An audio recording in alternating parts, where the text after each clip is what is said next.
Oh my god, the dice thing is bad. Yes, I was able to fix the dice. 25, baby. You guys are rolling like gods. I hope you keep that energy into Well, the the rest of first the dice game. was abysmal, so Thank God for advantage. thank God for advantage.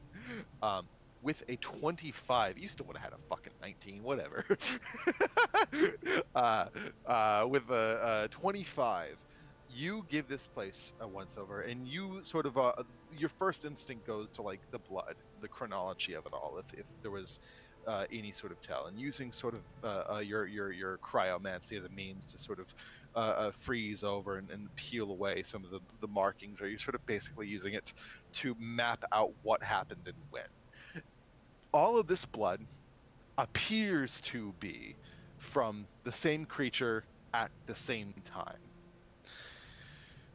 Father Donovich, in his desperate claims, claimed that Sir Gregory was a monster, and that he was already dead. Now, you guys passed an insight check to see that he was only kind of lying about that.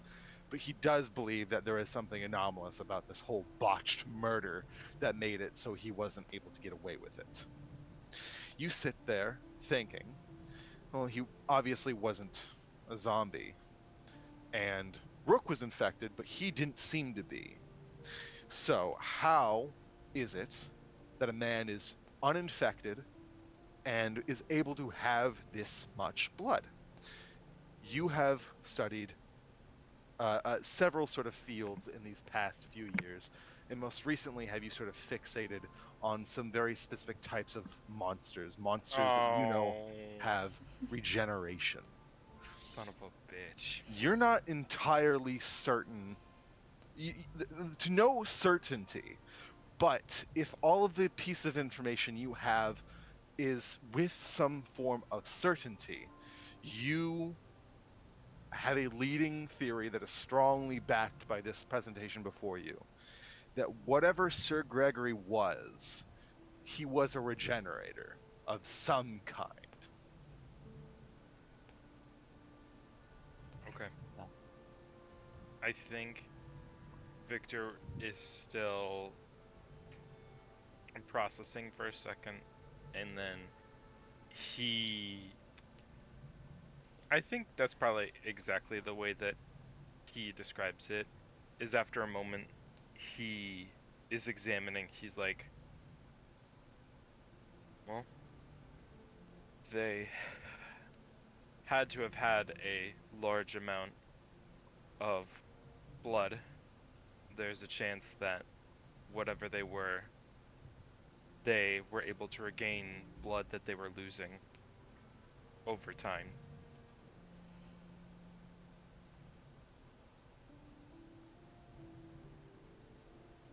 What causes something like that?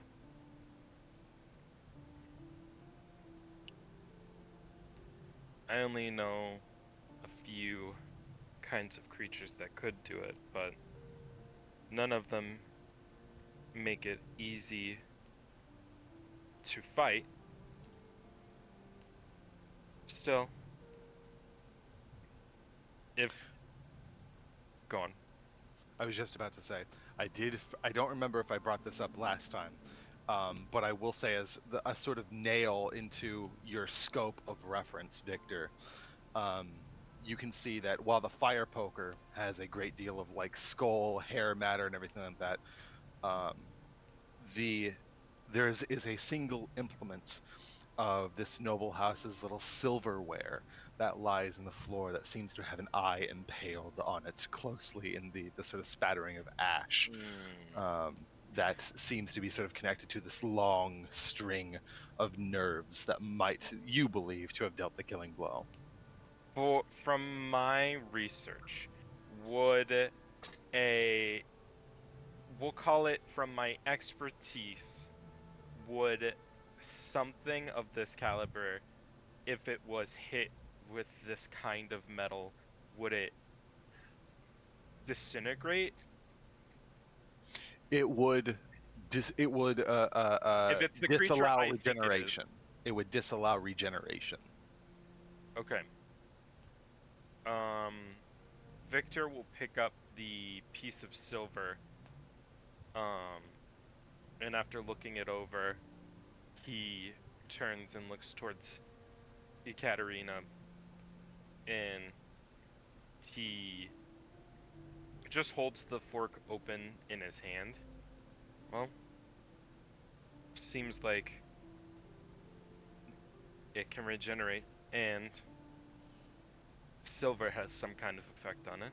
So, amongst all things, we could be looking at a werewolf as one of the options, though you'd think we would find more evidence of claw marks if that were the case. I mean, I am not an expert on this, but there are stories in Barovia of lycanthropes of many forms, not just wolves.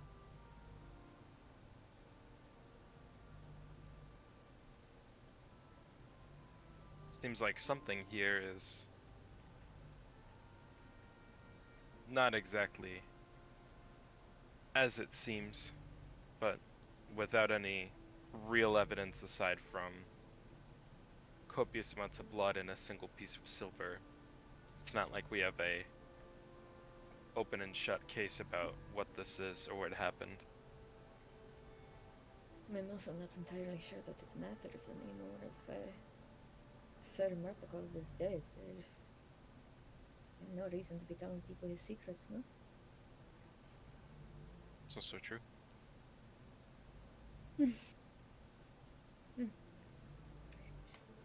Daylight is going to be gone soon. We should be heading back. Probably for the best. I would imagine that they would prefer to have two of their defenders back where they should be.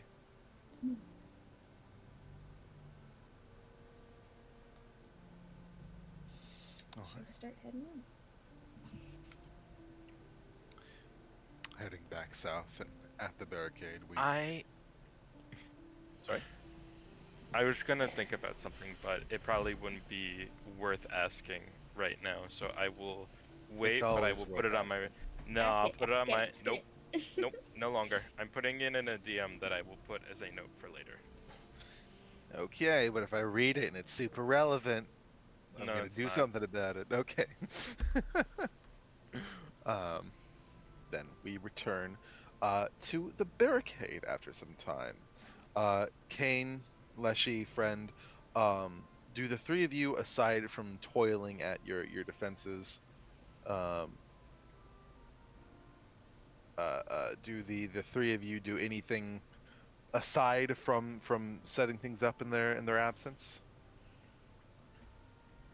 I think the only thing Caden would have done after setting up defenses is just check in on Thorm as a quick, how are you doing? Yeah, you take a moment and meditate off to the side, and like a something sleepy, a psyche sort of like enjoying the moment to rest in a moment of quiet. Do you sort of hear the stirring spirit in the back of your mind go, I'm alright. I'm scared about tonight. I'm a little scared too, I must admit, but with all the defenses we've set up, I believe we are going to be safe. I hope you're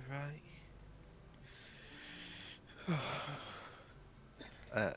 And as you sort of feel that little shiver, and you can see Leshy planting in these palisade posts, the roofs to the south and north are occupied by two scouts that sort of set up these sort of quivers off to the side as they're sort of preparing, as one of them starts yelling down to you, Kane. Hello there, my name is Korga. Man over there is Kareza. We're going to be your spotters.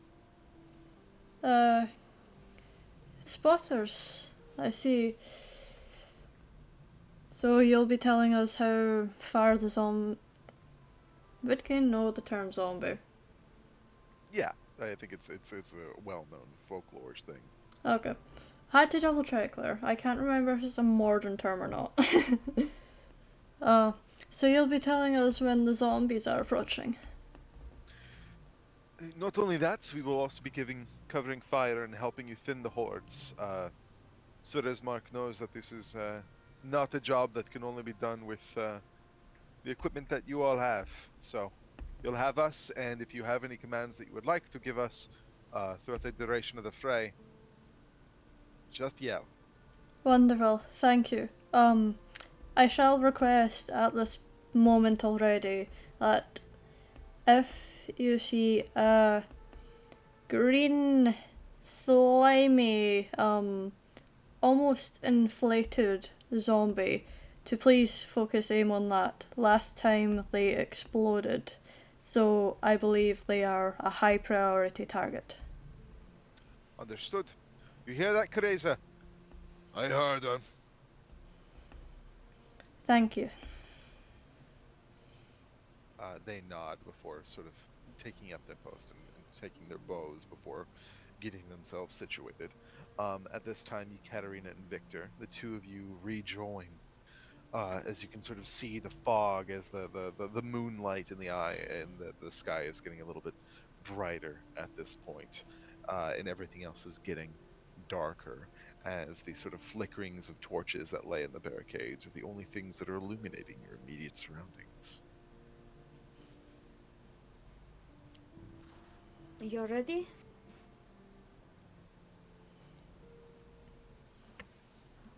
Kane is going to nod. He thinks he's quite ready for this. And she'll lean over the barricades and look down at Leshy and Friend. Are you still going to stay down there, or are you going to head up? I think Friend looks at Leshy to respond.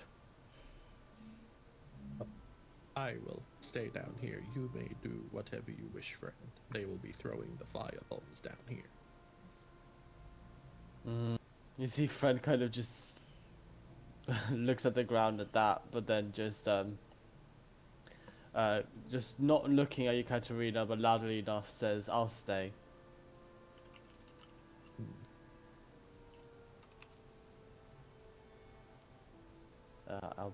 Yeah. Friend knows that even though he's scared of the fire, he's gonna be pretty much useless up there. A lot more helpful down here. Alrighty. And Victor, would you like to get onto the barricade as well? I didn't want to say anything. I was trying to squirm so much to get up there. I was like, I don't know what the stairs are. I apologize. With God, have to manually. This thing is not a fucking level edit biggest- Okay. construct. This thing is The a biggest enemy so far, stairs. yeah, platforming. No.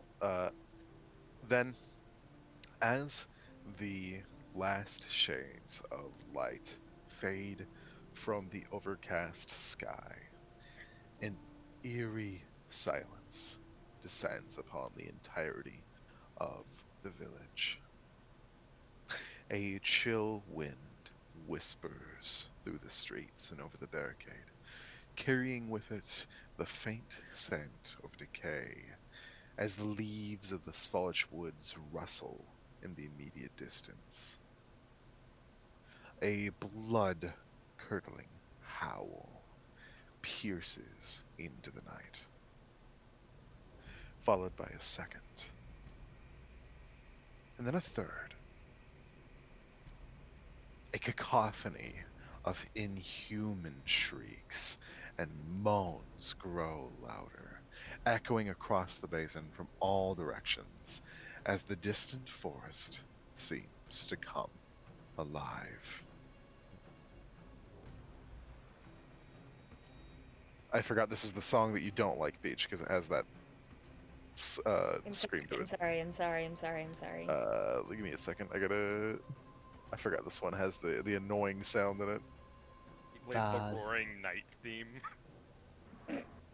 Let me just turn on something a little bit more. Da da da da da da. Why do we hear the black knife? Oh god. All right then. One moment. There we go. You all watch as the first shapes start to breach through the fog. The dense perimeter and darkness that casts out, that defies your limited eye lines. Though perhaps it is pain that sees them first, as pinching through the darkness, just barely ahead all the others, are mostly humanoid shapes, but one of also a zombified mule that sort of hobbles on 3 legs as it pulls itself closer to the barrier front. As we all gather here and brace ourselves in this immediate moment, will we roll initiative? What did horses do to you? It's a mule. Sorry. What did equine animals?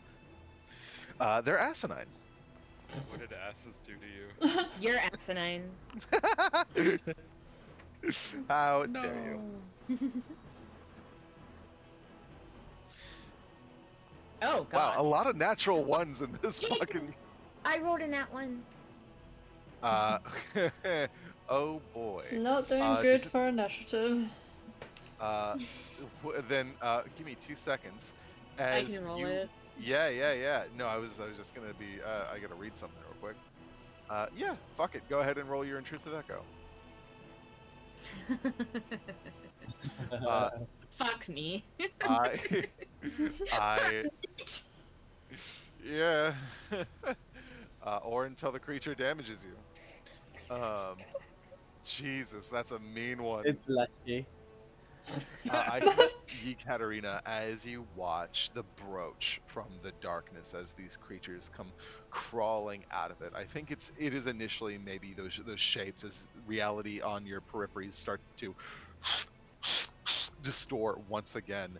Instead of zombies crawling out of the fog, you find yourselves in a different place on a different, not barricade, but battlements. Stone dividing you and these things, and these creatures, still beings of the night, monstrous and bestial as though they may appear, are ravenous and murderous as they look to you, and you hear them say, Femiana, you're coming with us, as reality distorts back to where you are now.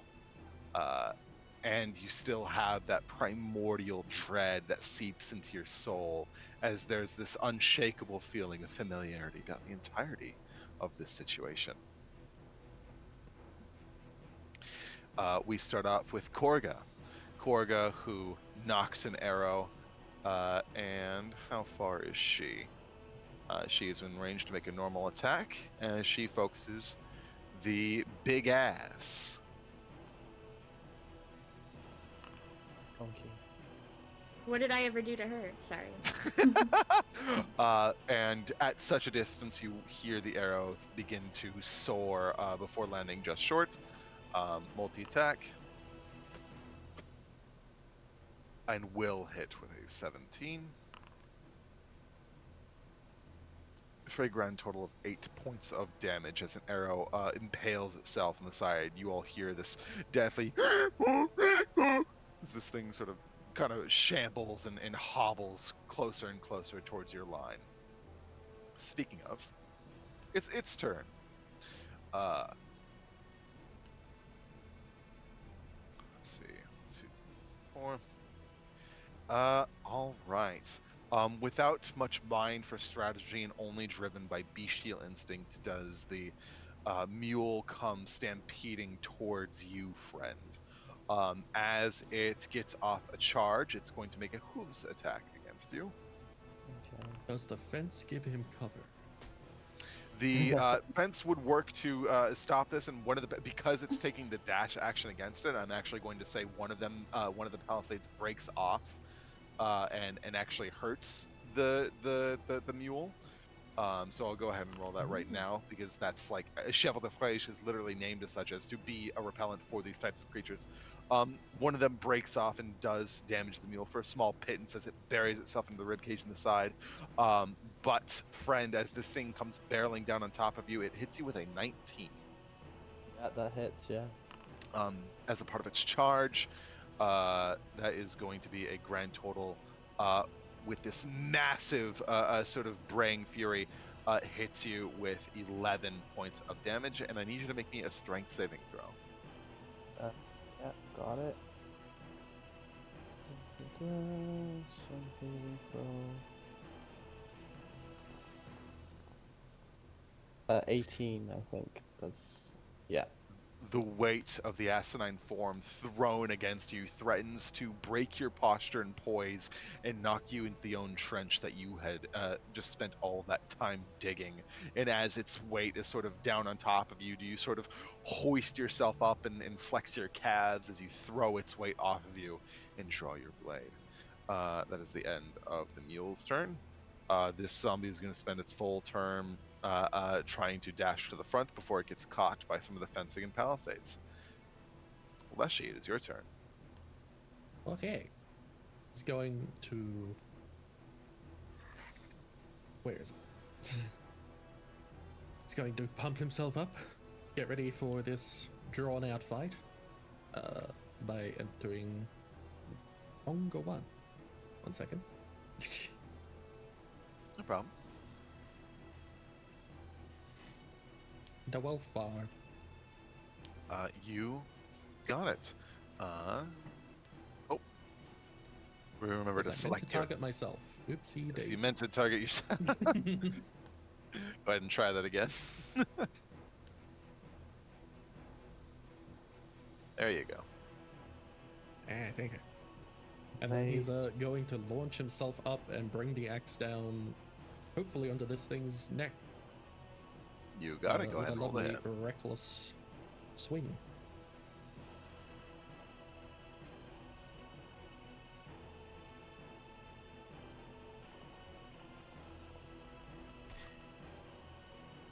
An 18 I'm is getting going to to hit. Go ahead and roll your damage. That's a lot of nat ones so far this session. I know. Right? Nice. For 9 points of damage, most certainly will succeed in creating a bloody rivening of flesh as your axe craters into the side and rips out a significant chunk of its neck as you watch as this thing begins to sort of hobble and shake as it is drawn closer into the brink of oblivion. Oh. Victor, your turn. Delightful. Okay. I think Victor, first and foremost, will shout out to friends down in the front. Do you have that big horse? Do you need anything? I'm fine. Splendid. And he will take out his crossbow, and I'm going to fire, or my short bow, and I'm going to fire a shot at the zombie over there. You got it. Go ahead and roll to hit. I haven't attacked with an attack before. Never mind, I figured it out. You got it. Nice. 18. An 18 will certainly hit. Go ahead and roll your damage.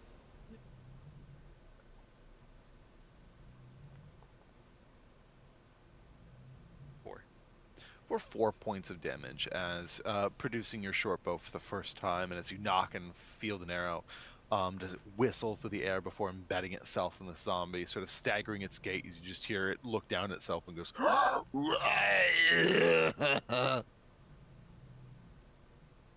Okay. He's like, I guess that's how that works. Friend, your go. Okay, how does wolf form work? What does You wolf form get do? again? advantage on enemies within 5 feet of me. Okay, I'm going to take my greatsword out then. And I'm going to hopefully kill this horse. Or at least attempt to kill this. Oh, sorry, donkey. Oh, mule. Mule. We There don't you go. discriminate in this house. Jesus Christ. Ooh. I have good news for you. The zombies don't have a high AC, and a 10 does exactly hit. Great, incredible. So that's going to be just normal damage. 1 11. second. Yes, 11, you're right, yeah. I thought, yeah. Wonderful. It is going to make a Constitution saving throw for its undead fortitude, Oh, nice. as you do exactly its remaining health.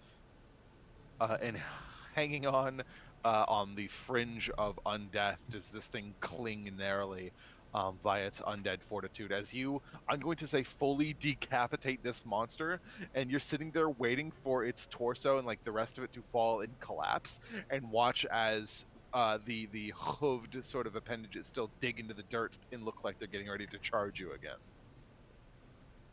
Brent just shakes his head, is like, bad. And I'm going to use my bonus action because that was a hefty hit. That was a shockingly hefty hit. I'm going to cast is Shield of Faith a bonus action? Actually, let me double check It that. is. 'Cause it is. I'm going to cast Shield of Faith on myself. Excellent. Let me do that, cast spell. Oh, I targeted the horse. I'm going to cast on the horse, aren't I? No, I haven't. Yep. We'll eventually get it. Go ahead and refund yourself the spell slot and try retargeting Yeah. it on yourself. While you do that, I'll move on. Yeah, that's going to be the end of my turn, yes, so you can just You carry got on. it. 1 second. We'll move on to some zombies. Moving up to the best they can with a limited movement speed, you see them encroaching in further, taking their dash actions to move closer in from the fog. As Leshy, one of them, finally sort of gets within proximity of you. As Kane, we get to your turn. I am going to target the zombie and let me get my stuff up. There we go. It would be nice if it loaded in. Thank you, Foundry. Thank you. I am going to cast a good old Eldritch Blast on this zombie here. You got it. Producing your wand once again, a lance of eldritch energy. There we go. 10. Beaming into the side of it, that does certainly hit. Go ahead and roll your damage. Yippee. Normal. Yum. Oh, 7. For 10 points of damage. You watch as another beam sort of obliterates part of the zombie, and it sort of cracks the arrow that's already been splinted into its shoulder as you watch as a massive heap of flesh sloughs off of it and sort of bleeds out into the ground as you have ripped off this thing's arm. Cool. Let me see. Do I have anything I can do? Okay, no, I don't have any any good bonus actions, so that's my turn. Over. Alrighty. We then move to Kareza. Kareza locks in on the horse in front of you two and is going to look to finish it off with 2 attacks. Let's see if he can get it in the first one. Certainly hits. I'm not going to roll damage. Or I should roll damage, actually, because that's going to dictate the DC of Undead Fortitude. DC is going to be DC 10 con save from the horse or mule, and that's a natural 1. As a arrow sort of sinks its way into the side where it's sort of getting ready to bring itself back down upon you, friend, you watch as it keels over and expires dead. It's going to levy 1 more shot against the one that's already being targeted and try to help finish it off as well. That's certainly a hit. Let's roll some damage because this thing is also going to roll its Undead Fortitude. That's a 9 points of damage. 9 plus 5 is 14. Let's see if it can make that con save. It does with a 15. Does this zombie stay alive with 1 hit point? As we come to Ekaterina's turn. I think Ekaterina stands on the palisades here with her fingers white knuckling into the walls, and her knees begin to buckle a little bit. Her head dips down, and it's hard to hear over everything that's happening, but does she just mumble to herself, I can't do this, I can't do this. And she's fully going to let her knees buckle and dip her head down beneath cover, and I will be skipping this turn. Alright, you got it. Then the next 3 zombies all take their turn consecutively. as they're all going to take dash actions Okay. to collapse in on you guys. And with all of that concluded, we'll move then to the start of the next round. Korga takes another shot towards the one that keeps clinging to life. Harrows an arrow, and with a crit that does not allow it to save, as this zombie is pelted in the brain and keels over dead. Second arrow is coming towards this one within you. And now, can you read me verbatim the effects of Wolf Rage? Sure.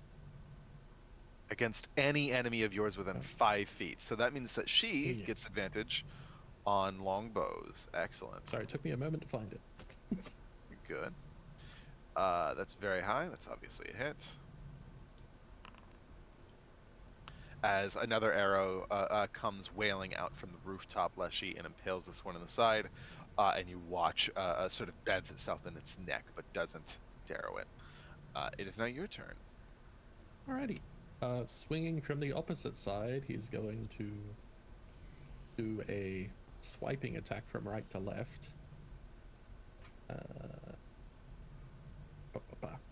Up.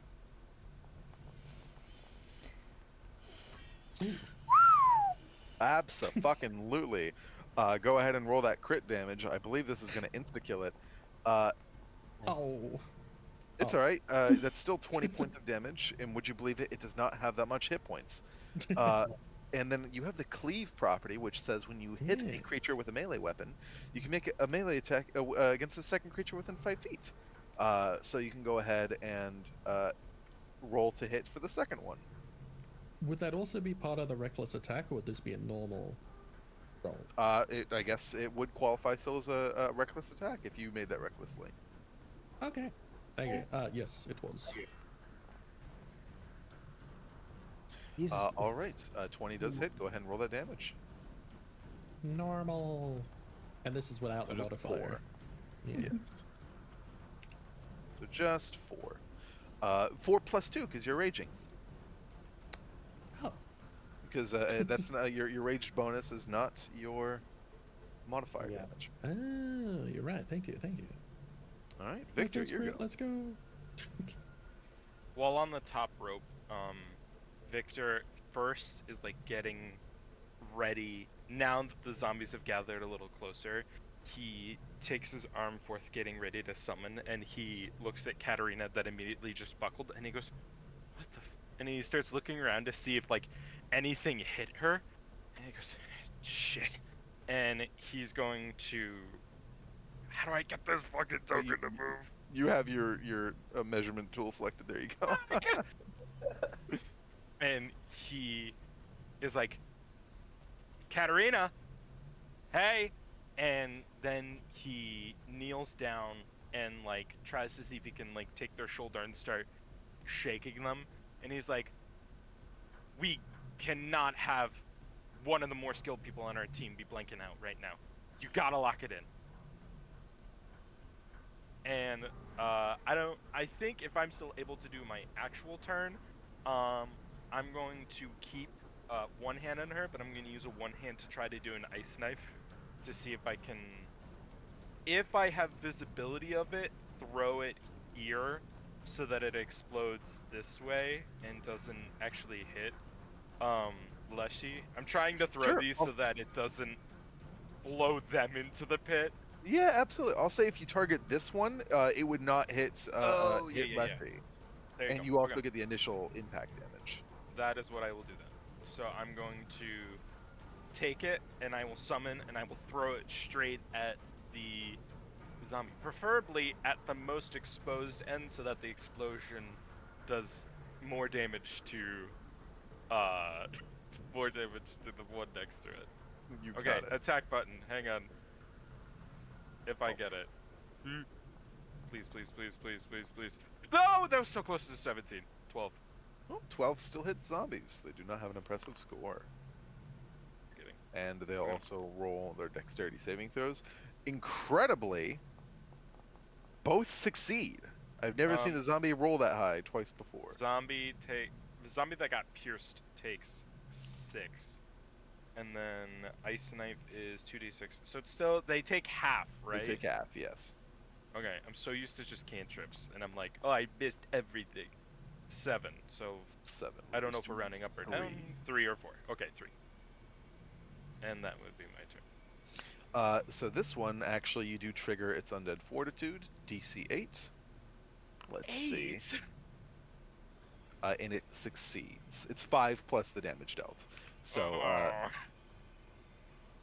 it sort of keels over as it's sort of frosted and looks up at you, Leshy, with its face sort of frostbitten and its mouth sort of frozen shut. As friend, it's your turn. Okay. For some reason Shield of Faith wasn't applying the actual shield effect, so I just dragged it from the spell description onto my character sheet. Oh, sure, that works. I don't know why. But yeah, I'm just going to, Friend's been here before, he knows that these guys are just the start. I'm gonna just attack the one in front of me. You got it. My greatsword's down here. Just a normal attack.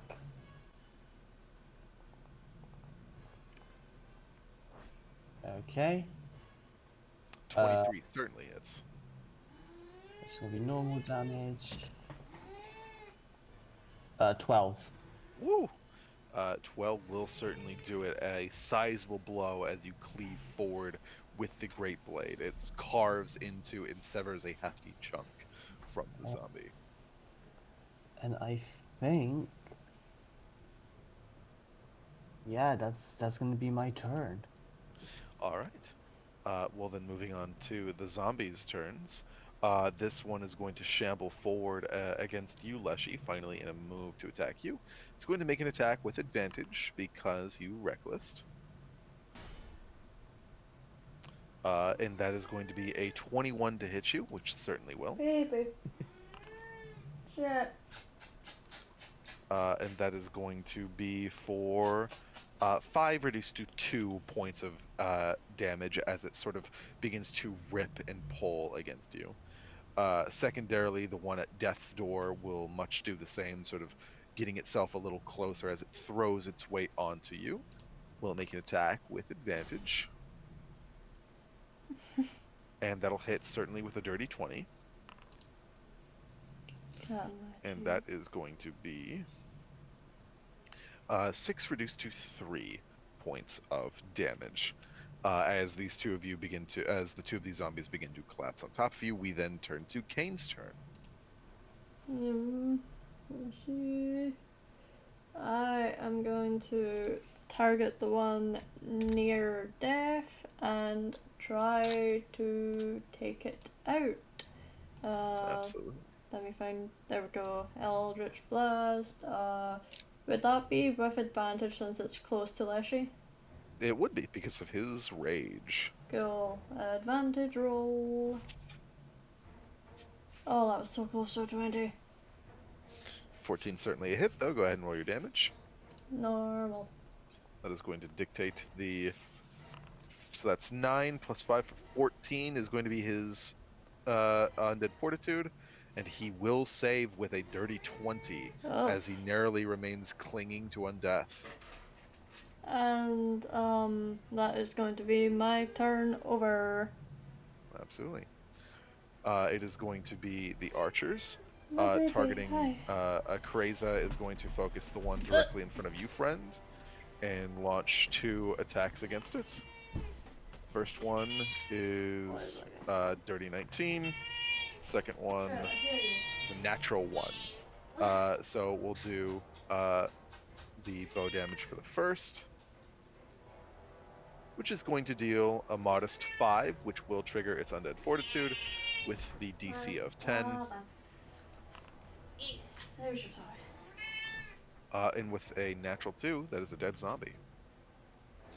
Then it turns to Yekaterina's turn, as you sit there buckling behind the safety of the barricade wall with Victor sort of shaking you out of it. I think it takes a second for her to even have any kind of response, and there's this very soft mumbling in a language you don't understand. Before eventually does she take in a very sharp breath and force herself to her feet, but still there's a trembling with her. And can I have a firebomb pop up? Yeah, absolutely. I'll add it to your inventory right now. Thanks.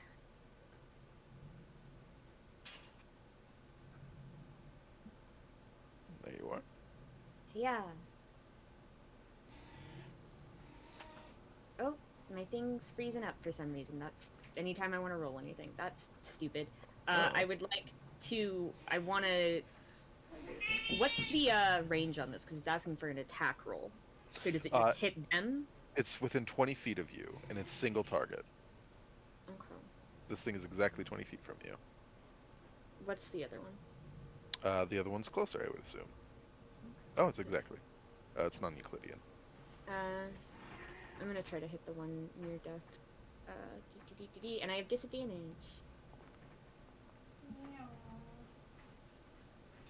A 13 will still hit. Beautiful.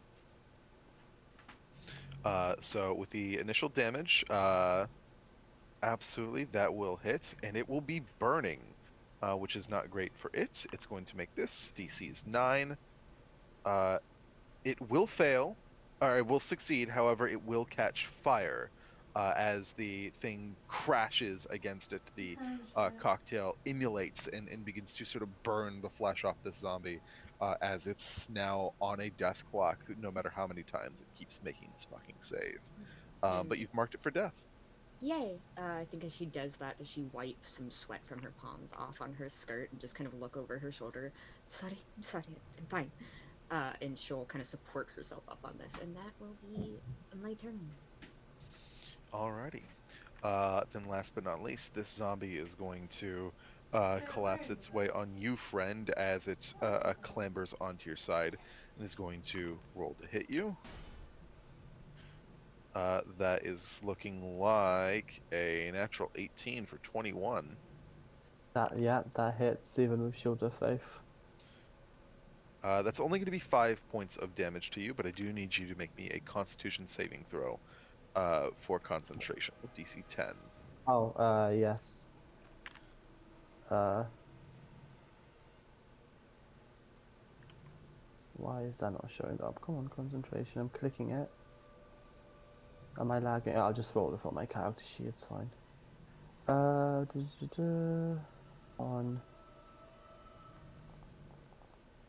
Oh. Wow. That's fucking unlucky. Great. I will say, oh wait, it's only Leshy as a.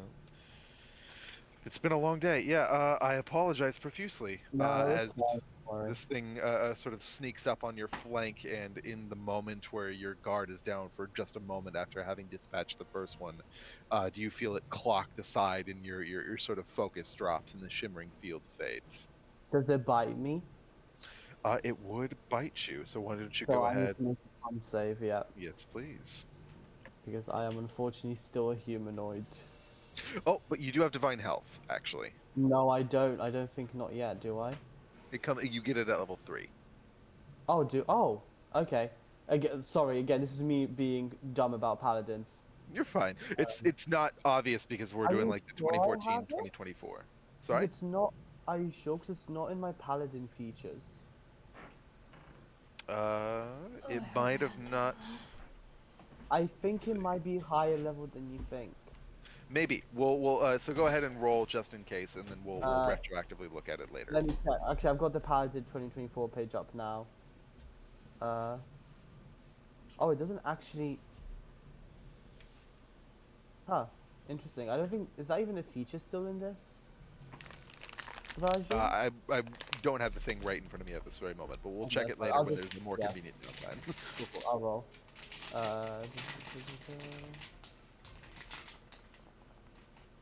16.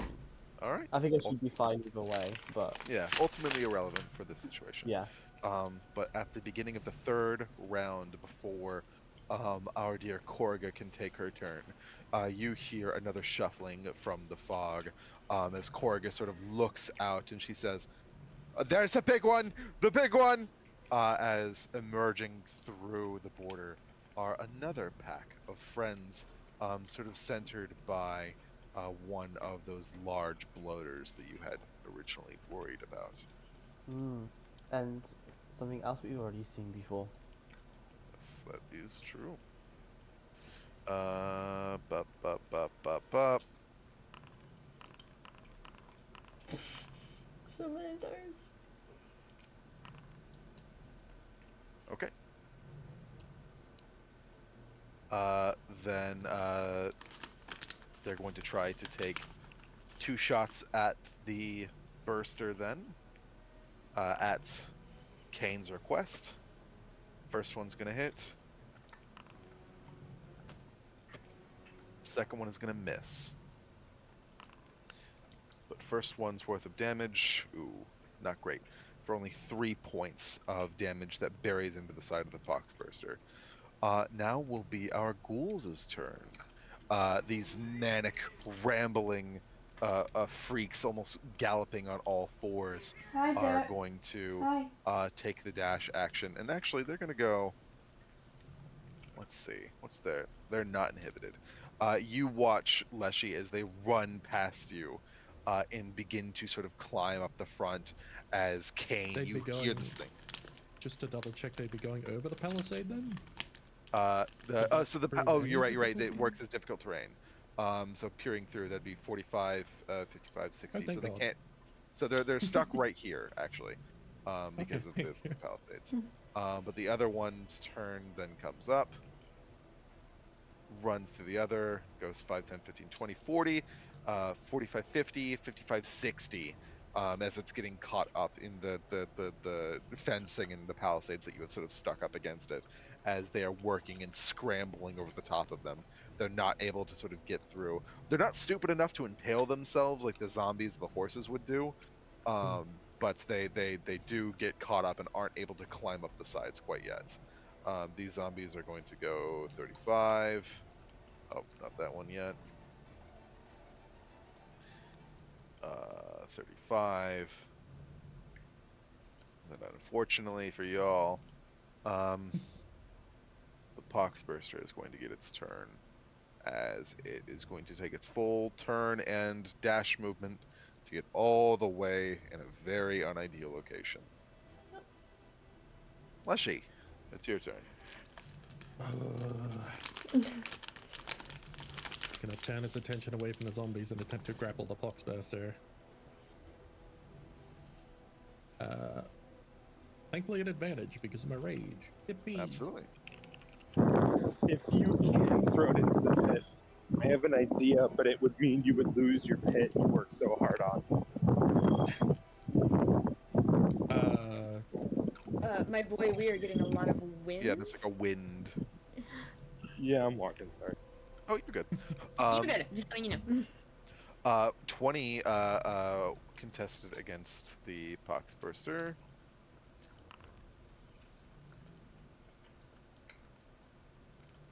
You succeed as you grapple the Poxburster. Okay.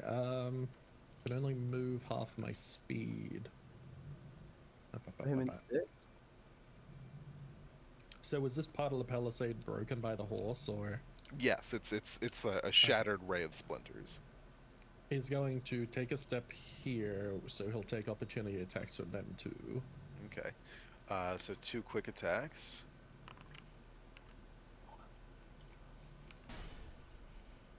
That's a natural Any- 19. And a definite miss with an 8. So you only They're take not still 1 hit doing here. advantage either, are they? No. Okay. And that's only, it's 3 reduced to 1 point of damage. Ow. Hi, Jack. As you get right here. And he's gonna pull the Poxburster back to here. Blow it Damn. up. As he will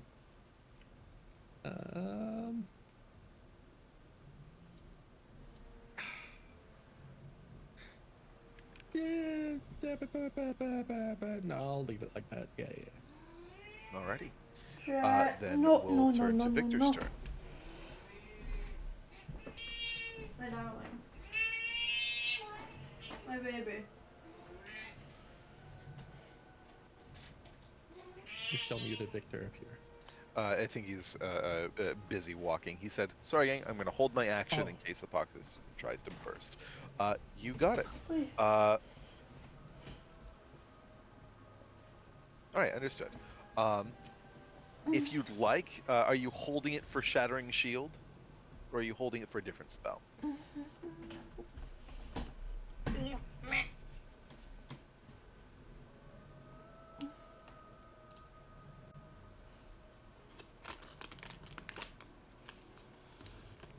Oh, you got it. Then we'll burn that bridge when we get to it. Absolutely, we'll say that you're holding. You have taken the ready action. So that's Victor's turn. Then we'll look to Friend. Okay. Now it's getting more complicated. I am going to attack the both. Oh, because you're both new guys. I forgot. I'll attack the one in front of me. I guess this one here. You got him. And I am going to, while attacking it, you see cross-stitching, or not cross-stitching, but stitching appearing over its body. And I'm going to Vow of Enmity. It's time to clean up these guys. There's a bit too many of them. So let me target this guy first with Vow of Enmity.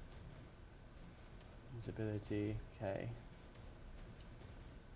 I don't think that actually applied any effect, but I don't know which one has it, so it's fine. And then I'm going to attack it. Absolutely. With advantage. That'll Okay. certainly hit. Go ahead and roll your damage. Oh, that was so close to a crit. It was. So that's just gonna be. That's gonna be 12. For Because- 12. Yeah, because I rolled a 2. And then, do I have any bonus actions? No, because I don't really want to cast any spells for now. I am going to, however, push past these guys to get further away from the thing that I know explodes. But yeah, so that'll be my turn. You got it. All right. Sort of following you, Leshy, seeing you sort of drag the other one away. With no mind for tactics, does this thing lurch mindlessly towards you, sort of eager to maul and claw at you. And that'll be a 7, which is a miss. It's the end of its turn.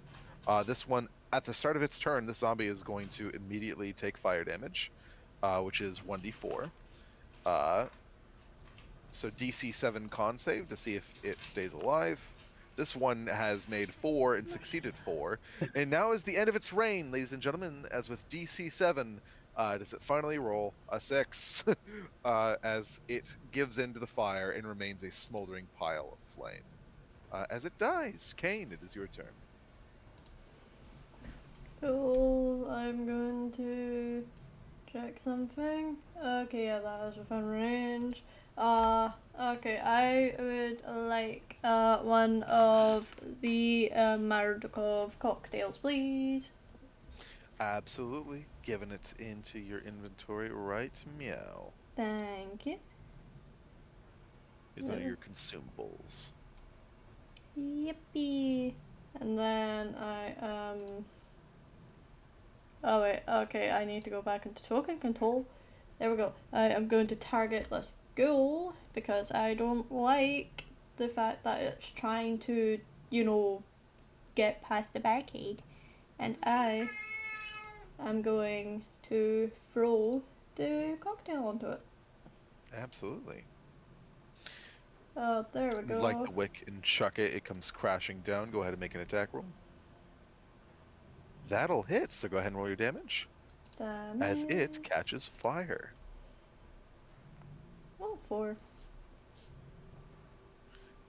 For max damage, 4 points of damage.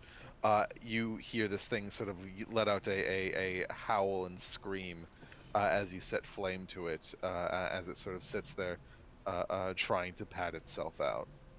Anything else you'd like to do? I'm assuming that took an action. Correct.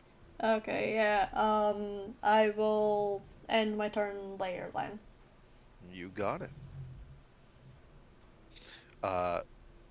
Chrysaquile sort of looks out and sees the Poxburster, was instructed to focus it, unless she just gave him the go-ahead, is going to make 2 longbow attacks. With advantage, actually, I forgot. Good thing, too, because that first one absolutely fucking missed. So, first one hit, and second one... both hit. So we got... Please.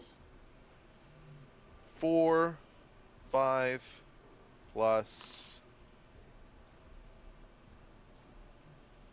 8 for a really good chunk of damage. As 2 more arrows pierce into this thing, you watch it each time one of the arrowheads sinks its way into its bulbous flesh.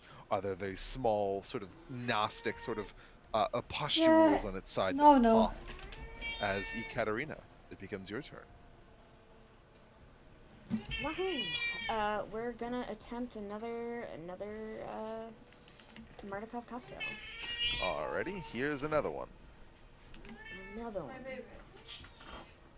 Foundry is fucking with me today, and I do not know why. I'm so sorry. It's okay.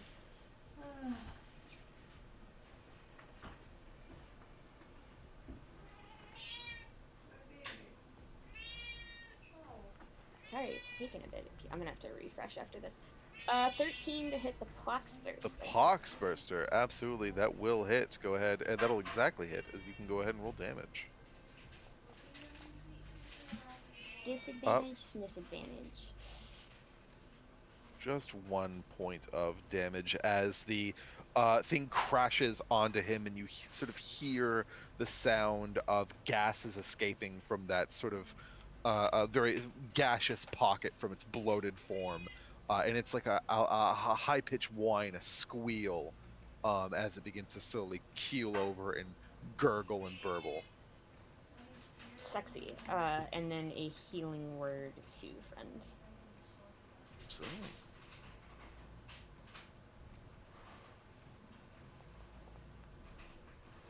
Kerchow.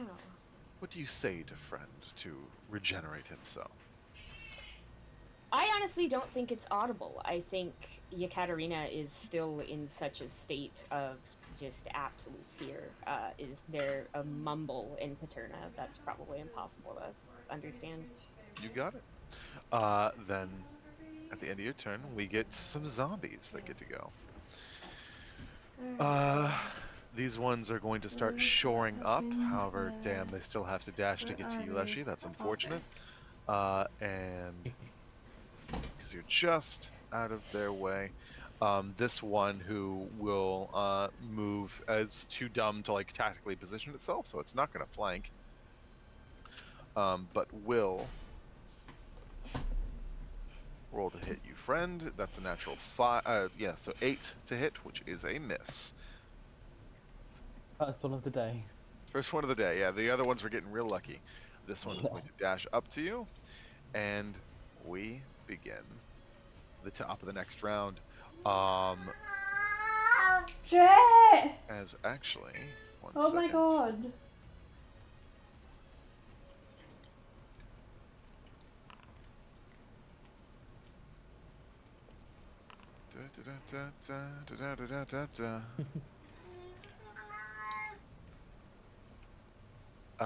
Okay. Excellent. Sorry for my sneakery. Korga is going to focus in on the Poxburster and is going to try and pop it. Oh, it's with advantage. Sorry, because otherwise that was a dog shit miss. That's still a miss. Oh man, we'll take that out of Korga's paycheck as she goes to make her second attack. Third one I also meant will to hit.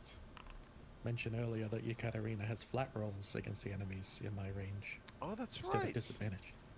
Oh yeah, thank you. It's okay. As another arrow makes its way in, and you can see now with all these wounds baby, as where are a you? splintering, a membrane of flesh sort of begins to peel away. There's this persistent sort of leak of both black blood and whatever this caustic bile that drains out of the small little gas chute from the side of its gut. The ghouls begin to sort of move and scamper up 5, 10, 15, 20, 25, 30. It has to dash. But this flaming ghoul spends its entire turn getting right in front of you, Kane, as it looks at you, as it just yells, "Look at me! I'm beautiful!" As it gets there. This next one, much the same thing. Actually, this one is closer than the other one. 5, 10, 15, 20, 25, 30. Yekaterina, as this thing looks at you with this horrible grimace, as you just hear like this effeminate, insane ghoul. Such pretty flesh, one more taste. As it's going to make a claw attack against you. Stop that. No. You Just knocked that no. off. Just stop. Oh, how is your fucking? Oh, that's right. You got your fucking unarmored defense. As that's a affirmative miss as you narrowly dodge out of the way, sort of scurrying back, before it grabs you by the leg, pulls you closer, and tries to bite you. With a 16, that's just a narrow miss as you kick it in the face and fully repel its assault. Yeah. Next up, is this.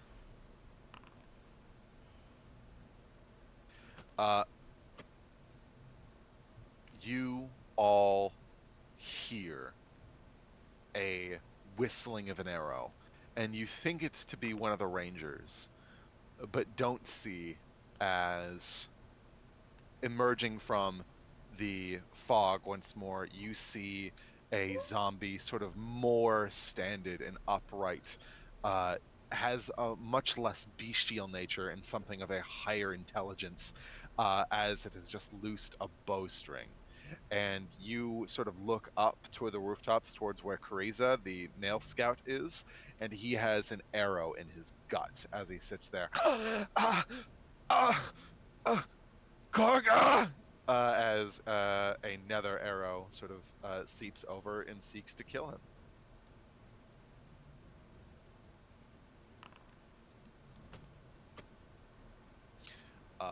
And as the second arrow comes, does it embed it into his side, and you hear the second one pierce into his eye socket.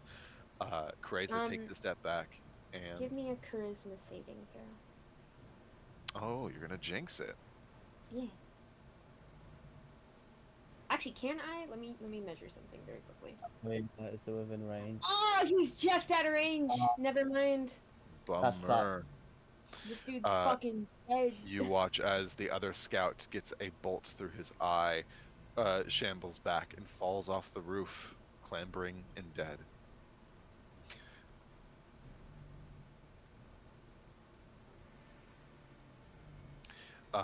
This one directly beside you, friend, sort of overrunning you with its undead compatriots, will move to make an attack against you with no sort of advantage. But this item of your ire will roll a 3 and miss. These ones overrunning you, my dear Leshy, are going to make an attack against you, as you are being dogpiled. And that is definitely going to be a hit. you are going to take. Goddamn, they're none of them are max rolling you, so they're death by 1,000 cuts. As you take 2 points of damage from this thing. That'll be the end of its turn. Billowing out from the green and black fog that joins into the miasma of mist that obfuscates the battlefield and vista before you all, you watch as one final humanoid shape begins to emerge. Its lower jaw is missing and capable of biting you all, but this perpetual miasmatic fog pours from its gullet and throat as you just hear this vapid hacking of is slowly shambling its way to the front. It seems to be something of a great fecundity. Its body is covered in these pestuous sores that align the entirety of its form, and that sort of also all generate the same sort of fog, this haze that bleeds off of it as it's going to spend its full turn getting right here between a bunch of friends. It's going eeny, meeny, miny, mo. This one looks more viable, I think. That's all it can do. At the start of the Poxburster's turn, is it going to take 1d4 fire damage as it gets closer and closer towards its oblivion? It takes 1 point of fire damage before it burbles and looks to you, Leshy, as you just hear it raises its arm and is going to make a slam attack against you. It can't do anything else. That is a dirty 20 to hit you. You take a small pittance of bludgeoning damage. However, for the first time, as it hits you, one of the sores on its fist sort of begins to poison seep through as you take a very small dosage of poison damage. Oh, I have resistance to that. Yes, you do. What would have been 10, but you're still resistant to it, so god damn it. But so it ends up what would have been 10 was then instead reduced. What would have been 16, sorry, is then instead reduced to 8. That is going to be the Poxburster's turn, and now yours, Leshy. So he has a plan in mind, and for it, he's going to reinforce himself further. So I'm sorry, I'm not going to continue giving you all advantage. I will be using my bear form. Okay, you're switching rages. Yes. Because he's going to pick up this bloater and spike it into the ground. Absolutely. Is that just for an unarmed strike? He's hoping it will explode and hit all the zombies with its gunk. Oh, sick. So he would move here first of all. I will say, because I don't want you to be caught off by something that you've seen before. These things have exploded before in the last fight, and that gunk did get on its allies, and it didn't seem to bother them any. Oh. Rather than have you waste a turn on something I believe your character would know, I would. Okay, well, ignore that. Okay. Instead, he will. I wouldn't even do the bear rage then. Oh, I'm sorry. Give me a second while I fix that. It's okay. Yeah, That's okay. With Not the your fault, not your fault. the gift of prescience and recollection. I know for us it's been weeks. For our characters, it's been hours. So I will restore I my am rages forgiving. again. Oh man, rage freezes the foundry for a second. Oh no, I'm sorry. That's the That's same not issue my I'm fault. having. Is anything I'm doing has been freezing the foundry. It must be an issue on their end. Oh, okay. So in that case, he will take his hands off the burster and just attempt to cleave it in half with another reckless swing. Absolutely, go ahead and give it a good slashing. That'll certainly be enough to hit, and don't bother rolling damage because no matter what, it's going to burst. Corrupted Carrier, I need you to make me a Constitution saving throw as you carve open this thing across its gut, and this massive plume, a spray of its innards and a black blight sort of washes over you as it crashes dead. Let's see how you resist. If it bursts, am I Oh. still able to do my held action thing or no? Yes, it is. Your held action is triggered. What would you like to try? So I wanted to throw my ice dagger, but knowing that it explodes with the liquid, I wanted to see if Victor was versed enough with ice dagger to see if I could make it not implode, but just like freeze whatever is in there water-wise. You're see gonna if try I to could. cryomantically cauterize the explosion wound, so all the Yes. liquid. Okay, sick. You're dedicating a spell and a full turn to trying this, and I want to reward that. How do I do that? Okay, I'm gonna say this: the armor, you're aiming specifically for the wound that Leshy has just made. I'm going to say with that, that's going to be considered +5 to its AC. Its AC regularly is 13, so you can make an attack roll with your ice knife. If you hit an 18, I'll allow it. You get advantage. You do get advantage because of the wolf rage. Okay. Jet. You'll give me like 2 minutes Baby. as I'm Oh, would still you- in my car. You got it. Would you like me to make the roll for you? If you wanna, sure. We can speed it up a little. Otherwise, we can. If this No, is it's something important that you make, I don't want to take that moment from you. I am like a minute from running upstairs, but I also Okay. don't want to be like, hey guys, you should just all pause and wait for me right now. If we gotta speed it up, I'm totally fine. Well, it's your I have turn other ideas. that's about to come up anyhow. So your turn is next, and you're gonna like get back your reaction anyway. So let's do this. I am going to say that with that Leshy, 9 is obviously a failure. If he makes this roll, actually this gives me a quick time to resolve something. We're gonna wait for you, but while we're waiting for you, I'm going to quickly do a module toggle, which is gonna refresh the server.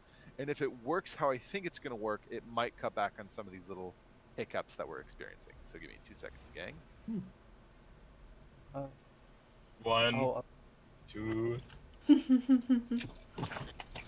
at least Legend doesn't have to worry about getting sick. Yeah. I appreciate you fucking linebacker tackling Yeah. this zombie and pulling him away from the group. The Listen, first time I we had run a this second encounter with idea. crits in the last group, it was bad. I had a second idea, but he needs to be in the pit, and it would use a spell I've not used yet.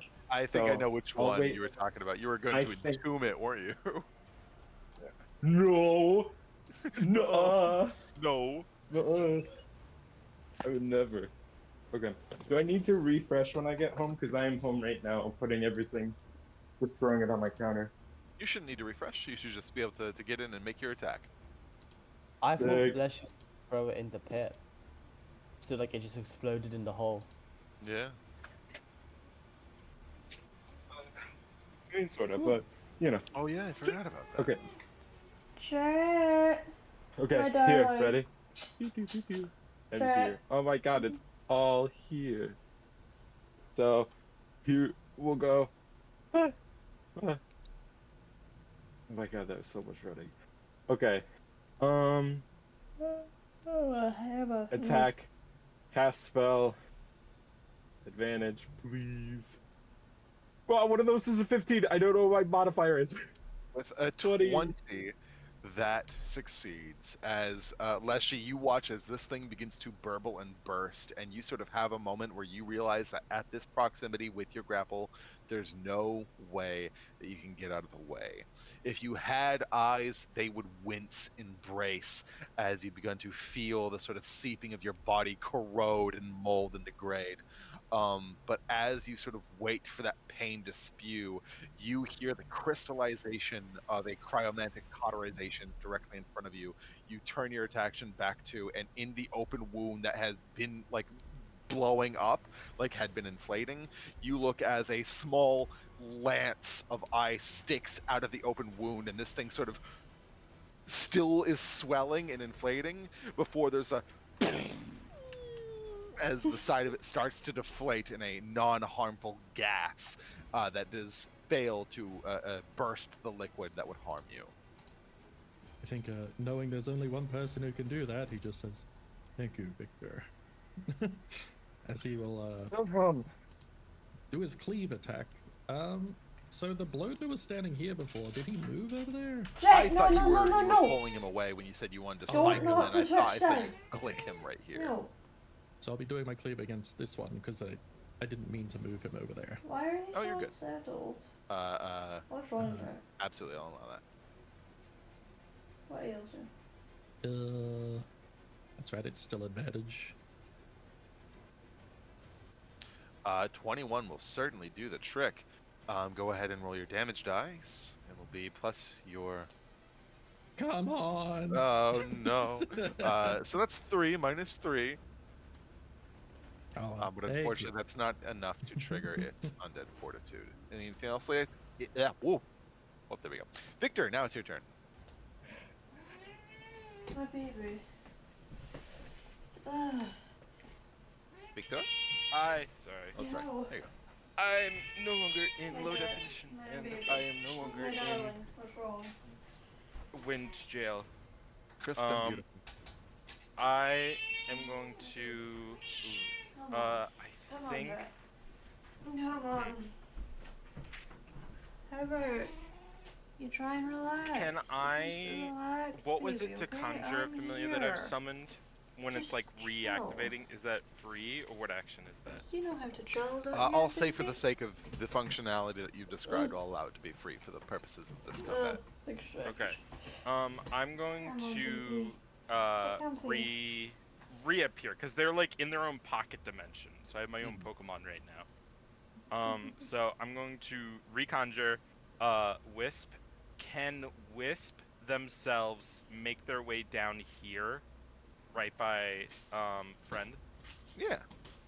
Okay, I'm gonna have them run by Friend, and I am going to, let's see, what can I do? Okay. I'll say, heads up, here, take this, and I'm going to, I already have a use of Dragon's Breath used up? That's not possible. When did I it is use the a second level spell slot?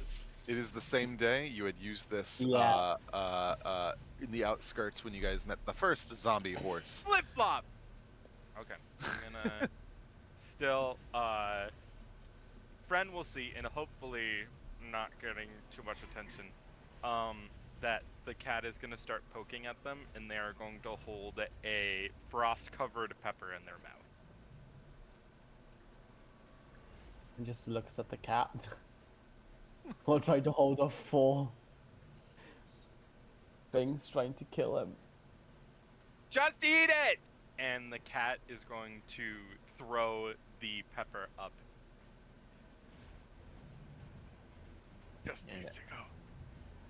I guess I'll eat the pepper. You're lucky, Okay. you're lucky the cat threw the pepper because the last time Fred ate something that where food was on, he ate it with the food. Well, I mean, technically they could just deconjure. But with that, the pepper will feel. It will just spread frost all over the inside of Friend's mouth. And Friend has the ability to use Dragon's Breath. Hell yeah. So it is a cone. I'm casting it. It's a cone, and everyone in the cone of 15 feet has to make a save, or they take how many? 3d6 damage. It's your action, though. Okay. It's a minute, okay. Yeah, so you got that action for the next minute. And then I'm going to multitask, and I'm going to move over, and I'm going to target the one that I hit with my ice, or the, I don't know what I hit it with. But I'm going to move over, and I'm going to hit it. Did I accidentally give this zombie Dragon's Breath? No, I there's realized that. there's not an active effect for it. Don't Okay. worry about I'm going to then Ray of Frost the zombie near death. Is my regular action. it. You got it. Ah! Nat 20! Tight as hell. This thing is dead, and cannot save with its undead fortitude against crits. Just because I want to see, I want to flavor this. Oh my god, that's a Extensive raccoon. What the Frostbite. You begin to haze this thing with a continuous stream of frosting magic as this thing sort of holds up its arm to sort of ward against it, and you watch as bit by bit does the weight of its freezing limbs become so surmountable that it begins to literally fall off in pieces until it is a black mass of frozen flesh.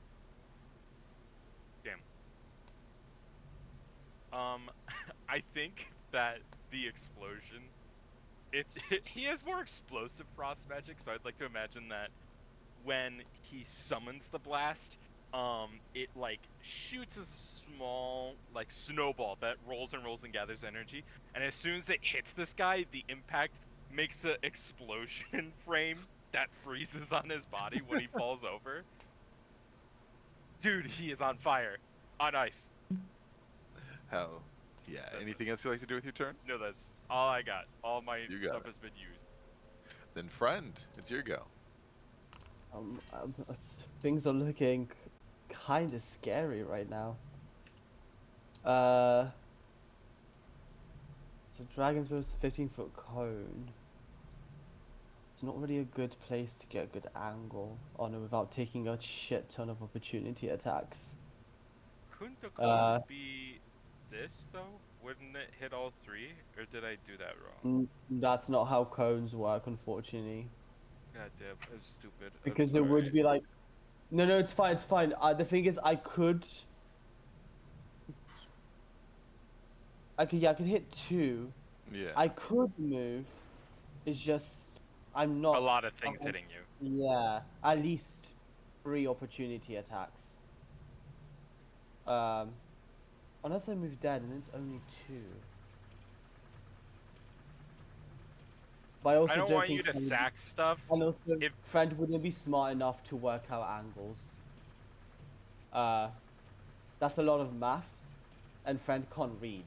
So I think I would just tell him, if possible, to just scream at these two when he feels like it. yeah, I think I need to get at least. I need to kill the one that has my vow of enmity on it. I think at least. That's so I'm fine. just gonna attack it. I'm gonna bonk it with my sword. Absolutely. It's been working so far. Oh, why is it not showing up? I'm gonna make a preemptive Constitution saving throw because if you do hit, it will. Second, for some reason it's not working from my lower taskbar, so I'll just do it from my character sheet. Oh goodness.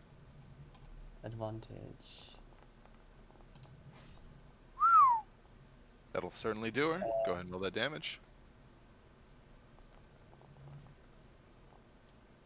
11. For 11 points of damage, it would need to succeed on a 17 con save, and that is a fail. That it's already rolled it ahead of time. So this Okay. one dies. And I'm gonna turn to the big scary thing that just showed up. Yes, so what does this thing look like? It's like a weird, like misty thing. It looks just as corporeal as the other ones. Okay. However, all of its body is like this Covered in- perpetual fumigation and is sort of expelling this caustic miasma. Actually, at the start of your turn, I should have had you do this a second ago, but it's fine. I need you to What make do a you- Constitution saving throw. No a problem. Actually, is it a breath thing? It is just sort of like Okay, it's cool, not cool. specifically a breath thing. Okay, cool. I was just asking in case it was like a gas thing, because I don't breathe, but it's fine. Okay, cool. Technically, It's more it like... is a gas, but you're like absorbing it through like your eyeball. Yeah, or okay, cool. your ear. Yeah. No worries. That's fine. Just wanted to double check. Oh, that's not great. That is not great. Well, I'm gonna let you keep the first one because ultimately I don't think it would have changed what happened. Yeah, I But still you wouldn't. are poisoned as this thing is sort of Oh, okay. pouring into you, and you can just sort of feel that toxin filling you. No problem. Uh, I am, however, going to turn to it, and I'm going to put my vow of enmity on it. Ready for Yeah. next. And okay, how many spell slots do I have left? Do I want to do this?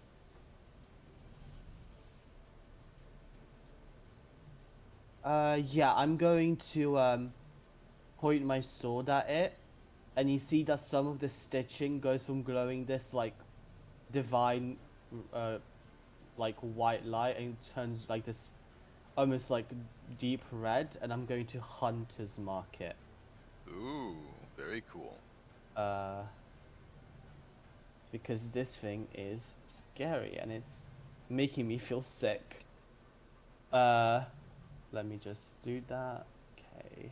Got it. And I'm going to do this so I can put on Mark the vow. creature. Hopefully that works. It did. Or did I mark myself? No, okay. Hope you marked it, right?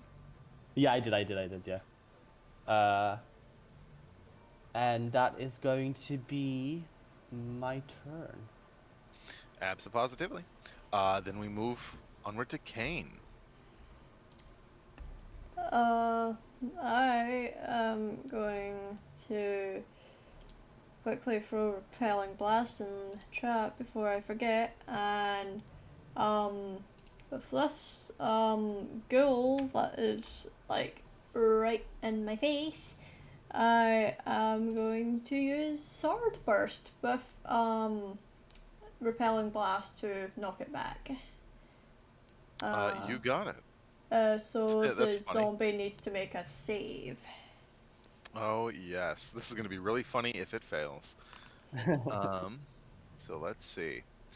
With a natural 4, that's definitely a failure. Go ahead and roll your damage as Repelling Blast throws it 10 feet back, casting it off, and it's going to land on the palisade that Leshy had erected. So in addition to taking the 2 damage from the sword burst, as there's like this sort of kinetic discharge from you, this flaming ghoul cast takes 1d6 from the fall and another d6 from being impaled. As it takes an additional 8 points of damage after having been cast from the Nice. battlements. And then I let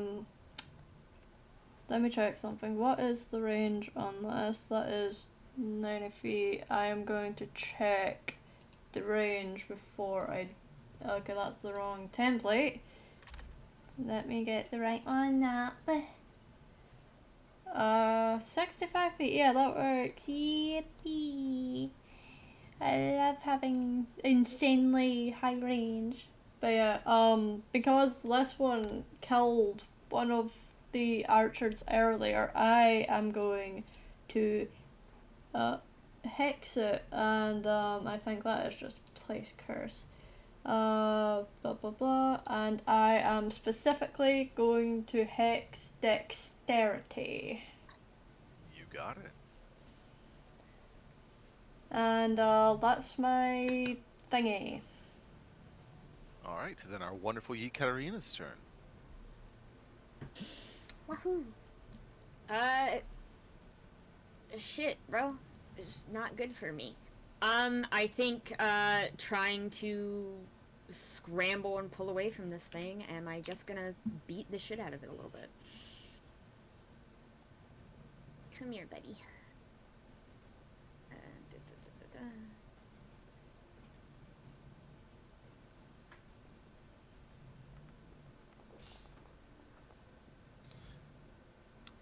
With an 11, you watch as you punch forward, and this thing ducks underneath it and sort of looks at you, cackling. Cool. You have your bonus action.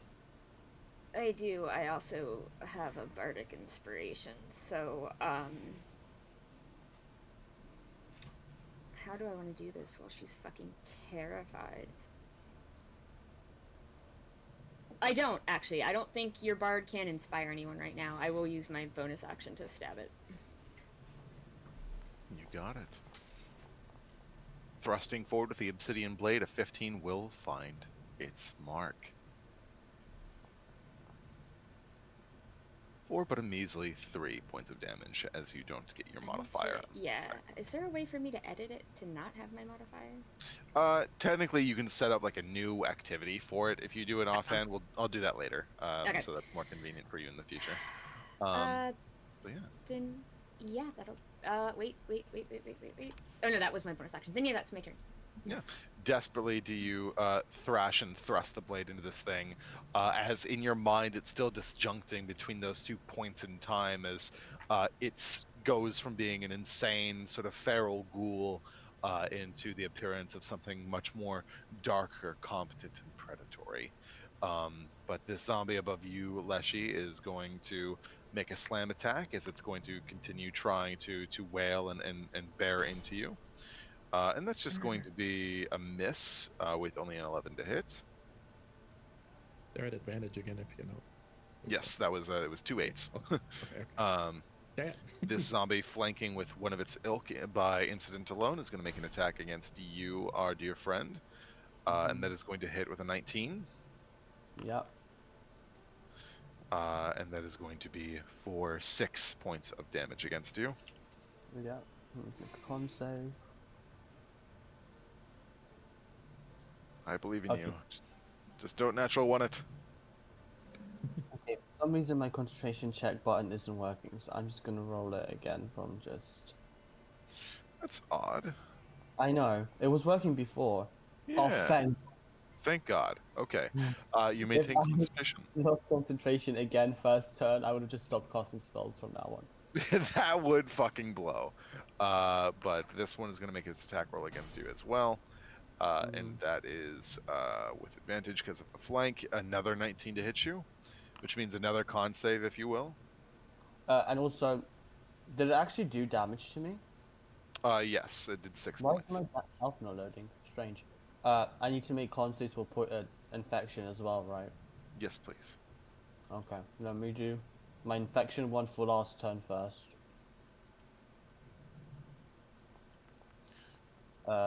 That's a 17. Okay, that's a good save. Okay, I and then do- I'll do my concentration check for this attack for... That's a fail, of course, because why would I Oh, succeed? man. And then I'll do my con save for the poison for this one. That's a fail. Excellent. Don't mind that. My sincerest apologies, my friend. I had high hopes for that hunter's mark. I'm just gonna smite from now on. The way God intended. Yeah. Starting at the top of the next round, then we turn to Korga, who looks and sees the combative archer on the other side of the battlefield that just killed her friend. She knocks 2 arrows and is going to take 2 attacks against it. First one is going to hit. Second one is going to miss. First one, however, does find its mark as it buries itself into the breastplate of the creature that sort of takes a momentary stagger back as it looks at the arrow protruding from its breast and just looks back up and looks a little bit fucking mad. That is going to be Korga's turn. This one that lies there impaled is going to try to make a strength check to rip itself free from its palisade. To see if it has any movement at all this turn. DC is going to just be a plain 10.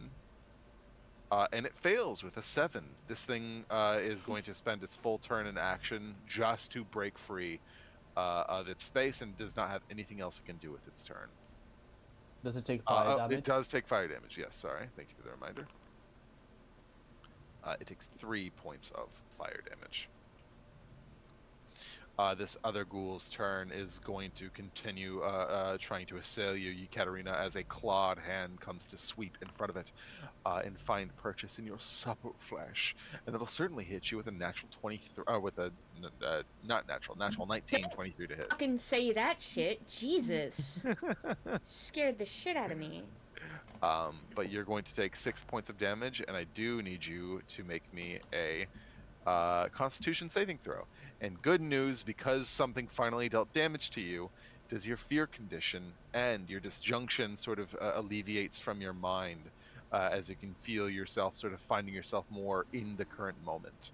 And with a 15, you can sort of feel a numbness spread from where that laceration had riven your flesh. However, nothing more than that as it lurches forward with a bite as well. And that is a natural 3, which is an affirmative miss, which is going to be the end of its turn. The white, in a battle of marksmanship, moves right here and gets itself clear line of sight on the archer. Is going to make... It's always a white dude. GG's. I think the chat. First attack is actually going to miss. You watch as Korga sort of throws herself to the side and the necrotic arrow finds itself embedding into the shingles, but the second one does find purchase in her as you hear her yell out in pain. I believe in Koga, she can do this 1v1. As she takes 11 points of damage as it buries itself into her collar and you hear her cry out in a horrible pain. And that is going to be the end of the white's turn. This zombie is going to make its self bearing into the side of you, Leshy, with advantage. And that is going to be a miss with a 13. Yay. Now, Oh God. here's the this do real bad to me? moment of truth. What is it going to do to me? Good, everyone. I would like all of you to make me Constitution saving throws. As That good every. Sorry. As this thing begins to hack and cough a violent fit, as this huge cloud, a plume of noxious gas begins to pour out of it, wilt, rot, and corrode any and everything that. I've got a question. Would I need to make 2 con saves because of concentration as well? Yes. Okay. And a third one for disease. Third one for cool. I'm going to do this first one is going to do just be for the big circle attack. Okay, that's a failure. And then this is going to be for the disease. And my concentration is advantage, so I get to roll that with advantage. Not to scare everyone, but I may fall to this. Ouchie. Okay. So. Right on. Yekaterina? Hmm? The con save, please. Oh, I thought I did. I'm sorry. Oh, you did. Got Oh, where is it? It's Above my right head. above. Oh, sorry. Oh, yeah. I'm sorry, I didn't see it. So 10 points of poison damage as you begin to violently hack and cough. Go ahead and make me another one. Oh, you already did, so cool. You resist the disease. Con save for Dragon's Breath Victor. Yes, please. And then, Leshy, you take half because you pass. So I and should take a quarter then because I have resistance? you're not in bear. Oh wait, you're resistant to poison damage. Never mind. Yeah. Oh, do I need to roll for disease as well? Oh no, I'm already diseased. Yes. Do I have to roll a disease check as well? If you pass, you do ward against the need to roll for disease, so you're okay. Okay. Everyone, gotcha. Everyone is situated who should be situated. Kane, which did you fail your concentration check or the disease check? The first one I made was the check against the circle, and then the second one was the disease, and then the one with advantage was concentration. Okay. So concentration 19. Okay, so you do fail against the disease. Gotcha.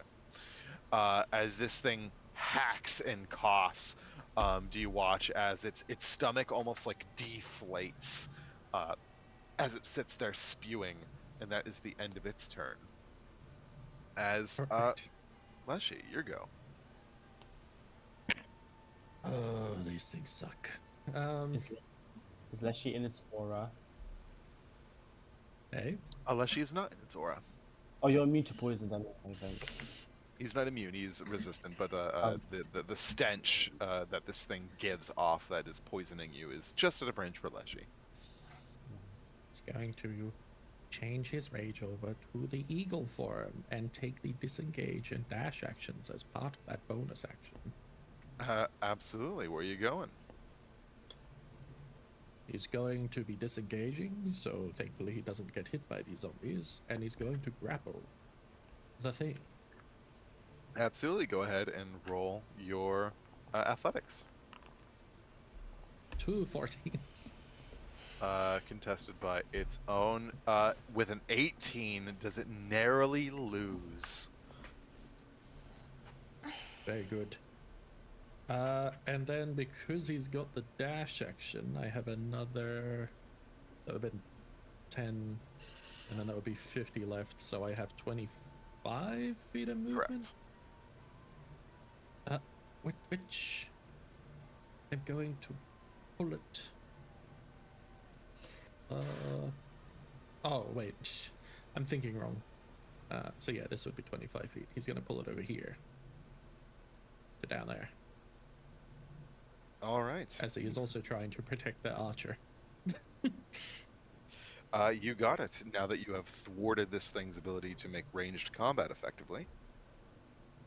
Yes. Oh. In my turn. All right. Victor, it's your go.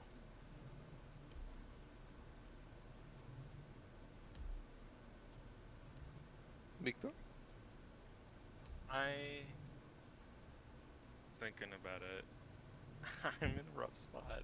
I really wanted to do something, but I completely forgot that I lost that second level, which really effed my A.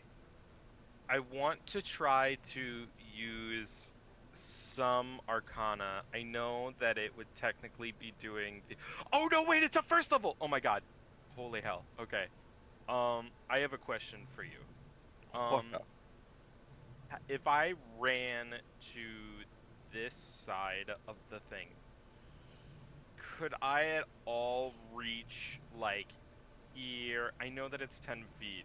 Like, anywhere. I want to try to see if I can use Conjure Cover to give them a little bit more fortitude up here, so that even if they get hit with arrows, they have something they can hide behind that can give them, like, a little bit of Yeah, security. I would be that's fine sick. with taking it as my main action if that's what it takes to Yeah, I'll say extend if the you use range. your full turn to get to this, and I'll have you do this in order so there's no rules bending. Taking a running jump, you go from here and grab the side of the roof right here, because you don't have a climbing speed. You have to spend your whole turn, all of your movement to get up to the rooftop, and then you'll have exactly all of the action economy you need to get up here and cast the spell. Okay. Then that is what I'm going to do. While up here, I'm going to cast Conjure Cover. Oh, it's a concentration! Concentration! It's fine. I don't think Dragon Breath is going to be that helpful now that everybody's kind of moved apart. Yeah. Stabbing me in the heart. Stepping upon a dragon's breath. Okay, I'm gonna cast Conjure. You got it. then the effects of the dragon's breath fade as you move. And what does it look like when you conjure your cover? I think that he takes his knife that he normally, his signature, and he takes it and he pushes more ice into it, and instead it becomes like a long sword, and he lifts it and he slams it into the ground on the rooftop, and that impact, like all of his forceful spells make that impact frame, the impact of his sword hitting the ground pushes the ice up to make the ice wall. Sick. Then this wall of ice appears directly before you, and curls around Korga like half of an igloo that encases her off to the side and gives her effectively 3/4 cover from her ranged assailant. Sick. Did I use my action to get up here? Let me quickly measure to see if that's the case. So that's 5, 10, 15, 20, 25, 30. No, you still have your action. Okay. Would I be allowed to take out my short bow, or is that too much inventory swapping? Because I can do Ray of Frost. Yeah, I'll leave it up to you. You have technically not used your free object interaction this turn if you did want to use your bow. I think I've been doing a lot of free object with my thing, so I'll do Ray of Frost, and then if Sure I thing. need to, I can do my bow later. I'm gonna hit one of these unarmed, because I'm worried if I start slapping the ones that are made of fire, it's gonna melt, and they're no longer to become fire. So I'm gonna Ray of Frost the one that's closest. Doo-doo-doo. That's certainly a hit. Go ahead and roll your damage. Hee hee ha ha. D8. Oh my god, there it goes. 2. Yeah, for just 2 points of damage as this thing sort of impacts against its side, and you watch as its feet gently encrust in ice against the soil. Splendid. That is my turn. All right, then friend, 'tis your go. Yeah, I'm looking really not good here. And I'm still poisoned. Until it has expired by now because you're also no longer in the thing's miasma. Okay. There you go. I deleted it. Okay. Oh, I accidentally got rid of my bloodied thing as well by accident. It's okay. It's more fine. of like a reference. Yeah. Okay. You know, moving that thing away is good and bad, but that's fine because I don't want to be poisoned. I don't want to use my last spell slot though. I can survive another turn of these guys hitting me. Yeah, I can do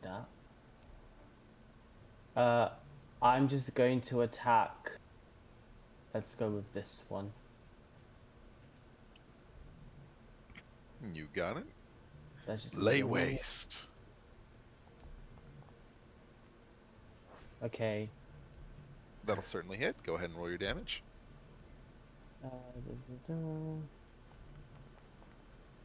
Okay, that's 13. That's 13 points of damage against this one. Is going to be a devastating blow. Great, great, great.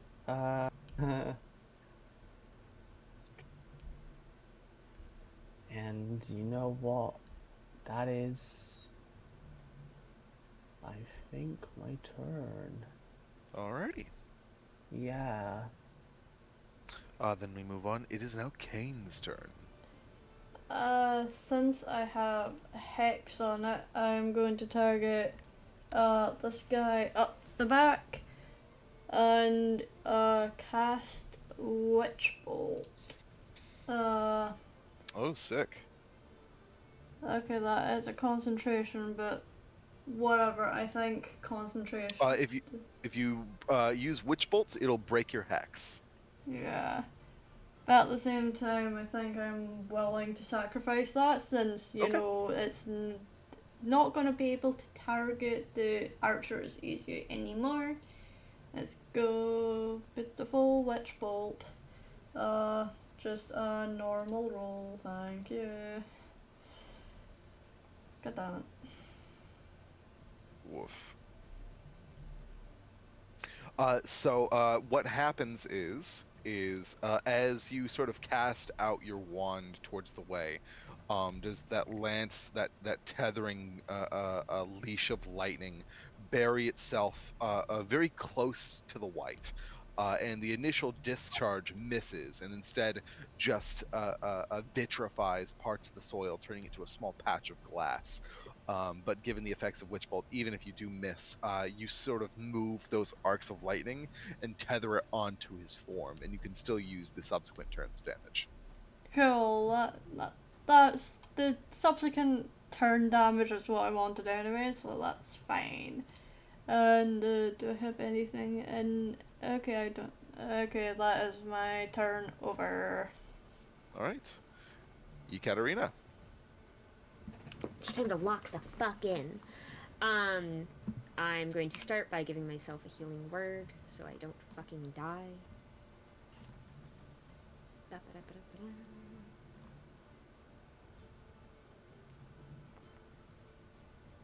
Very good. Super. Targeted the ghoul, so I'll just manually apply that to you. Thank you. And then we're going to start throwing some fucking hands. Let's do it. Absolutely. You Yeah. give yourself a little pep talk before smacking the shit out of the ghoul.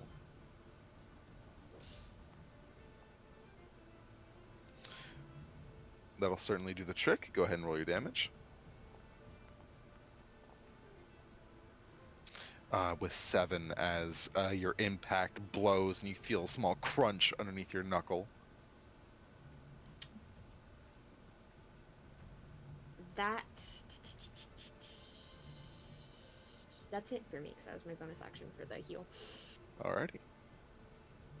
Then we'll move over to the squadron of zombies shambling its way towards you. Leshy, just able to find purchase, and will flank with its compatriot. Is it going to make a slam attack against you with advantage? Oh god, these Oh. guys have advantage against me. Thank you. And with that, is it going to hit with a natural 19? And that is going to be a 4 reduced to 2 points of damage against you. It's going to be its turn. I think it might be Schmidt. Guys. It might be Jover, It but might be Goonies Joe. never say die. Can't believe you're killing a 5-year-old. I can't believe I am either.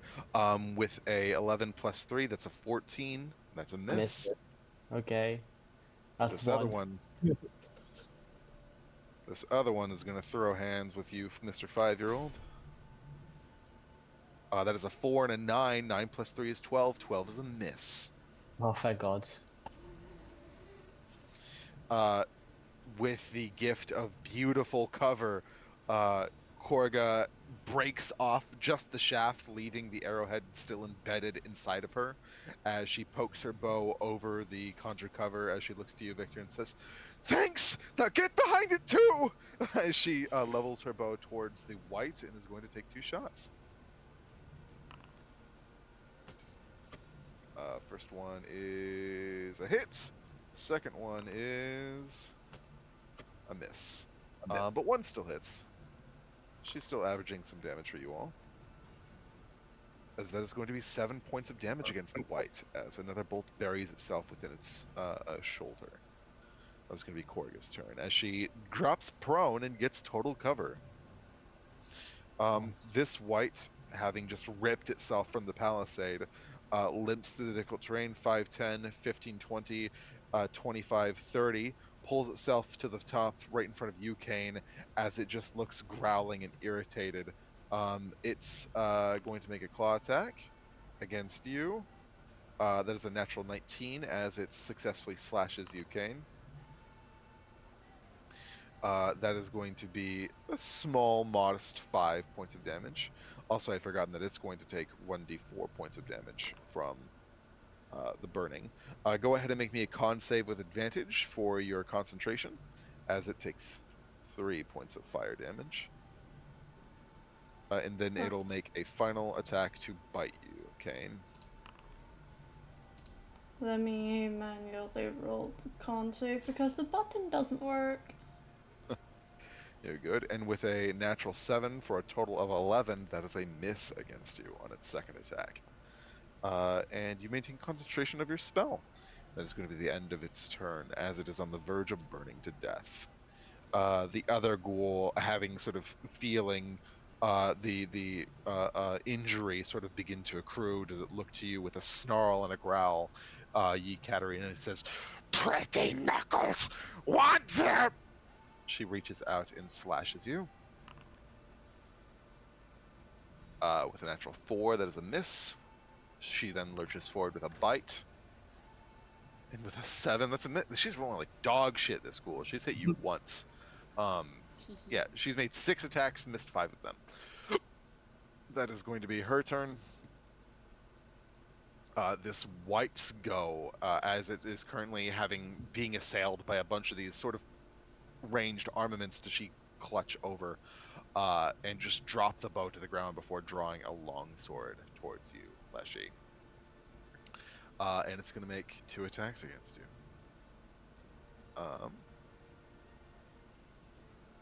Actually, it's going to make 1 attack and 1 life drain attack. I would like you to make me a Constitution saving throw.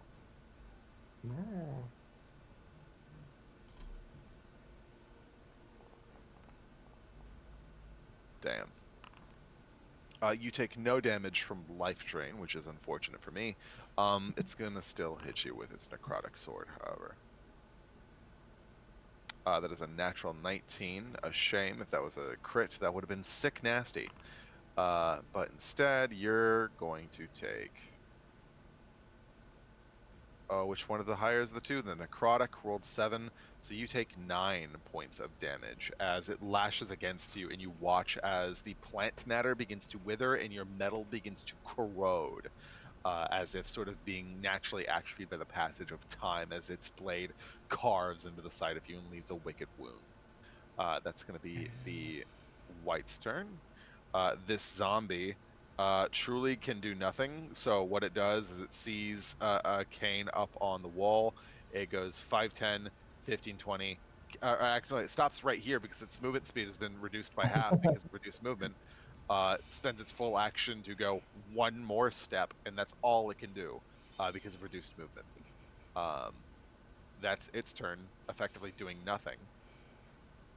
And the miasmatic plague spreader in your grip sort of moves and flails against its restraints before looking to you, Leshy. It's going to make 2 slam attacks against you. Not with advantage. That's a natural 19, which is certainly going to hit you.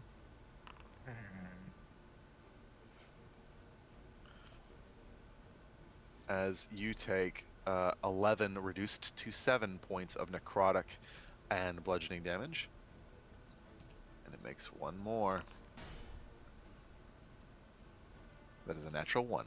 That is a miss. Oh, I'm sorry, that was a 7. Never mind. Still a miss.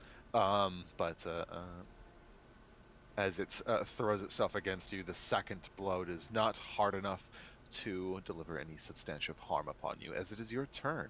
At the beginning of your turn, I do need you to make me a Constitution saving throw, as this thing sort of fog that billows from its gullet begins to infest your varying orifices and plant matter that composes you. Is this for the poison status? Because I have advantage against that. It is for the poison. Okay. 15 will save. Yippee. Is he gonna Goblin release man. this one so that he can swing his great axe? You got it? And you know, they have to die really bad, like, so he's gonna attack recklessly at the White. Absolutely, fuck it up. 18 is gonna hit. There have not been any crits this fight on either side, which is I statistically got one crit. improbable. And we've Oh, had that's right. so It was much a death advantage blow. as well. We've had like advantage on like every other attack, I know. and not a single crit. Oh my god. Oh boy, oh buddy. 7 points of damage as you crash against it, and you do have your graze if you want to hit the plague spreader as well. Oh, you're right. You're right. You're right. You're right. When you're right, you're right. I'm manifesting it, Chris. I want to crit them, Oh, and I want them to crit. I saw a 20 on those dice for a second. Yeah, was I like, know. Both of them "Aw." flashed like they were gonna do it for a moment. So this is going to be a +2 for 10 points of damage. Better damage than the one with the modifiers. Oh. It was more than the main attack, which is surprising. Yeah, go ahead. Sorry, to help my allies out, I am going to switch back to the wolf form with my bonus action, Sick. and I'm going to pray. They all miss. Yeah, I've already attacked recklessly, so they already get advantage. And now so do my allies. Alrighty. As you go, Rage of the Wolf. Yay. And And, we then shit, go I to pop. Victor's turn. Victor will look over towards the wall, and he will take a segment off of it, like just a small little, and go, need this, crack it off, and he is going to wind up and turn his Ray of Frost into like a baseball, and he's going to throw it all the way across the field, exactly 60 feet towards the Howling Ghoul. I don't know what we were calling it. Which one? It is what? Oh, yeah, the Plague Spreader. Plague Spreader, that's what it was. Damn, sorry. No, you're good. So go ahead and roll the hit. Do I get advantage or no? You do, because of Rage of the Wolf. Okay. Oh my god, those were both terrible. It's okay. Zombies famously don't have high ACs. I thought That's the this hit. one had higher one. No, it's still Okay. kind of bad. It is slightly higher than a zombie's, but a zombie's AC is 8. 6. 6 points of damage, absolutely, as as you baseball pitch across the field, and the Plague Spreader partially freezes over as it sort of adheres to the spot that it is stuck in. I really can't do anything else. Okay, that's my end of turn. I'm just out of shit. The siege wages on. I don't call them sieges because they're quick and easy, gang. Friend, your go. Okay, I'm gonna try and kill it. Absolutely. Uh, I'll say as a part of your free action, when you go to swing, you can apply a vow. Are you fucking kidding me? Another Are death you blow. You willed it. You willed it into existence. I willed it to be. As On the you one, defeat the zombie. yeah, I hit it so hard with the sword, I dissect it and the body fly away. Oh, I can't believe what the one that had fucking like. I'm pretty sure I would have killed it even if I missed with Graze. And then I crit it. That's so sad. I friend face palms. Anything else you'd like to do, friendy? No, I don't really have anything else I can really do. I don't really have a lot of bonus actions. You go. Other than smiting. Do I want to, No, I'll just turn around to this one. Okay.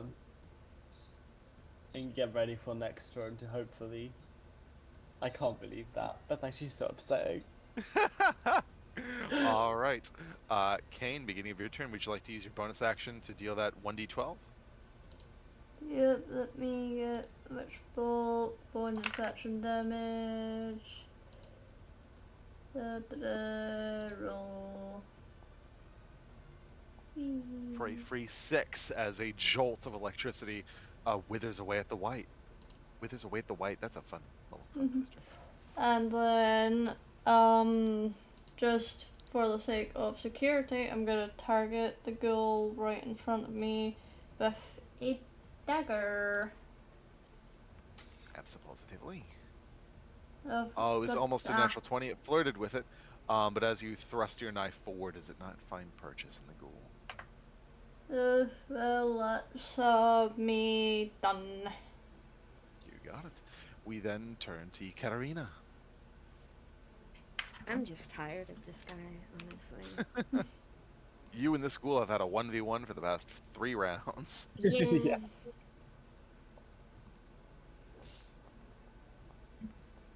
That's gonna hit.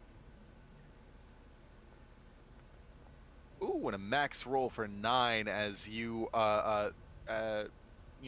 throw your hands forward and crash upon its jaw, and you watch as it dislocates and hangs open with several teeth concaved inwards.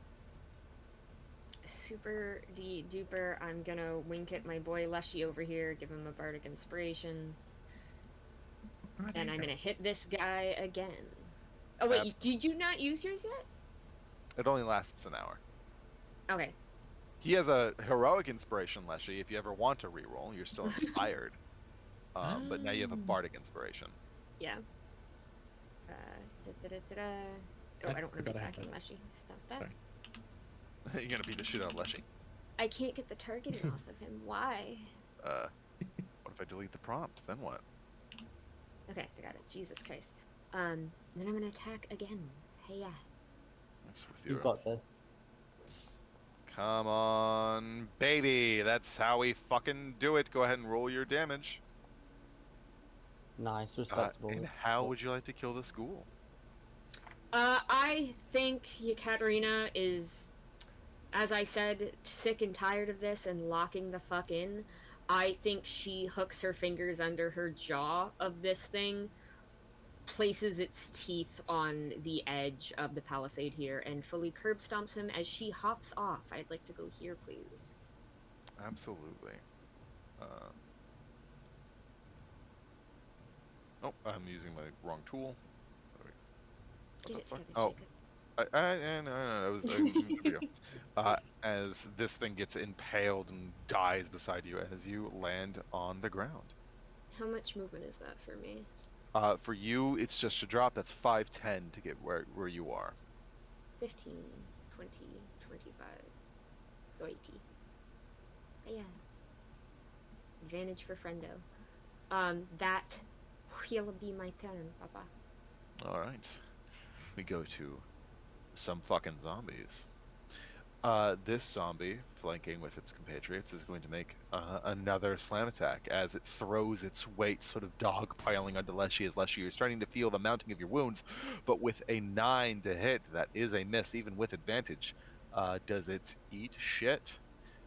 We then turn our attention to this zombie who has just seen new meat come to meet it, and does it turn its attention momentarily to what seems to be an easier meal, silly unbeknownst to it, as it throws itself forward, as it easily parried and pushed back into friend and makes no purchase. Korga knocks 2 new arrows as she moves to take sight. She aims down her bow and levels it out at the ice cover. Is going to take 2 shots against Ye Old Boy. That's going to be a miss and a hit. As she deals 7 points of damage against Ye Old Bean, as another arrow sort of flings out and hits it in the thigh as you watch as the damage is beginning to accumulate. It's beginning to weather and buckle and die. At the beginning of this ghoul's turn, I'm telling you guys right now, it has a 50-50 chance just to burn to death. It needs to be or higher, and it does. The flames consume this ghoul before you, Kane, before it starts to feel the winding of the wounds, peeling it off the side of the barricade as it falls down and once again re-impales itself on one of the palisades set up by your dear friend Leshy. The White's turn goes as it sort of pirouettes with its blade, again with a sort of tactical discipline that puts it above and far more lethal than its others. It's going to make 1 life drain and 1 necrotic sword attack against you, Leshy. With advantage, is it going to roll to hit? That's a 2 and a 12. 12 for plus 4 is 16 to hit you, which I believe is exactly a hit. You are going to take... That is going to be 16 reduced to 12 points of damage as you are knocked unconscious. No. Jinx. Sorry, I was Oh. muted. I apologize. Okay, I'm gonna restore this back to you. And I had 8 HP, not 12. oh, 8. Sorry. Just to let you know. Thank you for your honesty. Oh, it's okay. It's going to make a charisma saving throw. How charismatic is that thing? Now this one seems to have more of its wits about him than the other ones do. So let's Honestly, see. it's kind of giving.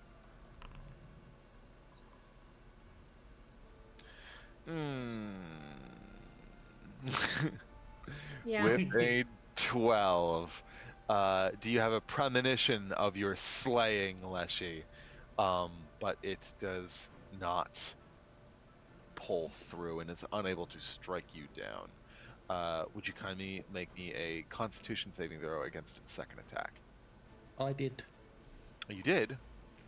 Hey. Oh, and you rolled a fucking 20, and you're fucking great. You're fine. You're excellent. You're chill. All is good. Fuck. Thank you, Katarina. We then move to this Zamboni, who is going to begin. This one, without the ability to climb like the ghouls can, is just going to take its turn trying to rip out the foundations of the barricade and hopefully bring low the supports that are upholding Kane. And with a 13, does it not even meet the AC of the barricade? It wastes its turn. The Plague Spreader now looks to you, Leshy, as it continues its dogpile in sort of conjunction with its allies. Not with advantage. Oh wait, no, you reckless, so it does have advantage. Yeah.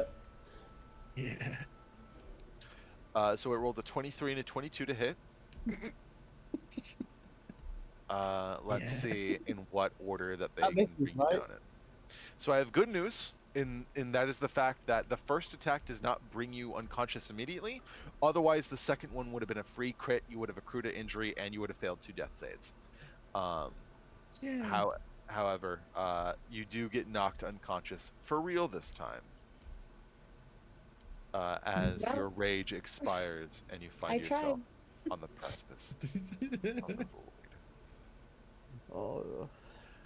Wait. With you believed to be down, does the Plague Spreader turns its attention to the others and start to shamble towards the fray. It's going to get right there, and actually, yeah, and at the end of its turn, the slow effect expires. Leshy, it'll be your turn.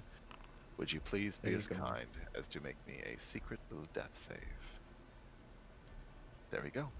Thank you so much. Now it turns to Victor's turn.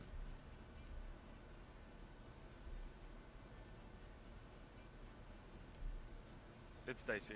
It's dicey, I'm not gonna lie. Because I'm shaken. Would it be more helpful to... My spells don't do a whole lot to the screaming one. Should I still try to attack the screaming one? Or does somebody have a preference on target? I I currently cannot hit the sword-wielding one on the way back. It is out of my range. Then I get the screaming one. He seems like he's got a bigger threat than the others. Okay, I can help Leshy, it's fine. Okay. I'm going to... Out of spell slots sucks, dude.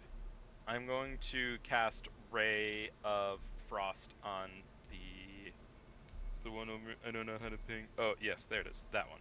You got it. Cool. Regular roll. Yeah. Absolutely, that will hit. Go ahead and roll your damage, and I will tell you that's a very good one because that's going to have it use its entire turn just to get to the fucking barricade. And 8. max damage to boot as you begin to wither and freeze it as it tries to encroach. Its hardy constitution, even now being tested against your crown, Nancy. I'm essentially just like sidewinding, Pokeball throwing a bunch of spurts of ice that like latch onto their knees and their feet as I'm throwing and watching them get closer. Hell yeah. Anything else you'd like to do? I don't think I can, because I can't do anything. The only thing I could do is try to ask if I could do a Ray of Frost without getting a modifier and just do a flat roll, but I don't know if that's possible. I'm afraid that's perhaps a little too Yeah. for the ask. That's okay. But I respect the hustle. I always will. As we come to Friend's turn. Okay.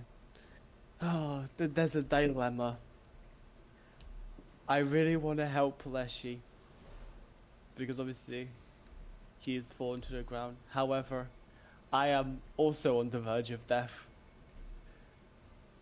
I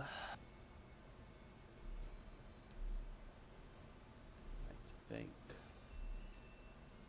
You do not have to prioritize me over your own safety. You can't talk right now. You hear in your head booming. So I have proficiency in medicine. Could I do some kind of check to see like, oh no, that feels a bit metagamey. I'm not gonna do that. I don't think Friend would think to do that. If you're now. trying to use your medicine skill to ascertain Yeah, his, whether like, stability, yeah. that is directly a use of it. That's not metagaming. Okay, would that be That's an encouraged. action or? I'll let you do it as a bonus action if you like. Oh yeah, thank you. Yeah, I was gonna say yeah, bonus action. That's fine. I literally have fuck all to do with those most of the time. Okay, my medicine. DC is going to be 10. Okay, that's doable. You see that while he is in dire straits, he has succeeded his first death save. Okay, that's fine. Then I will use this turn. I'm going to attack this zombie. You got it. That's gonna be of advantage. Just want to make sure he didn't crit fail his first save. Yeah, because I would have risked the attack of opportunity to go heal him if that was true. If he was like fully dying, but if that's not the case, then I don't want to have, I'm also very close to dying. And 2 people on the ground is bad. 17 Okay. certainly will do it. Go ahead and roll your damage. So +1 is 10 That's points 10, of damage.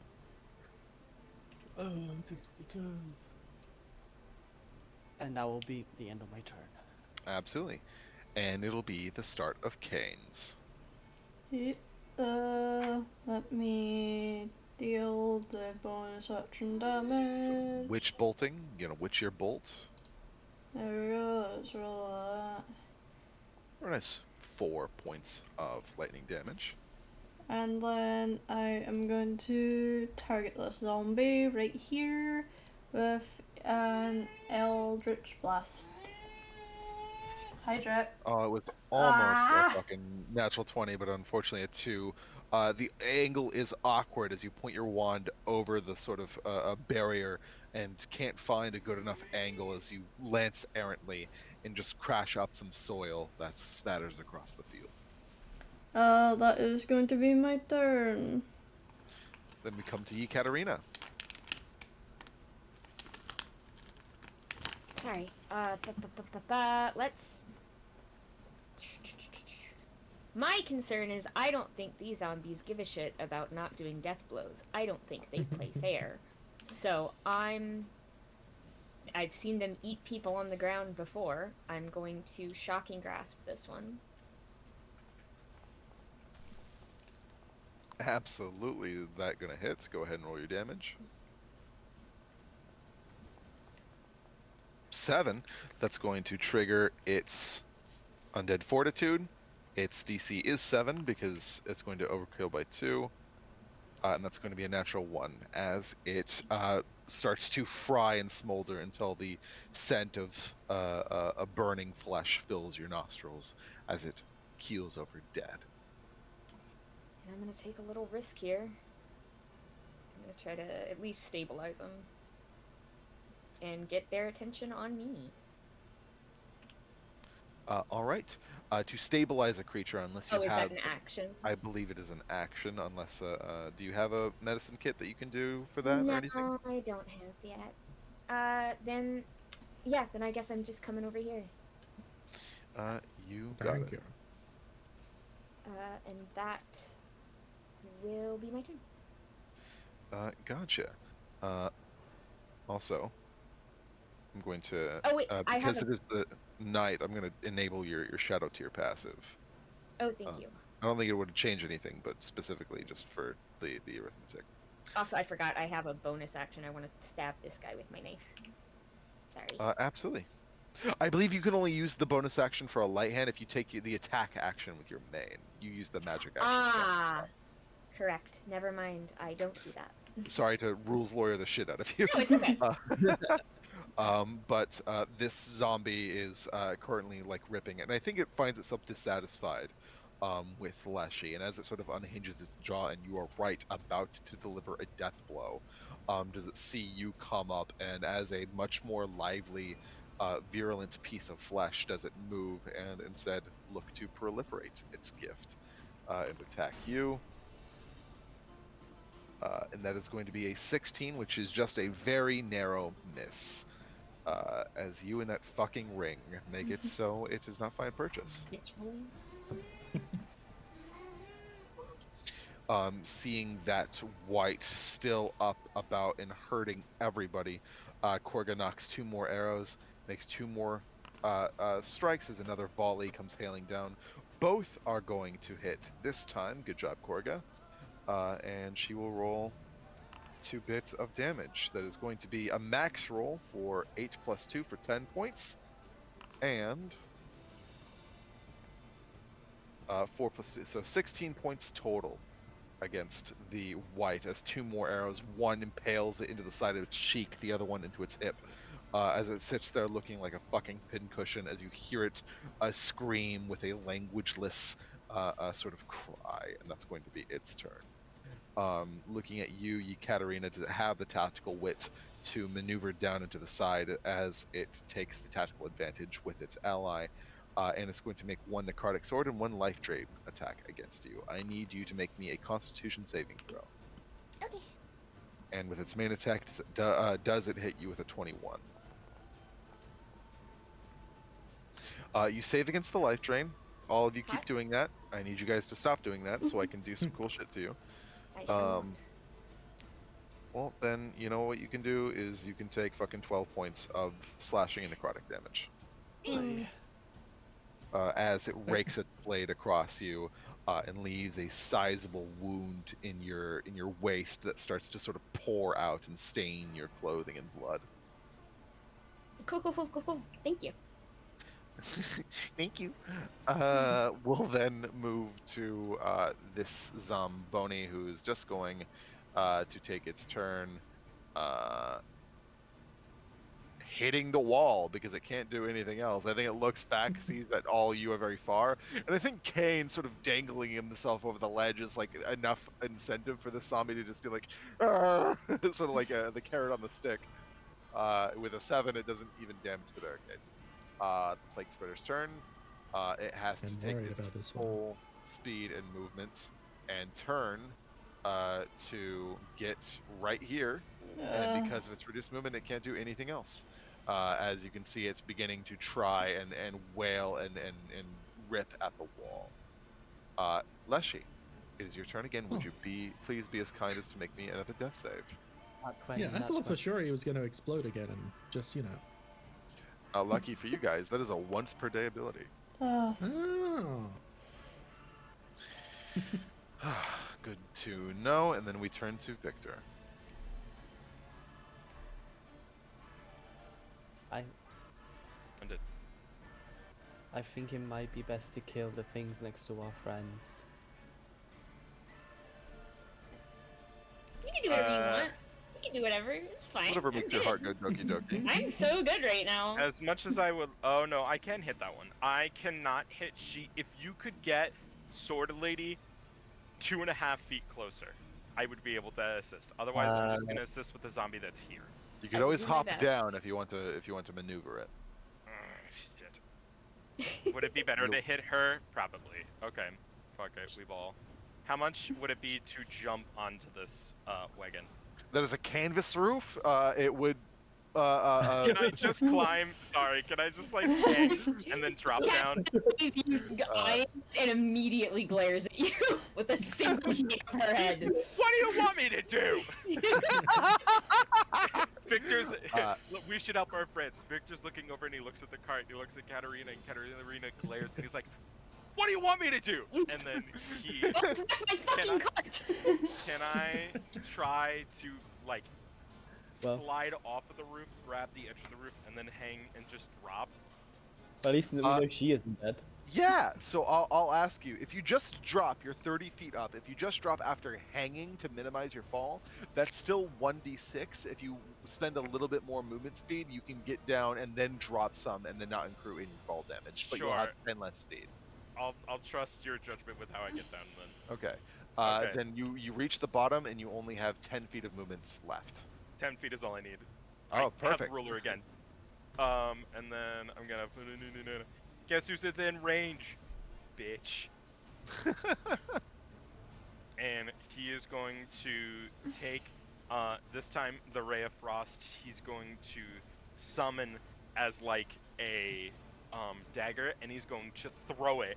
And mid-throw, the Ray of Frost is going to try to become a double-sided dagger to hopefully balance out and land on peacefully.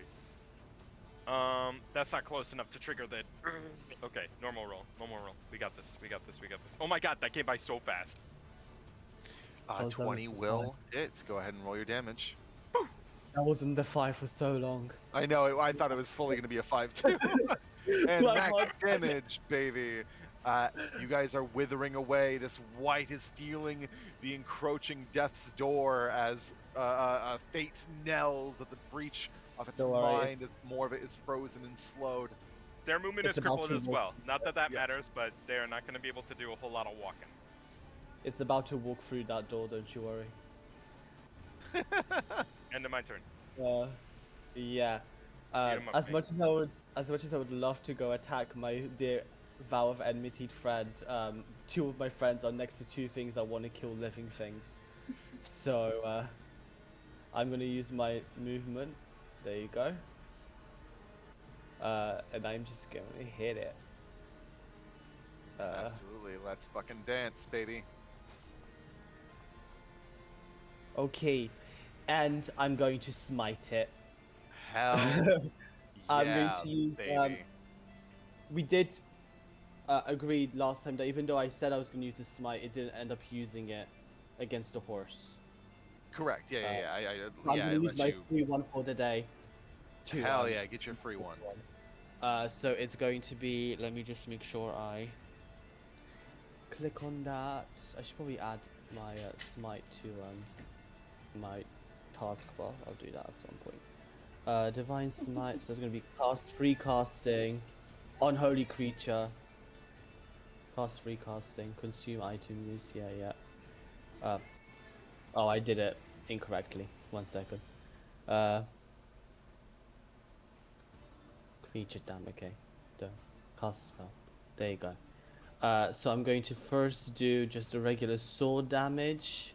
Yeah, let's see that. As you deal 11 points to the white. And then smite is going to 3d8. Yeah. Okay. 12. As it explodes, how does friend kill the white? You see friend, friend has been kind of not in the best mood today. He kind of runs up and just grabs the white and just takes the sword and just grabs the white with one hand and takes the sword and just carves into it and through it and just drops it to the ground and then looks at this little zombie. That's probably going to be next. Hell yes. Then at the end of your turn, after having dispatched one of the two commanders of the siege, we then turn to Kane.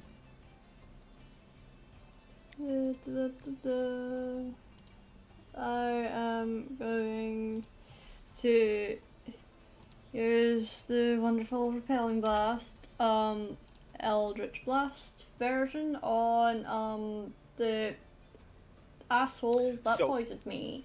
Repelling Blast lets you enchant one of your cantrips. I'd assume that you used Repelling Blast on Sword Burst. Yeah. Is it not like it's called Agonizing Blast that can just sort of be added to both? Agonizing Blast also is an example. You when you take those invocations, you get to choose when you pick that invocation which cantrip you're enchanting with that augmentation. Ah. So Agonizing Blast only applies with your modifier to the Eldritch Blast or any cantrip of your choice, but I assume it's Eldritch Blast. Mm-hmm. So if you want to knock it back, you can Sword Burst it, and Sword Burst will also hit not only the Plague Spreader, but the other one, but it will also knock them back as well. As you can see that the Plague Spreader is trying to crawl wait. its way up the side. They're within range. I thought since they were on, the ground, Swordburst couldn't reach it. I think they're still within that sort of like on the edge of the emanation.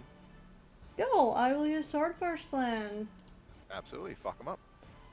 That's Especially a because the Plague save. Spreader is crawling up its way. I do have something. I don't want to be a rule lawyer.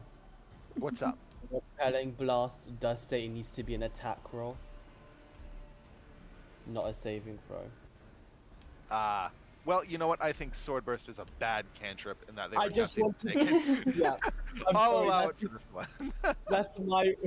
Sorry, guys. It's me reading things again. Apologies. No, you're good. You're correct 100%. I'm going to allow it because Sword Burst I think Yeah, is a yeah. bad cantrip. I just realized it now. When you did it before, I didn't even think about it. With a 7 and a 9, both fail. Go ahead and roll your damage. As the Plague Spreader falls back onto the flaming corpse over the other one, and this zombie falls prone in the trench. Thank God the trench finally got to do something. It's a nice grave. Yay. But this one is prone and takes 4 points of damage. This other one is burning and takes 4 points of damage. Sorry, one by one here. All right. Anything else you'd like to do, Kane? There is nothing else I can do. So that's my turn over. All righty. Let's see. -4. Come on. And then burning. All right. Yekaterina, it's your turn. You know what time it is. Time for these hands. I crack my knuckles. Ooh. Never mind. Nothing else. I think you're still disoriented by how haggard you were from that initial blow. And as you overextend, you feel that sort of open wound in your side stretch open, and it catches you off guard. You still have your bonus action if you like.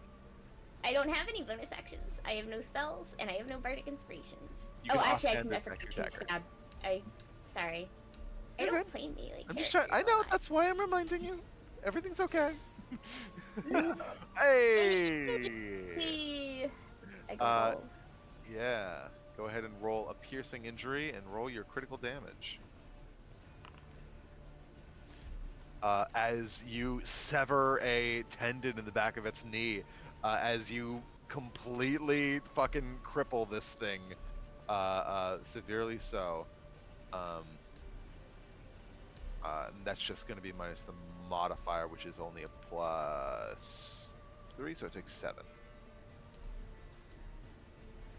Right on. Anything else you like to do? That's all I got. All right. Then it comes to this Zamboni's turn, who looks down at its lacerated leg and just looks to you with a retributive fury. It lurches towards you, throwing its full body weight against yours, as it rolls a 4 for a total of 7, which is a miss. Korga's turn. At the start of the 9th round, as we're approaching nearly our first minute into this strenuous siege, does she harry down another volley of arrows, this time towards the Plague Spreader? Both are going to hit. She is going to roll. I'm just having the formula double, that way we can accelerate the pace of combat. For a grand total of 15 points of damage, as 2 arrows both sink their way into the plague spreader that continues to cough and hack as those fumes begin to cloud around it, as it begins to sort of show signs bearing its injury. This one is in the pit, spends its turn righting itself up from prone and crawling out of the pit, and takes its full action just to get exactly back to where it was. That's all it can do because of that hard CC turn. The Plague Spreader's turn. At the start of its turn, it's going to take 1d4 fire damage as it slowly begins to burn. There's going to be oh, that's a max roll. That's a -4. Pretty good. However, Victor, having dropped yourself so you can be in range of everything, does the flaming zombie turn to you? Yeah, that's not great. Lurches forward, and as it throws, its body is going to make 2 slam attacks.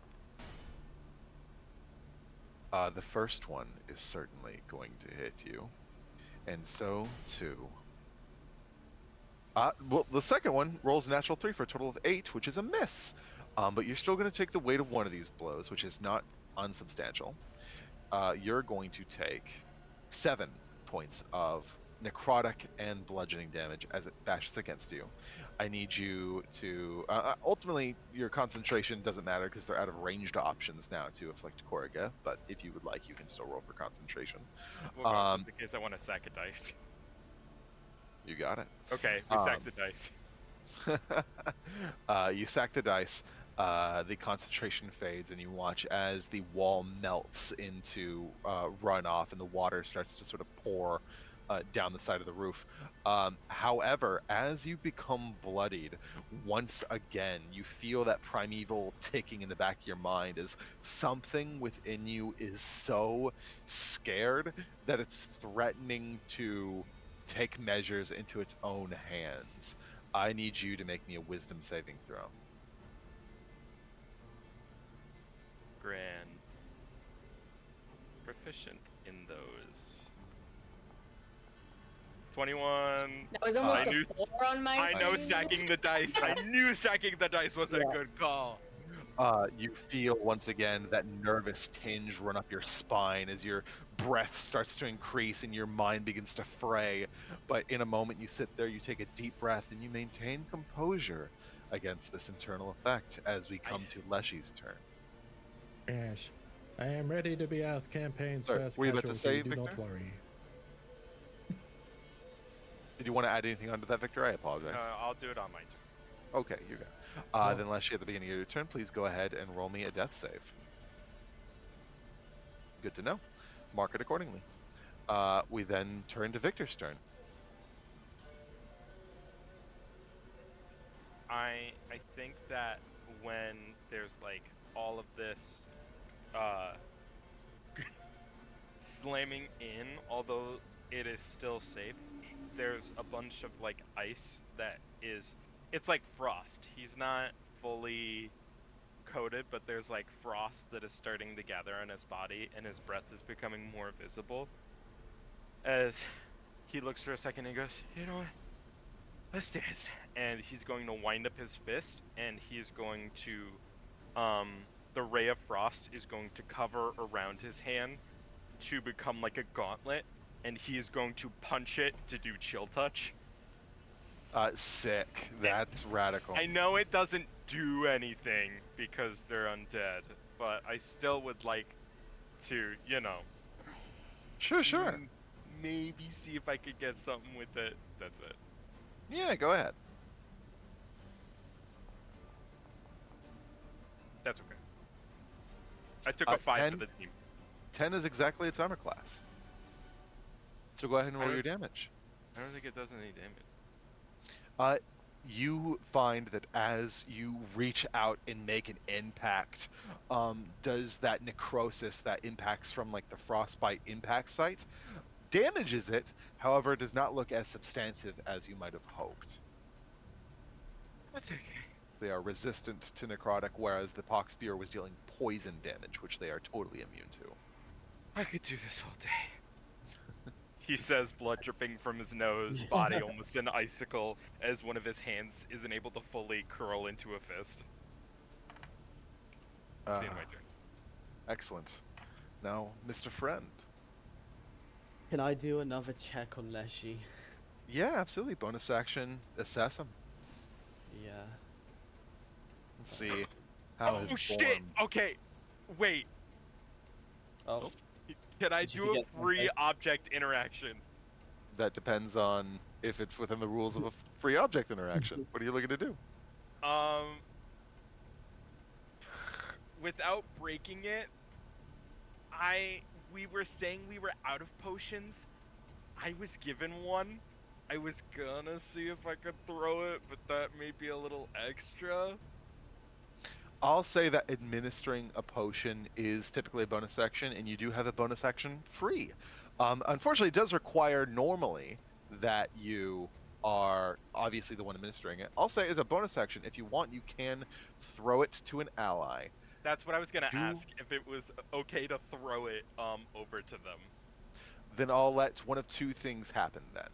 You choose right now, which ally would you throw it to? Ekaterina or a friend?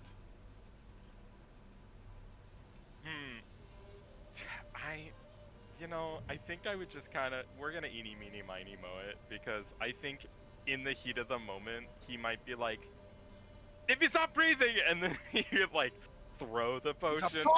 Sorry. Just like, heads up! And he's gonna fucking chuck it, and whoever catches it, catches it. I didn't call evens or odds. Who wants evens, who wants odds? I'll do it again. We'll have Ekaterina be evens and friend be odds. Cool. Yeah, friend's odd. Okay, the correct Okay. choice. So Ekaterina, now Quinn, I'll ask you one final thing before we resolve this. Would you like to rely on your accuracy, or would you like to rely on Ekaterina's reflex? Would I be able to inquire what check? Could I do something? You're either intel- going to be making a attack roll that has your dexterity plus your proficiency, or Ekaterina is going to be making a dexterity saving throw to catch it as a matter of reflex. I don't know what my. I have a +3 to this. And I have a trust +6. you. I see Okay. Ekaterina's a lot more Yeah, I would probably trust you a lot more, anyways. So in the midst of it, he's gonna throw a punch and he's gonna go, "Heads up, Katarina!" And he's gonna throw it. Oh, that's With it. really cool. With a 10, which is all you needed. Thank God. Is it maybe too close to for comfort? It's like when you catch it just by the edge of the vial, but you sort of catch up and barely nick it between your fingers, and salvage it before it crashes and shatters to the ground. Okay. I'm still gonna do my check. If that's everything. Yeah, of course. Okay, I'm still gonna do my check. Where's my medicine? There it is.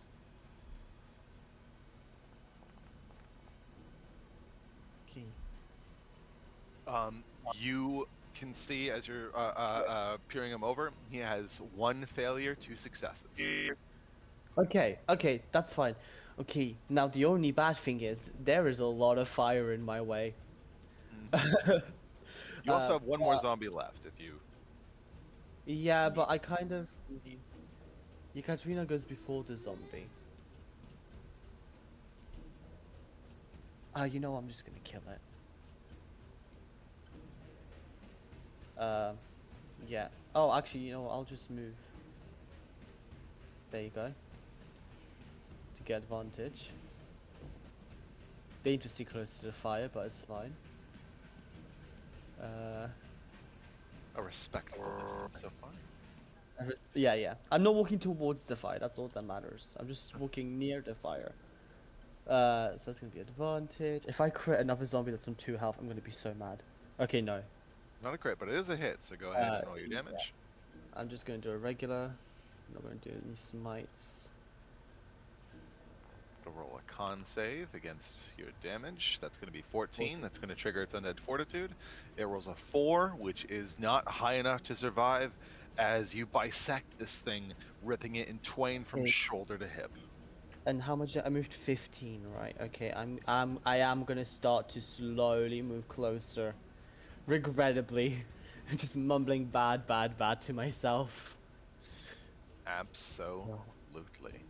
And that's gonna be Then- the end of the game. All right, thank you so much. We'll then move to our beloved Kane. The Kane is going to try get less with an Eldritch Blast. Damn. Same exact thing happened as last time, where it rolled on 20 for Yeah. so long, and then it rolled to the 2 at last second. This Exact game same is repeat. playing This with my game's sanity. bullshit. I apologize as you look to aim over, and again, it's that fucking angle. It's trying to fucking get that vantage. Out of annoyance, Kane is just going to give the zombie the middle finger. He's just annoyed. Rude. Going out to you as we turn to Katarina's turn. Ekaterina's gonna bend down to Leshy, and I think there's a second where she's about to give the potion to him and realizes... Does he have a mouth? He doesn't have a mouth, but he does have a small sprawling ecosystem on the inside of his clothes. Okay. I think she'll kind of, like, pull his collar down a bit and, shit, I fucking hope this works, and I will, dispense a healing potion to my boy. Yeah, you water his crops, so to speak, and let's roll that fucking funky music, white girl. Never say that again.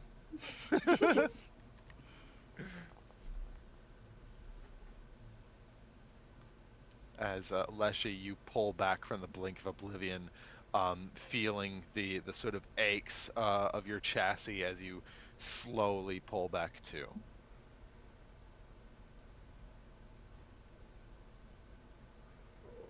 That is your bonus action. Are you good? Oh, thank you. Okay, I'm gonna take that as a yes. And then I'm gonna... Oh, it's so far. That's stupid, actually. I don't like that. I'll go here. And I am going to... Oh, I didn't plan for this, so I don't have any good lines. I'm gonna vicious mockery this zombie, and all I say is, burn much? Dumb. Crit Okay. fail, crit fail. It'd be so funny. Kane is complete. Did it?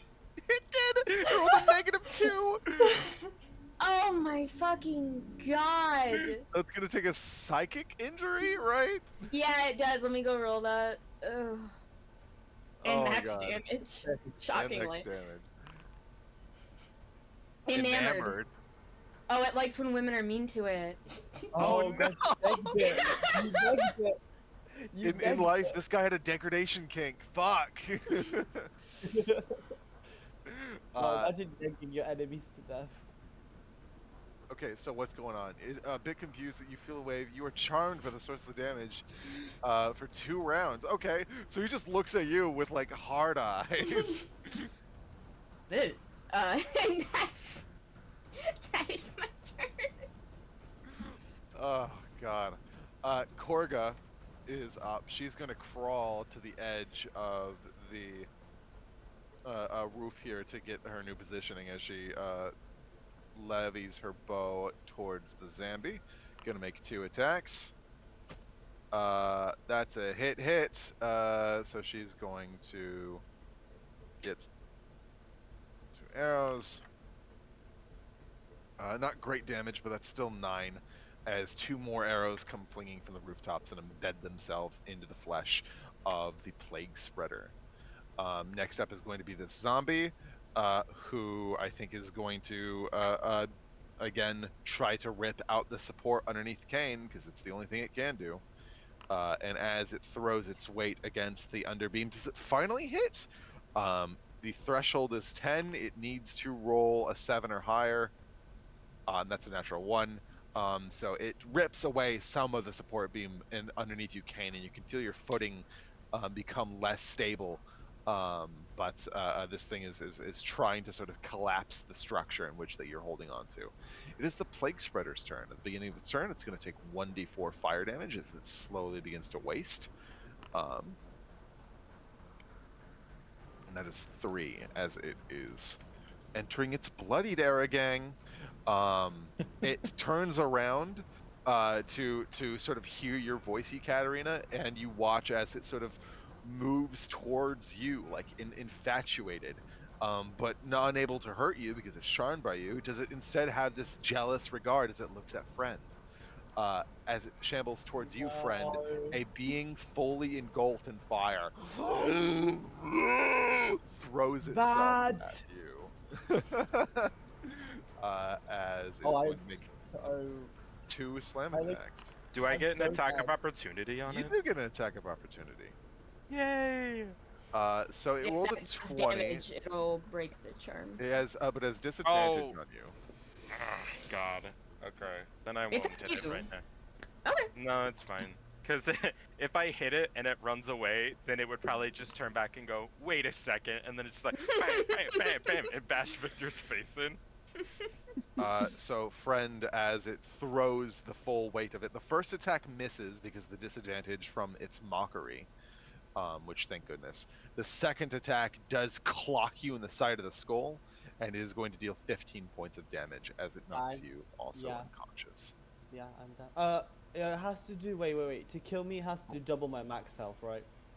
Correct. You're not dead Okay. outright. I forgot if it was double max or if it was double current. So I was like, if it's double current, goodbye, guys. Yeah, so you watch as there's a glint of fire walking towards you, and I think you seize and paralyze, and your defenses are down as this thing comes at you and truly rings your bell and sends you toppling down. Leshy, Oh, tired and unable to manifest the rage that is idle within your core, it is your turn. just gonna stand up kind of unsteadily. The last time you were standing or were conscious, there were a lot more enemies on the field. But I do have a question. If I sprint full force into something, what happens? How about you tell me, what are you attempting? I love the question. Standing up, you know, he sees I fucking Ben love you. zombie Friend.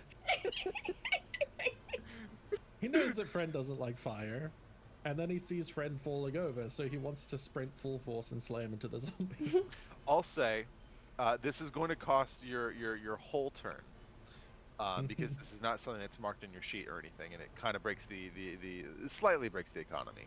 But I'll say that if you spend your action to dash, I'll let you make a unarmed attack with your bonus action, and you can choose to use the push or damage option, but not both. So you can sort of push him off, and if it succeeds, it'll also knock him prone. He will do the push option. As you fully level and like lower your horns in like a charging buck, a deer buck, do you throw yourself at the Plague Spreader? It's going to make a strength saving throw against. Did you say to do an unarmed strike? What did you Yes. say to do? Well, Would let that me. be reckless or no? You can choose reckless if you'd like. You'll just be Yes. tagging yourself. Okay, cool. Then go ahead and roll to hit. Oh, I did the grapple shove option for some reason. 1 second. We're using the 2020, Yes. 2014, so you don't got to worry about that. Hell yeah, that'll certainly hit. Then as you do you send this thing? Let's see, is it? It's 10 feet back and prone. As this thing sort of flies off and crashes onto the ground, sort of crumpled and folded. I'm gonna move its flame back over itself, so you don't have to worry about being on fire. Very good. And then he will lean against the wall and catch. Well, he can't catch his breath. But He doesn't breathe, but if he had lungs, he'd be catching it. As like a fucking game of badminton, Victor, do you watch as the zombie is thrown back into your court? Heck, I much would have rathered that it was not in my court at the moment. You have advantage on the attack roll since it's prone. Yeah. Okay. Hmm. It's not a breathing creature, so I can't get super psychopath on it. I was gonna do something, but Terrifying it's- implications, but I love it. Okay, I was going to phrase that my necrotic touch this time was I sat on it and I choked it out. But since it doesn't require air to breathe, like some kind of undead, I guess. When it's down, instead he's going to gather, because his body's still covered in that frost. He's going to, instead of having it in his hands, he's going to take it up and lift up one of his boots, and then he's going to heel smash into its head, to try to do a a chill touch with a boot covered in frost. Absolutely. Let's fucking see her, bud. Let's fucking send it there. That's fucking. Big fucking wallop, don't you know? Absolutely gonna hit. Why don't you go ahead and roll that damage for me? Play that funky music, my white boy. Unfortunately, this 1 reduced to a half is 0. What? I think it fully, as you sort of drop kick this thing down It and rolls. bury your heel in its face, do you watch as it raises a hand and catches your heel? Your heel fully impales it as like that black frost wraps around its hand, but you just watch as this flaming zombie looks at you with a deathly ire. Shit. Okay, that's my turn. All right. That's all I can do. Friend, would you I be have- as so kind as to make me a death saving throw with advantage because of your How- constructed Yeah, how do resilience? they make it so people don't see? I have the thing set up. I believe it should do it automatically. I Yeah, believe. I do be having advantage. Where is? Am I blind? Where are death saving throws? They are on your. I disabled the highlighter. Underneath your hit dice, there's a little banner with a skull Little save. skull guy. Oh yeah, got it. You can click the skull and it says roll a death save.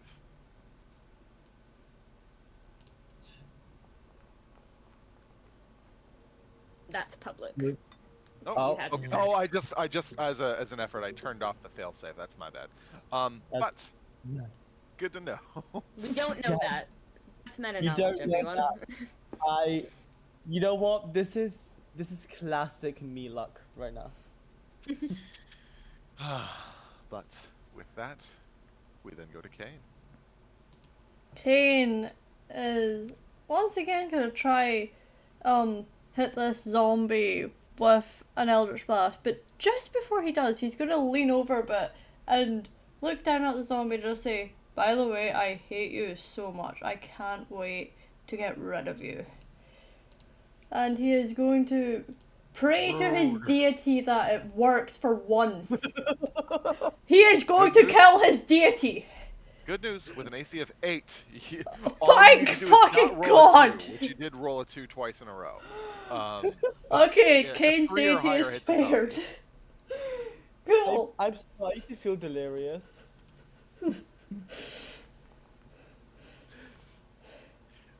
With a 7 points, that's going to be, he needs to make a DC 5 con save. And with a natural 2 for a total of, that's exact, it meets, it beats.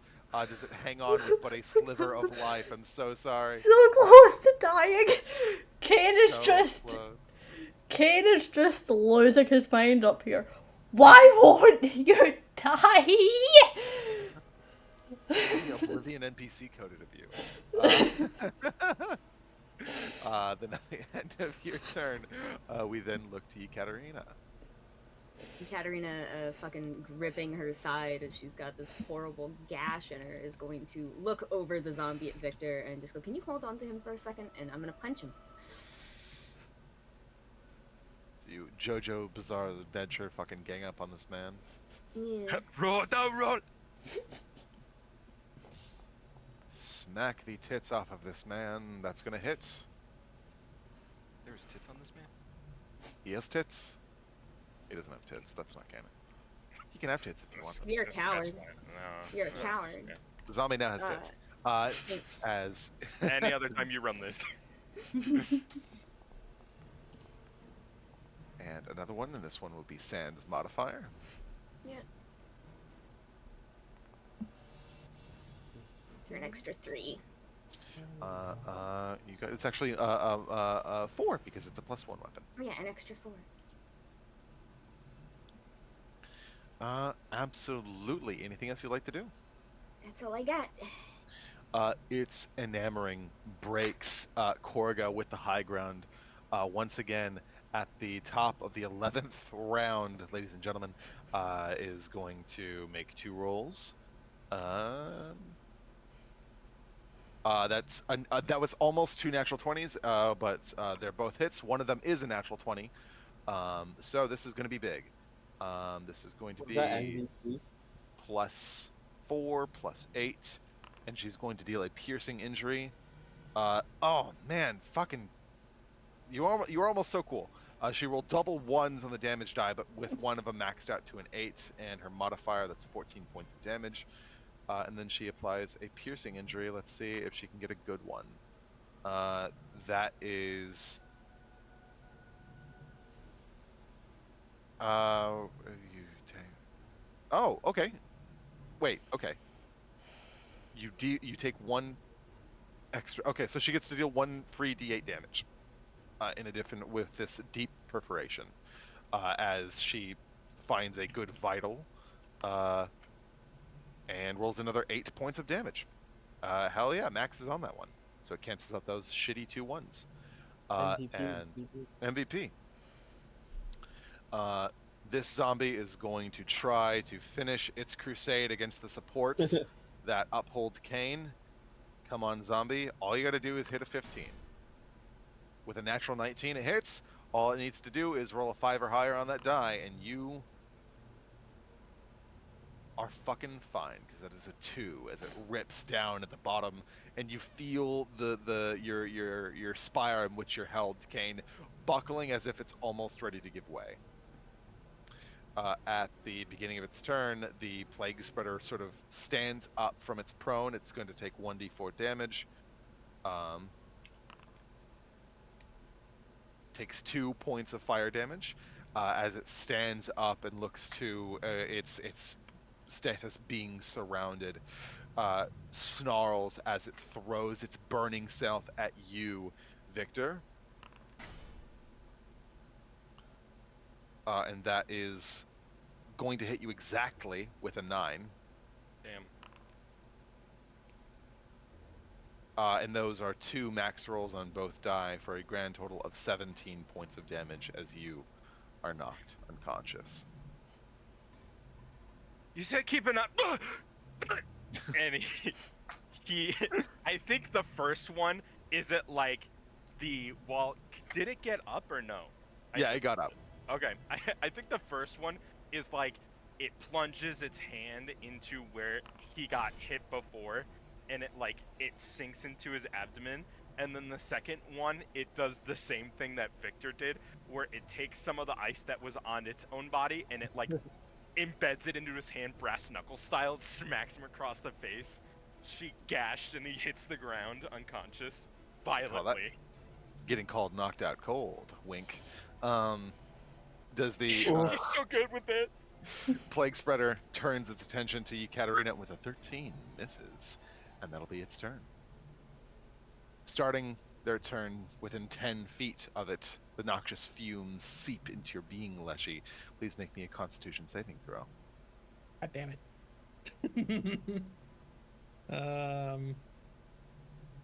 You are both heroically inspired and bardically inspired, so you have a couple fail safes, but you don't need them because you defy it. Is it still prone? It is now standing up. Okay.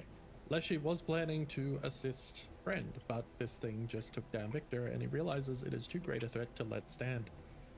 So he's going to swing recklessly at it, hoping to split it in half as well. Come on, buddy. Natural 19 is gonna fucking do it. Let's see some damage. Please don't roll a 1. Why do great axes swing so wildly? Oh, Hey. but baby, that's why they swing so wildly, baby. Holy shit, a 15 is absolutely gonna do those literal numbers as this thing finds itself ever so teetering upon the precipice of life and death. Is your siege nearly complete. Anything else you would like to do? I forgot that. There. Is there anything else I can do?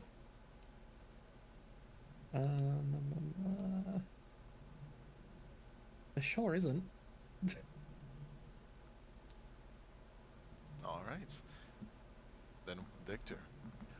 In the lower right-hand corner where it says Enter Message, you'll see a couple of role modes. The one that kind of looks like the Daily Planet logo a little bit. You want to click the one that looks like the stranger who's going to flash you in the parking garage. That is private role. Set it to that, and then roll your death saving throw. Please. So many ways you could have stated that. Right. And that I am a what came dungeon to my master, mind and first. narration is my talent. That's what first came to your mind. I just think that's really interesting. That's all Yeah. I'm saying. Yeah, I'm correct. It's really telling. Yeah, I'm sure you are. Like the one that looks like Deep Throat.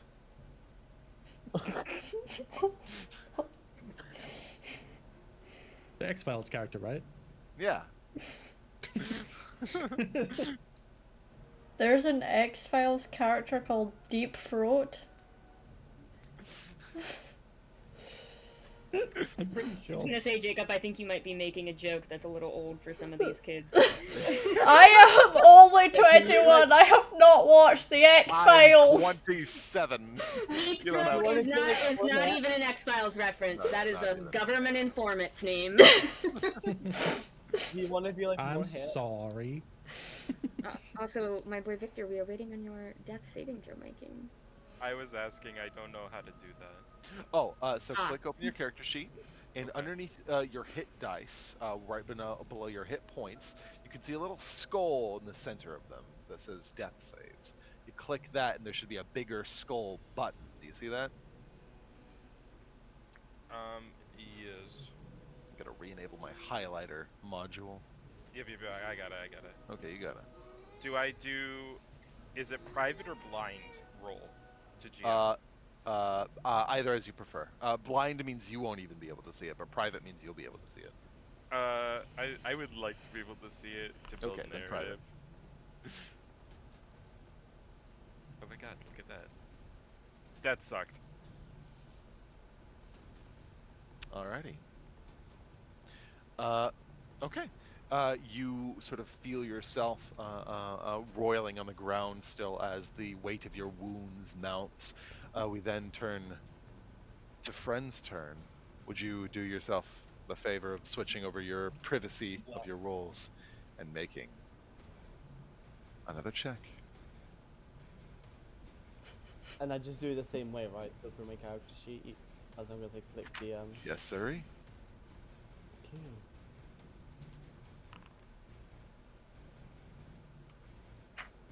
Okay.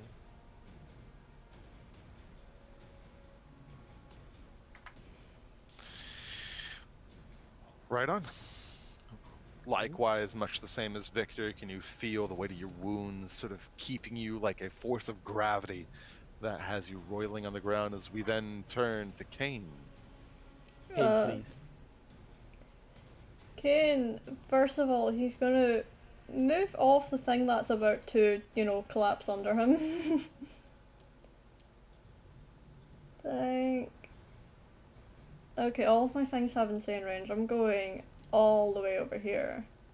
And Oh, come on! Hear the zombie complain. Kane looks at him with this annoyed expression. You don't get a right to complain. And he is going to ignore the zombie that's been pissing him off for the sake of helping his companions. Hell yeah. Fucking team friendship over here. You cast out your wand to hurl another bolt. And it's fucking free! And unfortunately, Holy Thanks for effort, kiddo. with a AC higher than that of a normal zombie, not by much, but enough to make it so you need to roll higher than a 3. Does it crash into the soil harmlessly behind him? This game is driving me insane. Yekaterina, in such close proximity to a fecundite such as this, would you please be as kind as to roll me a Constitution saving throw against the poison that fills your lungs? That's so. I don't think Kane has rolled above a 5 in the last Uh, 4 rolls. You steal your Constitution and find yourself warded against this encroaching plague. Why don't you go ahead and do as you please? Beat the shit out of. Just fucking die already. Please. Oh my god. That's so good. Yes. Just fucking die already. You should kill yourself now. 17 certainly hits. Go ahead and serve that damage. I'm actually in tears. All right. With 8 points of damage, you set it down, and I would ask you, my dearest Ekaterina, how would you like to do this? I think with it being on fire, is there a certain difficulty to getting a grip on it, and a lot of her hits have had to be very, very quick. And so I think she sort of fakes left in order to get it to, like, surge forward before wrapping an arm around it and putting it to the ground, and then as that putting out a fire itself, does she stomp the ever-living shit out of this thing. In casting it into its prone position, do you begin to curb stomp it until its virulent form lies limp and defeated? And with this last zombie, we shall mercy rule it, and I'll even give Kane the kill. How would you like to defeat? How, Kane, more importantly, and much more impressively, unlike Ekaterina's thing, how would you like to describe killing your mortal nemesis? Cool. This is an imperative story beat for Kane. This is, yeah. Actually, Kane, I'm going to do this because I want to be cruel, and I think this would be really, really funny. I want you to roll. I want this to be earned. I want you to roll me another Eldritch Blast against that. Sure, let's roll. Because I want there to be the chance that you eat shit on this. Don't do this to them. Okay. Alright! How would you like to defeat your mortal nemesis? Kane, finally having had enough, he, like, decides to go nuclear in the sense of he is going to threaten his own safety of like, he knows he's his patron's asset. He is going to threaten his own safety if he doesn't get rid of this damn zombie. And, you know, his patron not wanting his asset to, you know, do something stupid is like, fine, do it, my dumbass child. Feeling the gentle lilt of your patrons touched, you feel like your wand slightly course correct as your final foe is defeated. And with that, ladies and gentlemen, we're overdue for a break. Let's take 15. We're at 45. Good fucking We'll lord. come back on the hour as you all have successfully conquered. As me and Victor are dying. We needed Garrick and his grease bottles. You guys don't know how much quicker this went with Garrick and his fucking grease. Also, Tally in Salt, Tally fucking setting out those spikes everywhere. One of the characters fucking bought a shit ton of caltrops and fucking And ball just fucking bearings. threw them on the ground. We just fucking AoE'd their asses to death. It was nuts. Unfortunately, Big the time. trench didn't get much. It didn't. The Next trench didn't time. serve to stop one zombie turn. Next time. Don't We are stop looking in your never- trenches. I'll be We are back. we are never putting ourselves after somebody's nephew ever again. It's okay to be a bit selfish sometimes. I'm gonna make some Fine. tea. Honestly, Kane, I feel your pain. Sonia, I feel your pain. I have been there before. There was a 4-session run where I didn't roll above a 10, so don't worry. I feel like some cosmic deity was like, you know what would be fucking hilarious? And it was, but at the same time, oh my fucking god. Yeah. It's tea time. Yes, shit, it's tea time. I'm losing my We fucking also mind. just rolled not incredibly a lot of the time. Our initiative rolls were actually despicable.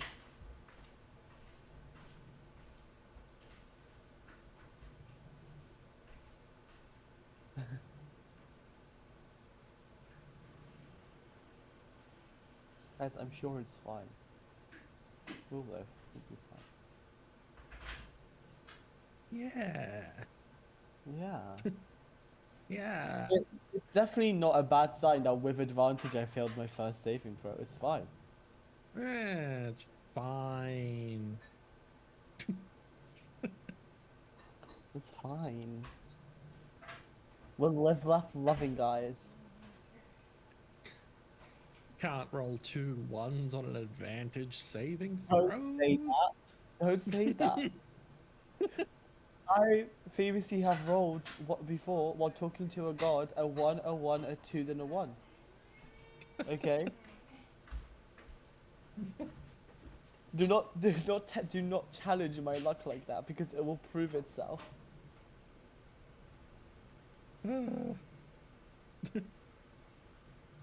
I can't believe I survived for so long on like 6 hit points and then right at the end. I should have stayed away from the fire. I wanted to help my friend Victor, and this is what it got me. I don't know what I'm gonna do at the end of the session for the stars and wishes and stuff. We're just kind of fighting things. Yeah. We kind of do be fighting. I return. Ah. Don't yell at me.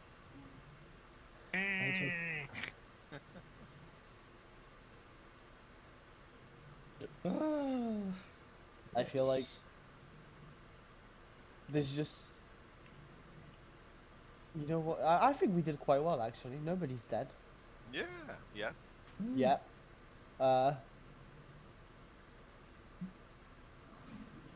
It's fine, guys. We'll be fine. Me and Victor are gonna be fine. We're both gonna roll nat 20s, and we're gonna be fine. Yeah.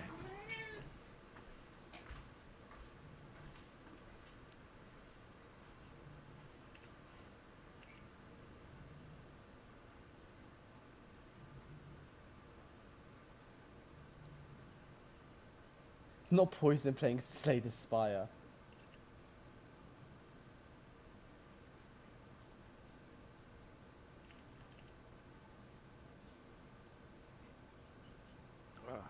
He needs to unwind after a fucking that hard. Yeah. I would too, wouldn't you? Shit.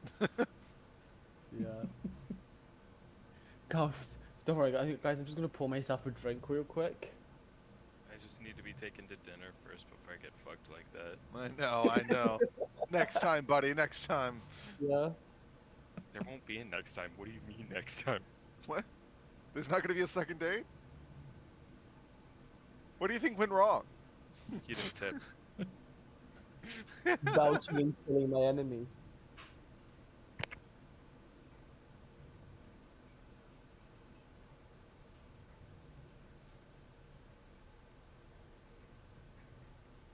I'm not doing good here either. I'm getting my ass beat on every single game possible. It just so this, it just is like that sometimes. You guys did great, and I'm proud of you. I think my team did great. I think I did lousy. You did a fucking shit ton of damage, and you fucking skipped the enemy terms several times because of your fucking slow bullshit. And you prevented Korga from dying because she didn't fucking couldn't be targeted by arrows anymore. Korga the MVP. Korga's damage was your damage, baby boy. I don't know if you knew that. I somehow survived on like 6 HP for like 6 rounds. Well, that's That true. was- That's true. You stopped the boomer from exploding all over my face.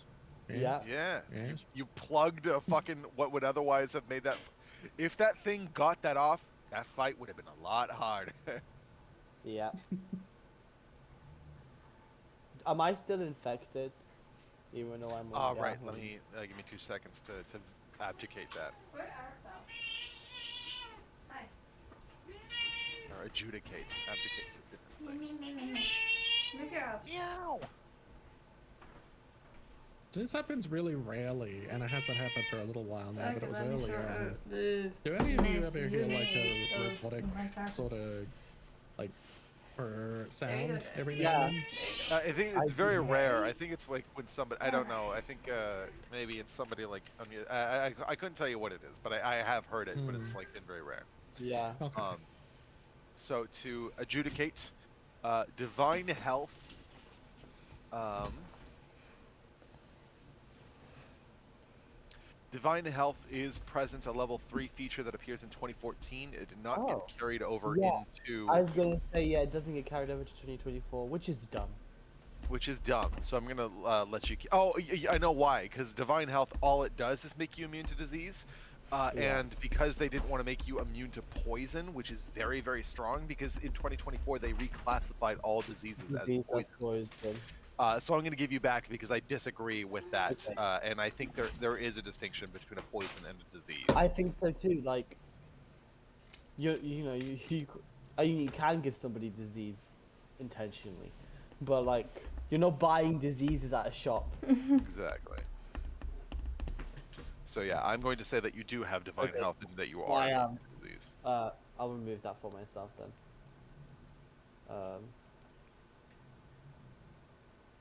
There you go. Incredible.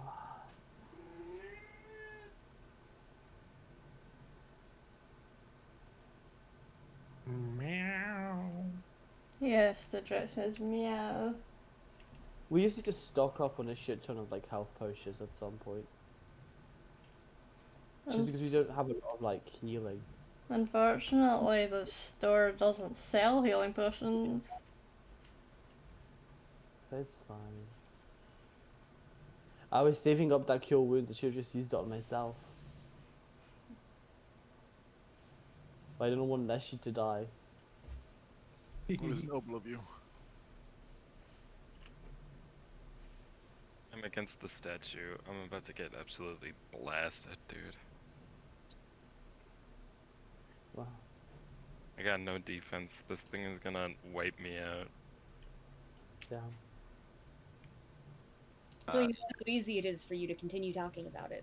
I was Affectionate. yapping, and I am good. How dare you? I am. Affectionate. Believe it or not, I am buying myself time because I'm trying to do this last. I'm trying to do a little finesse. You didn't have that done beforehand? Shut up! Shut up! Shut up! Wow, worst DM ever. I know. I'm never prepared for this shit. Unprofessionalism at its finest. I don't even like playing this game. You can tell. That's why How Jacob is dare involved you. in 4 separate Curse of Strahd games. That's not. Yep. What? Oh, that's true. Yeah. No, you didn't have to say it like that. Yeah. It's not like I can talk shit. I am also in all 4 of those games. Yeah, get fucked, idiot.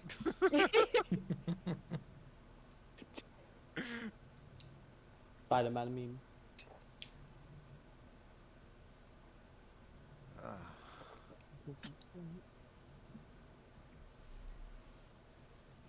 We are so close to death. It's fine. I'm sure nothing else will happen tonight. Yeah, I said, looking directly into the camera. everything's Yeah. so Yeah. good, guys. Pan to the live studio audience.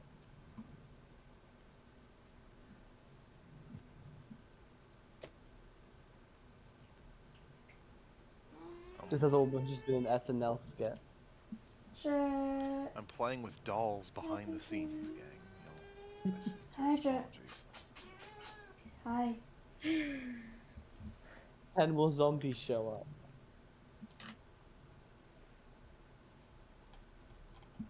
Yeah, you guys ready for part 2? Yeah, the zombie ogre lurching over the hill. Yeah, yeah. Oh. Yeah. Do you guys know what a Nightwalker is? And I don't mean the prostitute. No. Yeah. Do people call prostitutes nightwalkers? Do you mean streetwalkers? Oh, maybe. I think you're mixing up your sex worker slang. You're so right, goddamn. You're the one who had to What? teach me what a John was. I'd never heard of that before. You've never heard what a John was? No, I never heard John. Do you know what a pro is? It's I'm a looking. prostitute. Peach. Oh, okay. I was about to It's a say. prostitute. Peach, I'm looking at you with big doe eyes. Help me. It's just someone who does this stuff professionally. Like that's Gotcha. What is a John? A John is a- someone who buys sex work. Yeah, So who anyone who hires hires Yeah. who Ah, hires prostitutes. This context came up because I was explaining to Jacob how in Canada it's not illegal to sell your body, but it is illegal to purchase sexual services. Yeah. Like I think toys. that's in most countries. Not America. Not America. It's illegal to. America. It's super illegal yeah. to. Solicitation, yeah. Yeah. You can also do you know what turning a trick is? I think you're gonna find that maybe he's not that involved in this world.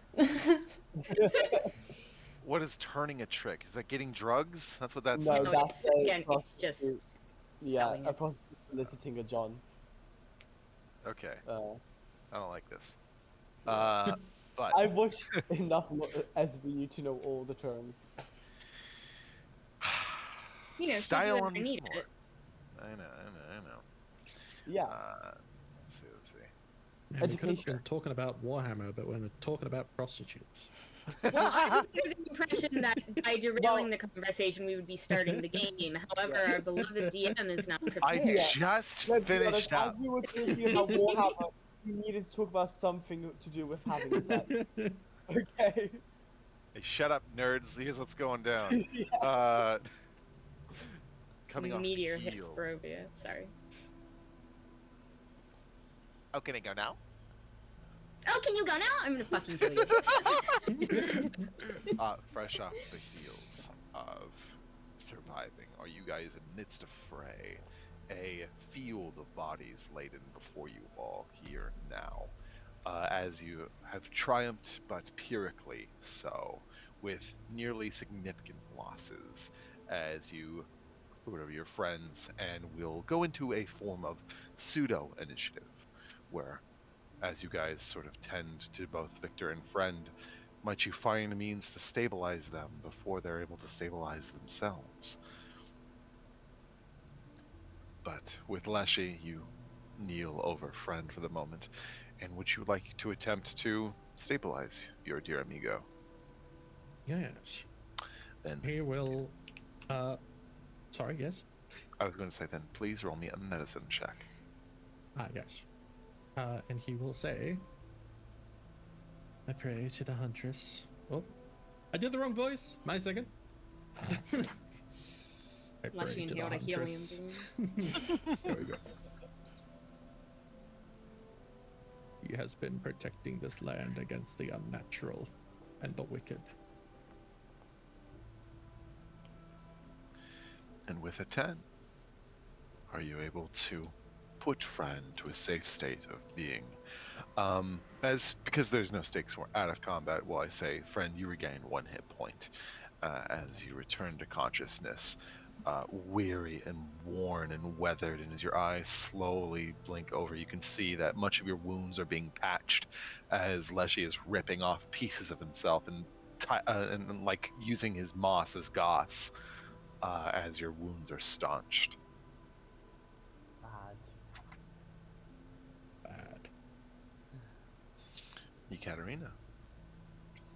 Victor lies before you, out cold, and as you move to administer aid and apply pressure on the wounds, Victor, do you too achieve consciousness with no further incursion or nearing to death, as you slowly begin to wake with a bruised face and a slight swelling in your eye? I would like to point out it's not that slow. It is a pressure to the wounds, but Ekaterina fully brings a hand up and smacks you on the face a couple times.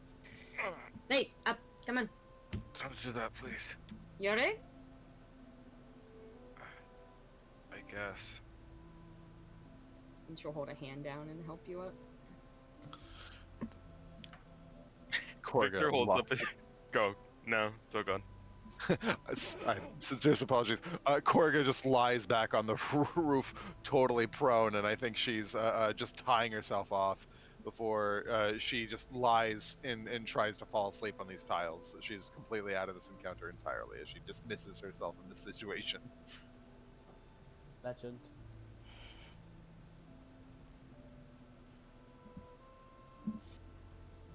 We should probably go check to see how the other walls have held up. Hmm. As you are to say, you suddenly see a small, dark silhouette that plunges from the skies above, resolving into the form of a familiar raven with its blue-tipped wings flashing in torchlight. You can see its demeanor is wide and panicked, and an urgent, desperate shriek as it croaks repeatedly from its wide open beak. You watch as, in a form of its raven mimicry, does its mouth sort of creak open, and it starts to emulate the sounds of distant, terrified shouts and the crunching of wood as it flies in a circle and flies back towards the way whence it came.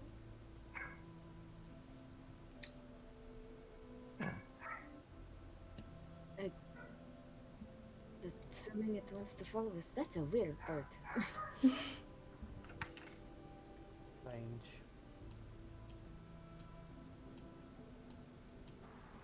Is there anything that Leshy would know about that, or no? Make me a nature check, Leshy, as you guys begin to follow the raven.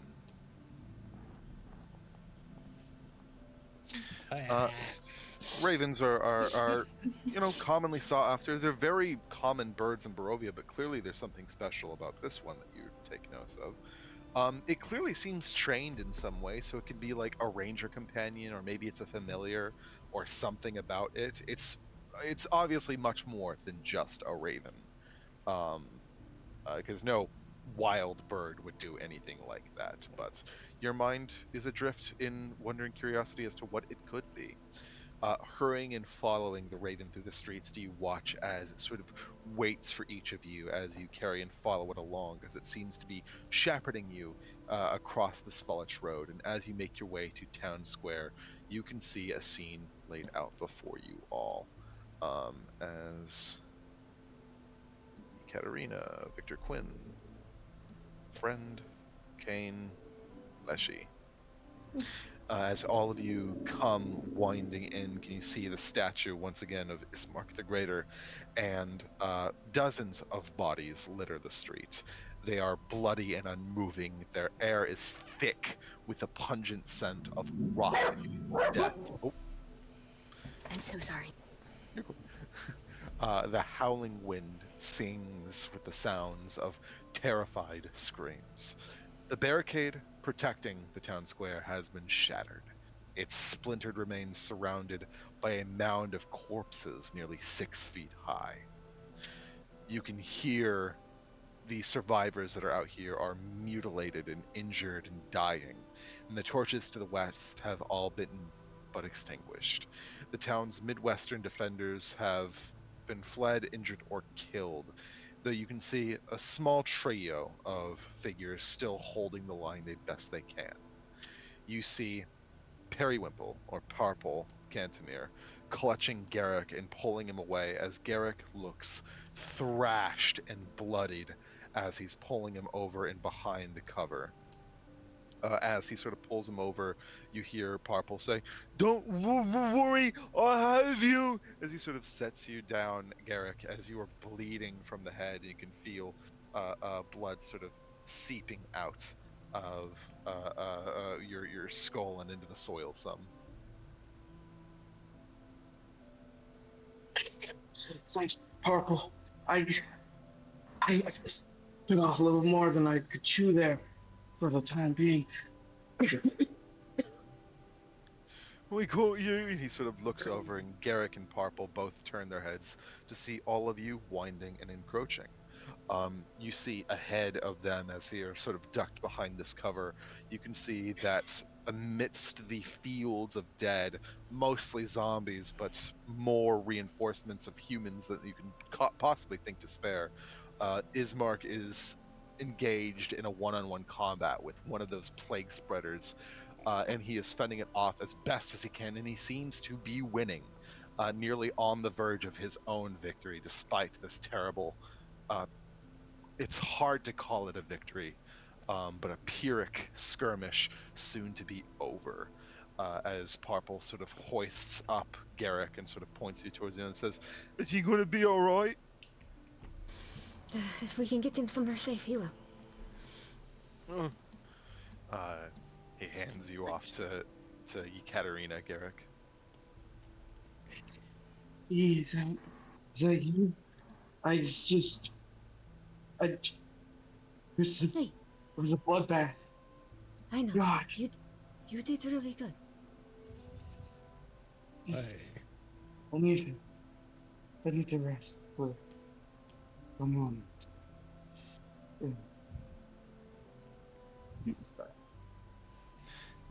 And as you lean back for just that moment of rest, can you feel the sort of sting in your open wounds begin to sort of compel you as the pain sort of lulls you for but the moment? Ismark, you hear, lets out a loud cry as crashing his steel blade against this thing. Does he bisect it and cut through its guts? And as it sort of rolls over to a second, does its torso separate from its legs? And its legs keep walking towards you all for a moment, and the torso keeps crawling before he drags the blade into the skull of it. And he sits there, ragged and tired. As he looks back to all of you and steps over the bodies of the fallen and the slain before leaning up against this barrier, so tired and weathered, and says, "Report. Why are you fleeing the eastern barricade?" I'm not fleeing. We defeated the last of the undead. We lost one of your scouts, however. It was mostly them. He wipes blood from his brow, as you can see that he himself is holding up very poorly. But he smiles at the record of triumph and says, "Good. Good. With all that said and done, we should finally feel, hopefully, some breathing room." And as if to jinx the fortunes, you all look down the road and see many a shape begin to emerge from the fog. You hear the sound of footsteps squelching through mud, and from the shadows on the west road emerges a cloaked man riding an ash-gray horse with dull, shadowed eyes. Behind it trails a dozen shambling undead, flanking the horseman side to side. The flickering torchlight paints the man's features in shades of burning orange and red, revealing a tall, lithe, elvish man of a dusky complexion, long hair that falls past his neck, and a fur cloak that is draped over his shoulders, its edge rimmed with thick, white fur. A deep blue trimmed tunic with bronze visible is layered and tough of flexible leather armor, and curved sabers hang from scabbards on his belt. His ears tapered sharply upward into elven points, and his dark brown eyes bear a predatory awareness as they shift through his surroundings, with a long, wicked scar that cuts far across his forehead, where lines begin to mark and mar his face with age, as he sort of carries himself with a seemingly perpetual frown as the horse comes closer. Kane, you look at this man and you behold Rahadin, the Kinslayer. At the sight of the Kinslayer, Kane freezes. He feels just this sense of dread start to consume him. He was feeling fear with the zombies being on the cusp of losing some of his friends almost. He had felt fear and terror in that moment, but seeing Rahadin just that terror he feels seeing this man is infinitely more powerful than the terror he felt back at the battlefield. He takes a step back and has his hand on the dagger that Victor gave him, as if he knows that can do anything against this man. Your eyes rattle in their sockets, and your vision tunnels as you behold this nightmare made real once again. Something you thought left so far in the past, just like he was centuries ago, is not only alive and well, but seemingly still working to serve these dark mechanisms. You watch as he reaches at his belt and pulls a scroll from it and begins to unfurl. As he does, Yekaterina looks at everyone and very quietly, to regurgitate, says, "Drop your heads and keep your fucking mouth shut." And she'll dip her head down. 5 score. And 4 weeks passed. This people rose in unlawful rebellion against Strahd von Zarovich, Count of Barovia, Master of Castle Ravenloft, and Protector of the Balanok Mountains. For this treasonous act, this settlement has been met with righteous punishment, so that its inhabitants might learn the weight of their defiance. Witnessed by the eyes of the dead and the damned, this price has been extracted in blood, common and noble alike.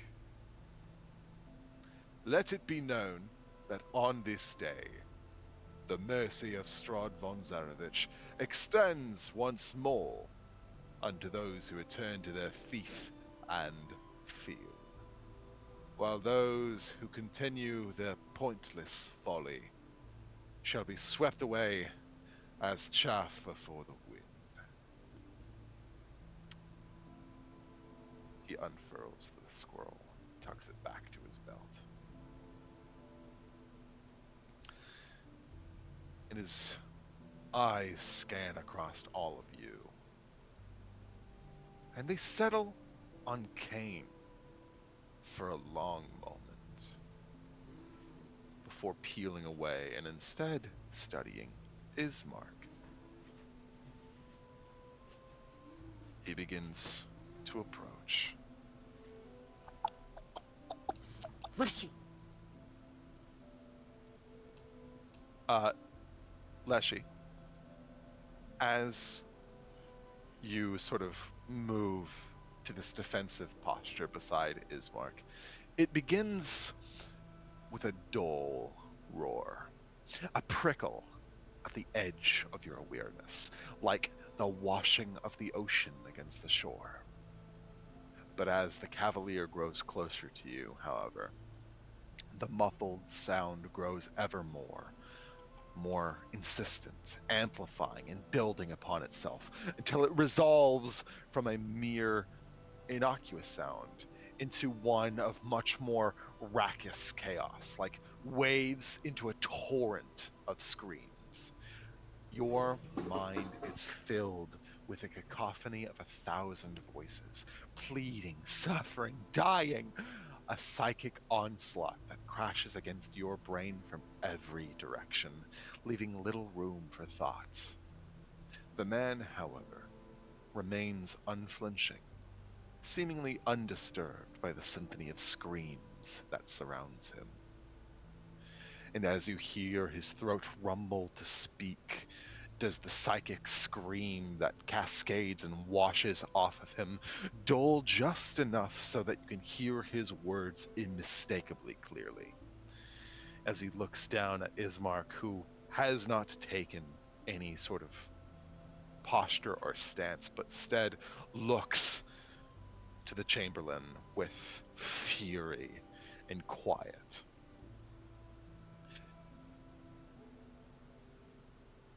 Master Kolyanovich,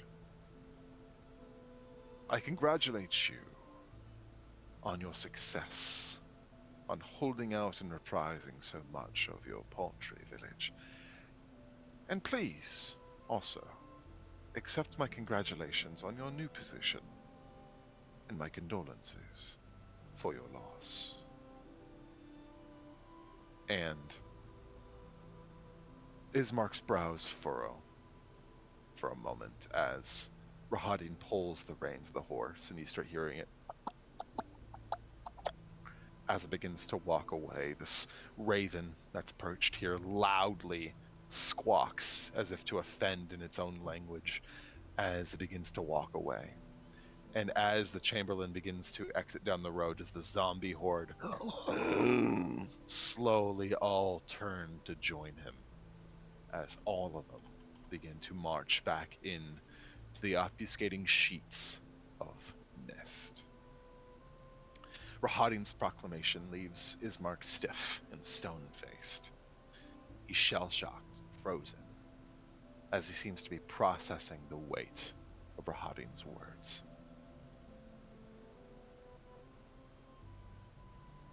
What would you all do?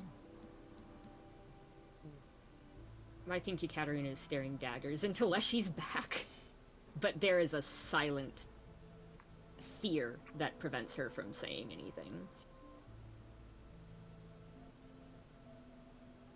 He's just gonna try and pick up Ismark. He's sort of leaning off to the side, and as you sort of move to take him, does he rattle, like almost offended that you would touch him, before he sort of reconstitutes where he is? And you can tell that in this shell shock, does he kind of find himself disjunct from the actuality, and he sees you, Leshy, and he holds up a almost like an apologetic hand as he says,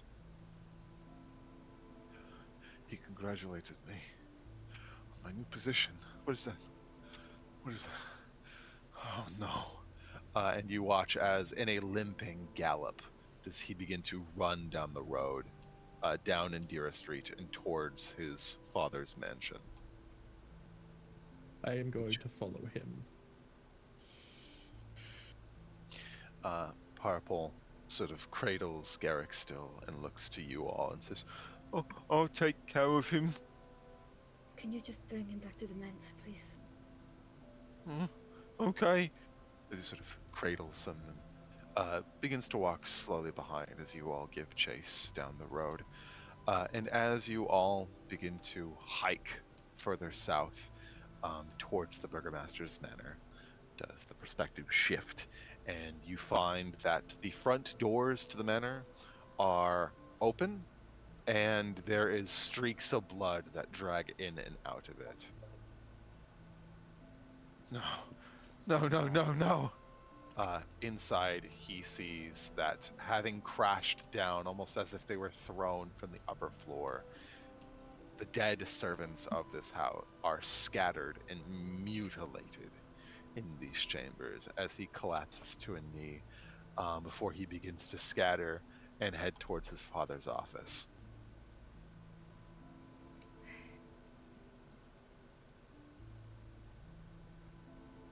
I think Victor is, after recognizing a similar level of emotion and pain, I don't think he wants to go in.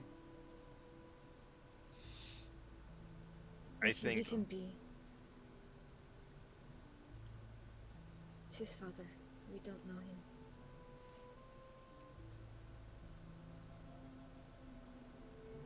Yekaterina, I am sorry for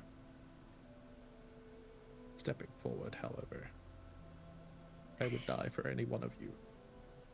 That's wonderful. And there's a brief moment where you watch as her face twitches as if this isn't a conversation she wants to have now, and she's very clearly trying to keep it together. You cannot disrespect an agent of the Count like that. You can especially not do it when I am in your company.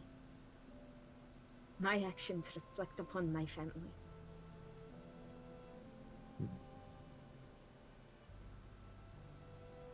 I will remember that. bends over for a second, gripping the wound at her side. We should see to the bodies. All these murk graves. Yes.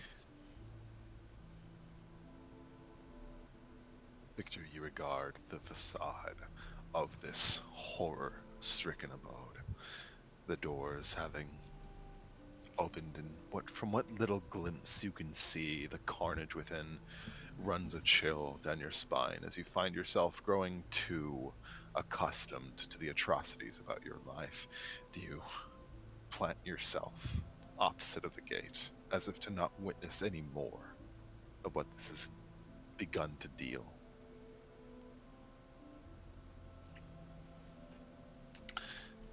Within, the house lies still, and you can just hear Sir Ismark's quiet weeps from the adjacent office. As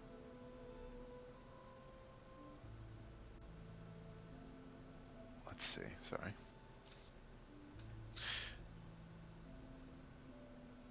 A moment passes where you all stand in the foyer, just letting the moment of horror pass, and Ismark comes out of the office holding his father's corpse. He sets it in one of the nearby chairs and just collapses by the weight of his own wounds and by his own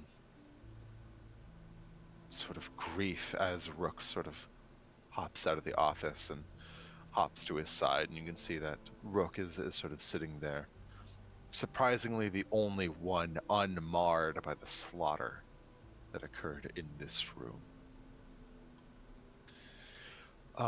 Everyone who is inside, which I believe is everyone but Victor, as he abstains from the horror, I would like you to roll me perception, investigation, or medicine, any of those three to your preferences. See. Perception, medicine. No. What was the third option? Investigation, perception, or nature, or medicine, sorry. Oh, I have high and investigation. Let's do investigation. Roll.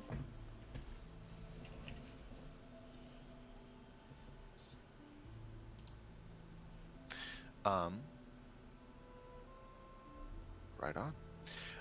Leshy, perhaps you are still idle in your meditation as you mull over the events that have just transpired and find yourself with a sort of wandering mind.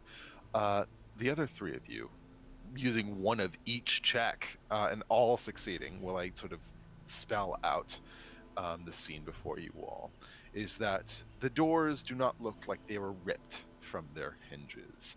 The lock bar that would secure it tautly shut has been flipped over easily. The room is not dotted with signs of significant struggle. There was no coordinated resistance or anything that might have happened that would impose a large force came and struck through here. The injuries on these people are all singular and fatal. They are not marked by blades or bludgeons or cudgels. They are all impacted and cratered in such horrible ways, with all of their nervous systems being perfectly snapped at very peculiar points. All of these people met near immediate deaths, except for one.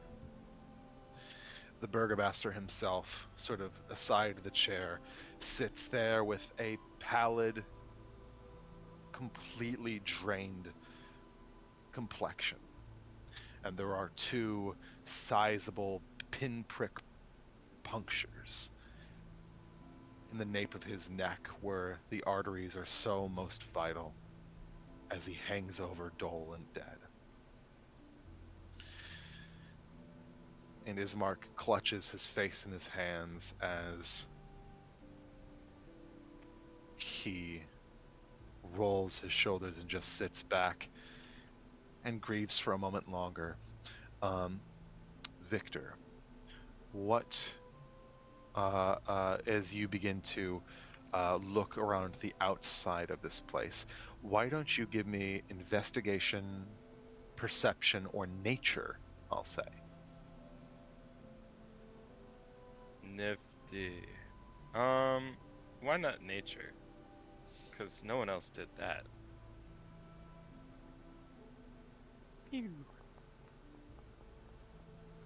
24. Goddamn. That was almost a nat 1, and I was about to be like, I'm just like slightly. I was about to be like, I'm just crying. I'm crying. That's a 19. Never mind. With a 24, you realize something odd. As you are sort of out here taking in surroundings while you can see your allies are beginning to gently sift through the horror of the inside, do you see that the front of this abode has a bunch of footprints of the comings and goings of people who have recently been here? And almost as if apparating out of nowhere, there are a set of boot prints that approach the front. But it's odd because they don't come from anywhere. They just appear at the threshold of the estate and walk towards the home. Accompanying it, and 1,000 sub other prints are very subtle because given the season and the types of soil that makes out the outside of this property. Do you see that this singular track of boots were accompanied by about 6 or 8 sets of what look to be like canine footprints, large enough to be bigger than any dog species that you know. Would this match any of the footprints from the research I'd been doing? These would not. These would be sort of separate from Cool. your individual pursuits. Well, at least I know that it's not that bad. It still sucks. Still kind of bad. It still sucks. Are these bipedal or are these things that were walking on 4s? Judging by the step cadences, they all seem quadrupedal. Okay. But inside, Ismark sort of wipes his face for a moment and says, I thank you all for your aid. I have much work to do. And I promised you lodgings here. And I am not... Yes, Mark. Go. We'll see to the bodies.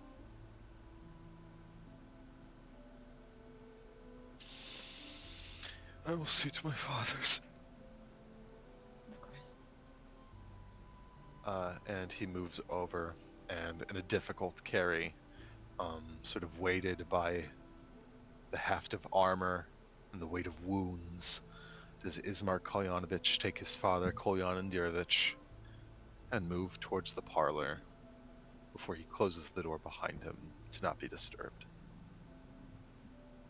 We can move the rest of these outside.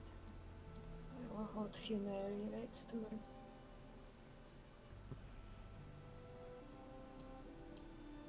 Kane nods and he looks to Yekaterina, points to the servant here, and gives her a questioning glance, kind of trying to gesture through no words, if she wants him to carry this person out first.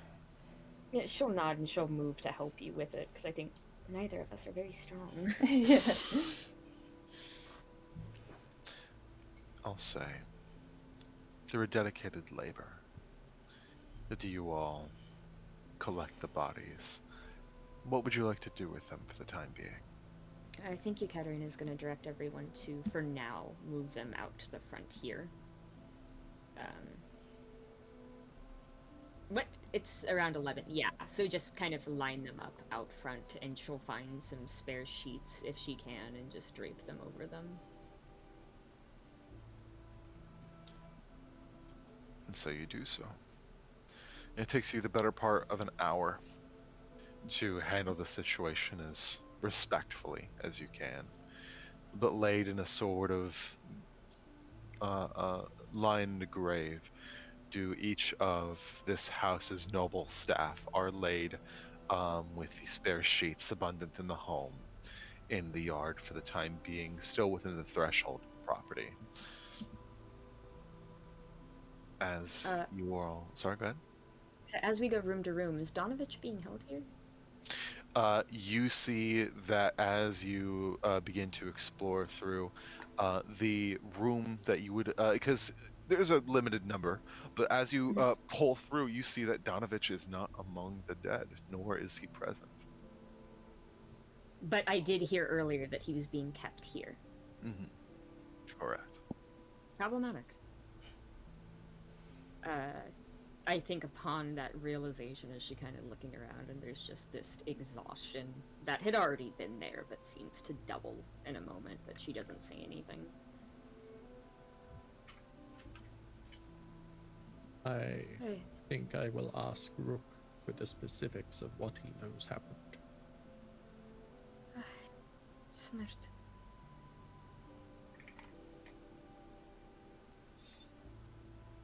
You begin to ritual cast Speak with Animals?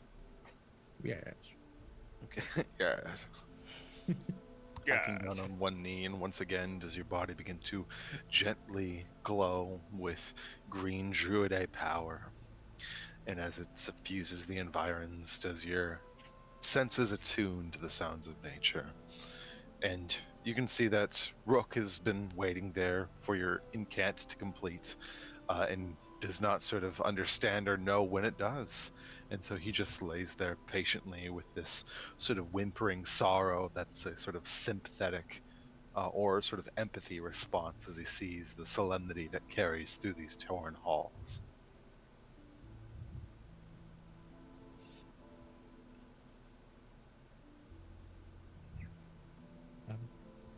Am I meant to be speaking now, or is this... Yes, go ahead. Okay. Sorry, I didn't know. Rook, what occurred here? His head snaps to attention and says, "Oh, I can hear you again. Oh, good. Oh, it was terrible." He sort of moves over and sits properly in front. You watch as he sort of hikes his paws and leans on you and says, "There was a man. A man came to the door. He knocked in, but they wouldn't answer. And when one finally cracked through the window, she I don't know, she changed her mind apparently. Walked to the front door and undid the bar. Let him right in. He was a tall, savage man." What did he look like? Oh, let's see. Yeah. Well, he had fur like mine. Black is the night, but his skin was the opposite. It was pale and white. He wore fancy clothes like the masters and the knights. He would explain that to the party, and then turn back to Rook. Did they harm you at all? No, he regarded me and held me by my collar. I don't know. According to me, I'm brave, I'm valiant. I would have beat him, I would have defied him, I would have challenged him and protected as I should have. I don't know why I was so scared. I felt like a puppy again, being reprimanded. I couldn't, I don't know what it was like. He was taunting me, like he could have killed me, like he killed all the others, but he didn't. He just looked at me with that menacing little grin on his cruel face. fact is not your fault, Rook.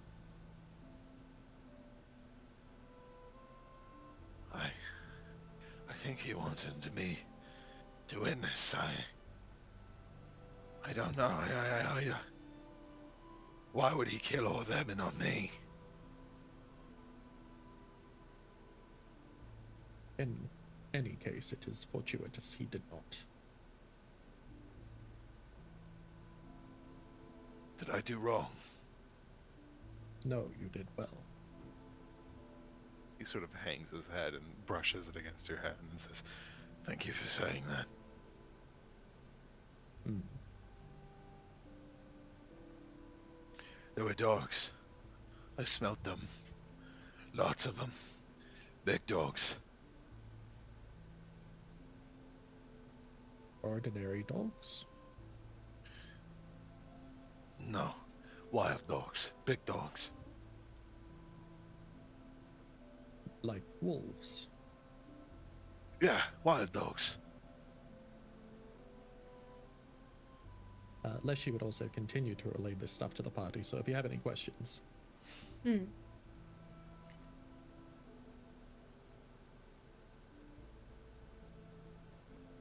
Well, just focus on surviving. I believe we will take you with us away from this place.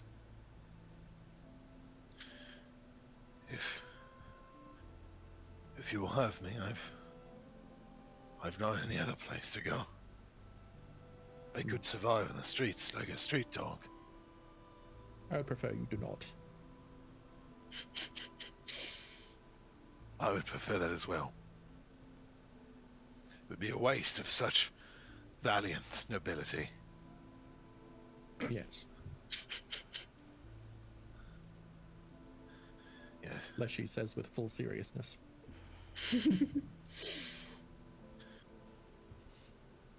I am sorry, I cannot talk to you all the time. It requires about 10 minutes for me to finish casting a spell. Did your master just speak to you whenever he wanted? Yes, he did. He was versed in wild tongue. He could speak with all manner of creatures. Oh, he definitely passes that on.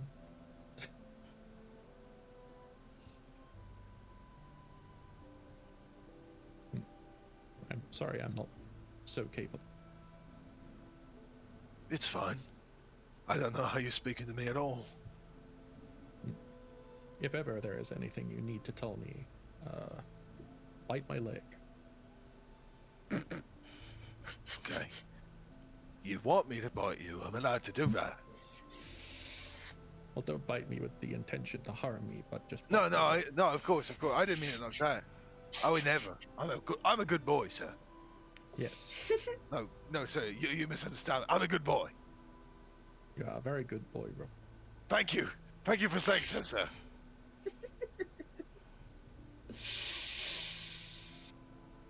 Turns back to the rest of the party.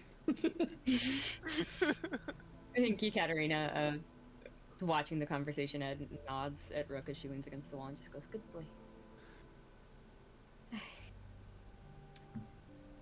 Let this be a lesson as to what happens when one steps out of line in these lands. I don't mean to sound callous, but you should know what you're up against.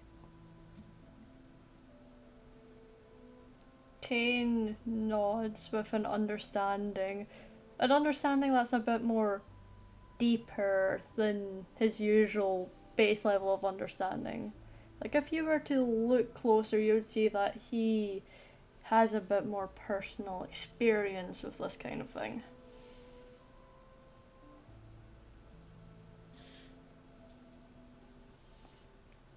We can Yeah, see- Katerina. Sorry. No? What is it? The description that I gave, that Rook gave to me, is that the Count? Dark hair, tall, big dude, and he said fur, right? Can I infer that to mean like hair? correct? Yeah, it's a dog's interpretation. Yeah. That's just I want to make sure. Yeah, from that description, I think overall I can make the assumption. Jacob. Yes. Sorry. Yes. Okay. Yes. I thought you were Sorry. saying that declaratively, not questioning. Sorry, I can make the assumption. Upward inflection. She nods. It sounds like him.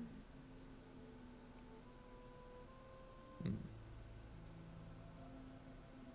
And I would have you know that I fully intend to kill him.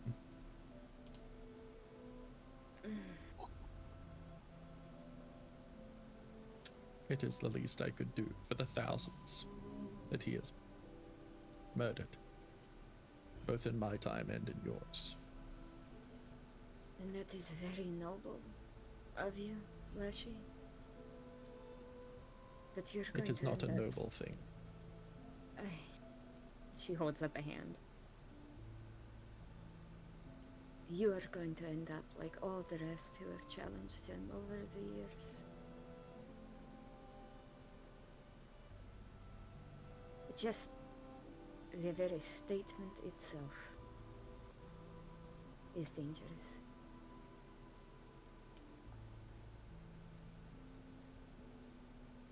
I have He a has killed me family. once before. He has, and he will do it again. And I have a family that I have to get back to and that I am representative of. And I am not going to be the one Vistana, who sours the mercy he has shown to us. I do not expect you to, but I did want to know your opinion. My opinion on Strahd? Whether or not you would go against him. She hesitates for a moment, sort of lulling her head back. It would not be worth the risk. Hmm. You see what he did to these people here? I cannot risk that happening to my father, my sister, my uncles, everyone. And perhaps it sounds selfish. Strahd has never showed this cruelty to my people. I do not know the entirety of the history between us, but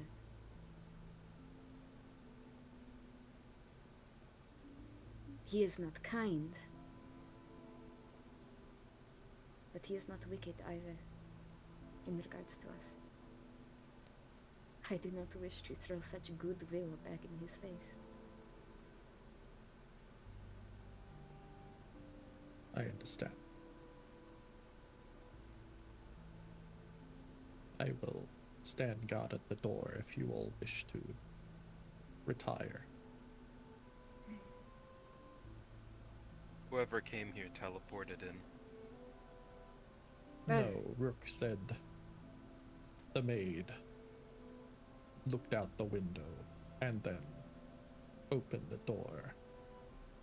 Perhaps they trusted him, or perhaps she was No. manipulated.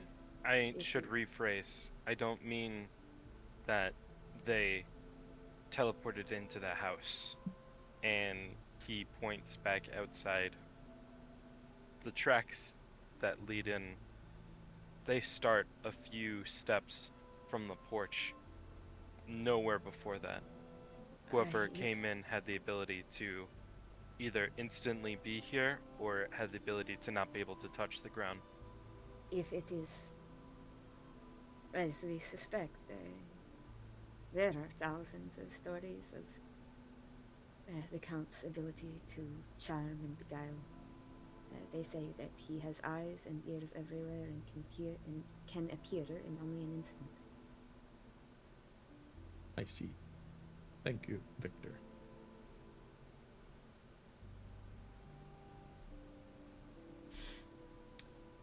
I'm going to check on Ismark. I am going to take a bath. And then I am going to go to bed. And we can carry on tomorrow, I suppose.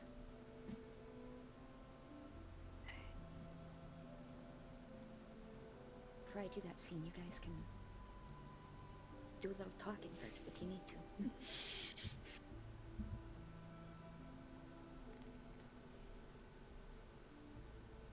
Kane is going to go to Rook and hold out his hand to let Rook sniff it, because he knows very little about handling dogs, but he knows generally with animals that you want to let them sniff you before you try touching them, so that's what he's doing here. Why don't you go ahead and roll me an animal handling check just to see how your first interaction with Little World goes. Where is... okay, animal handling is right on the top. Damn. You extend your hand forward, and he gives it a very curious, singular sniff before he kind of looks off a little disinterested. Kane looks a little saddened by this, but he... Devastated. Yeah. He came seeking comfort because he is still terrified. The reason why he's not been speaking is because this man has gone non-verbal. He is so terrified he cannot speak. So he is saddened that he can't get comfort from Rook, but he accepts his loss and just goes to, like, I'll say he would go upstairs because that's probably the best place to find a quiet, private corner where he can bring out the teddy that he got at Durst Manor for Thorn. Alright. Then as you retreat into the recesses of this old house, and the rest of you mull about things to do, and how next to proceed while your weary bones yearn to find rest, are we at our stopping point. Thank you all so very much for attending another session of Curse of Strahd. We'll get right into our stars and wishes. Oh, Starting with a it's me. big fat roll of 97. Damn. Leshy, my boy. Crazy with it today. Oh my god. Okie dokie. Oh, and then I get a DM right at the same time. Anyway. You know, I got notes here for the combat. I don't have notes here for the end of the stuff. But anyway. I really enjoyed that combat, Hades. I felt like we might all die near the end there. And I also really enjoyed the zombies, you know, shrieks of agony and statements. Really looking forward to our next combat because it was really fun. Yes. And you know, session as usual, horrible, heartbreaking, you know. Just a lot of fun. I'm really looking forward to next time. And Drakkenheim. I think the whole group did really well remembering how their characters would feel after the end of last session. How everybody was in a bit of a slump. I'm really happy Victor and Yekaterina went back to investigate the house further because although you haven't told our characters anything about it, it was interesting to hear about that guy. You know, Kane in the combat. It was funny watching you try and kill that zombie for like 3 turns. 4 turns? 5 turns. How many turns?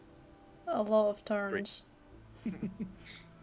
But you did really well keeping the zombies off the wall and knocking them onto the palisade, so that was a good job. And Friend, I appreciate you standing on the front line with me, even though Friend is scared of fire. And, you know, that's fun fighting alongside you. Victor, despite your statements, you did really well. You got Ikaterina out of a stupor when she was feared. You defended the NPC. You prevented the zombie from exploding and knocking out Leshy very early in the combat. And you controlled the battlefield very well with ice. And thank you for throwing the potion to Ekaterina so she could wake Leshy up.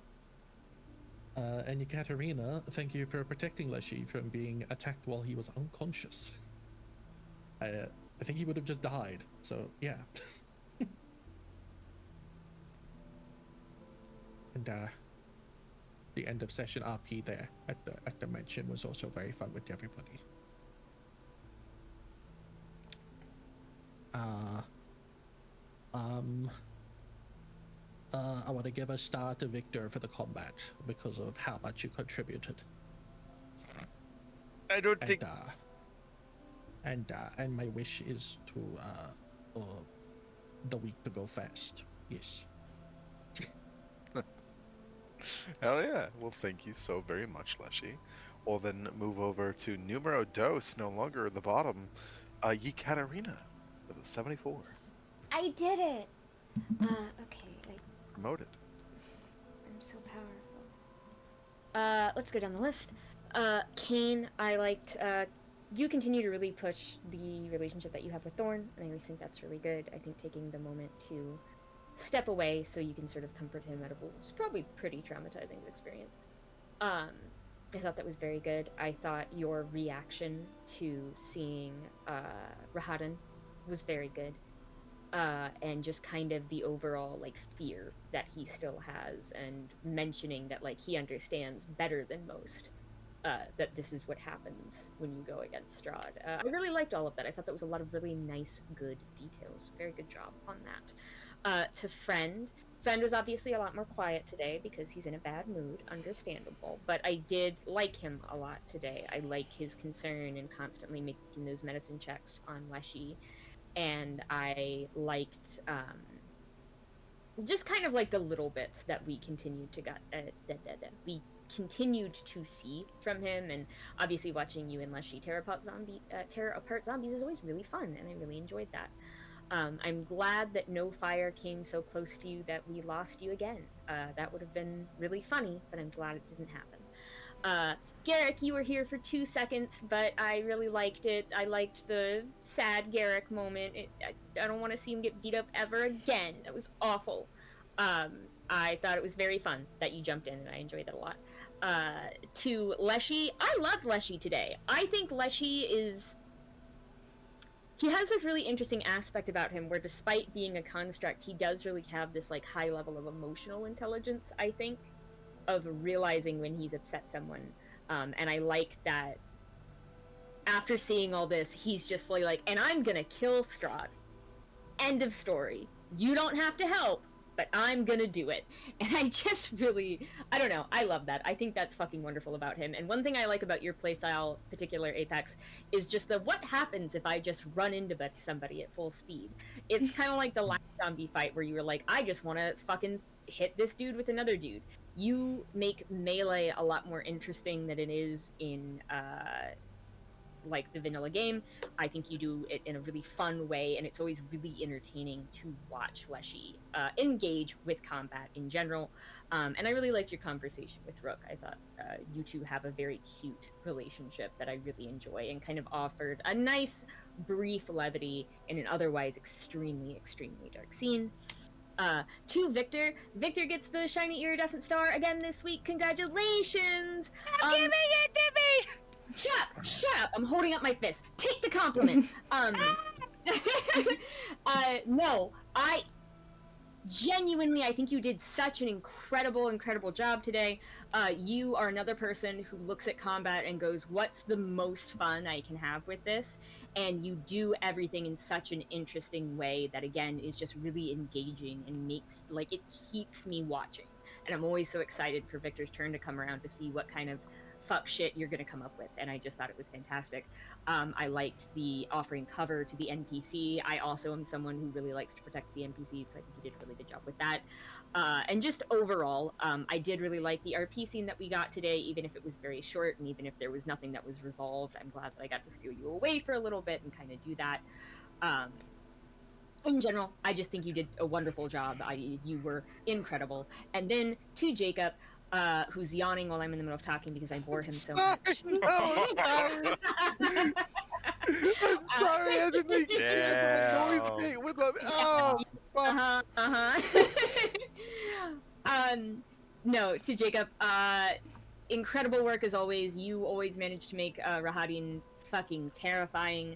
I think a really good decision you made today was to not just have the mansion just be Ismark and his dad, to have the villagers who are working here be part of the collateral damage is such an incredible storytelling beat and really does cement the horror that is having Strahd's ire. I think you did a wonderful job with that. Obviously, I love the way you play Ismark, however you do it, but I think today was especially good. It is a shame that we didn't get to see him grieving. That is, of course, my own fault because I told people not to go in there. But the smaller moments that we did get to see, I thought were really, really wonderful. I think you're doing a wonderful job of painting the BBEG as the BBEG. You are showing why Strahd is terrifying and why it is so dangerous to start a campaign against him. And I think you are such an incredible storyteller in your ability to show that without saying it. Just excellent work, as always. Wishes. I think we all did really, really good today. I don't really have any wishes. It was a very long combat, but that's not anyone's fault. We kind of got fucked a few times with rolls. Otherwise, I'm with Leshy on this one. I would really like the week to go by faster. I had a really good time today.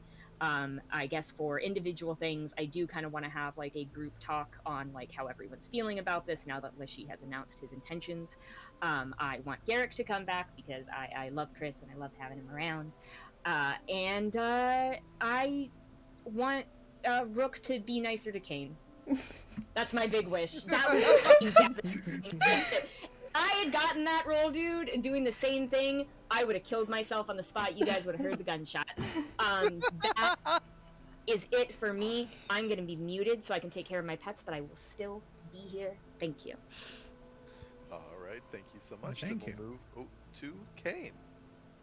Yeah, first I will start with an apology. I forgot to hit record until Chris reminded me, so like, I don't think I recorded the first 10-ish minutes of the session.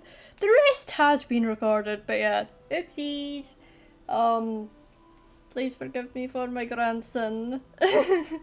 Aside from that, let's actually go through the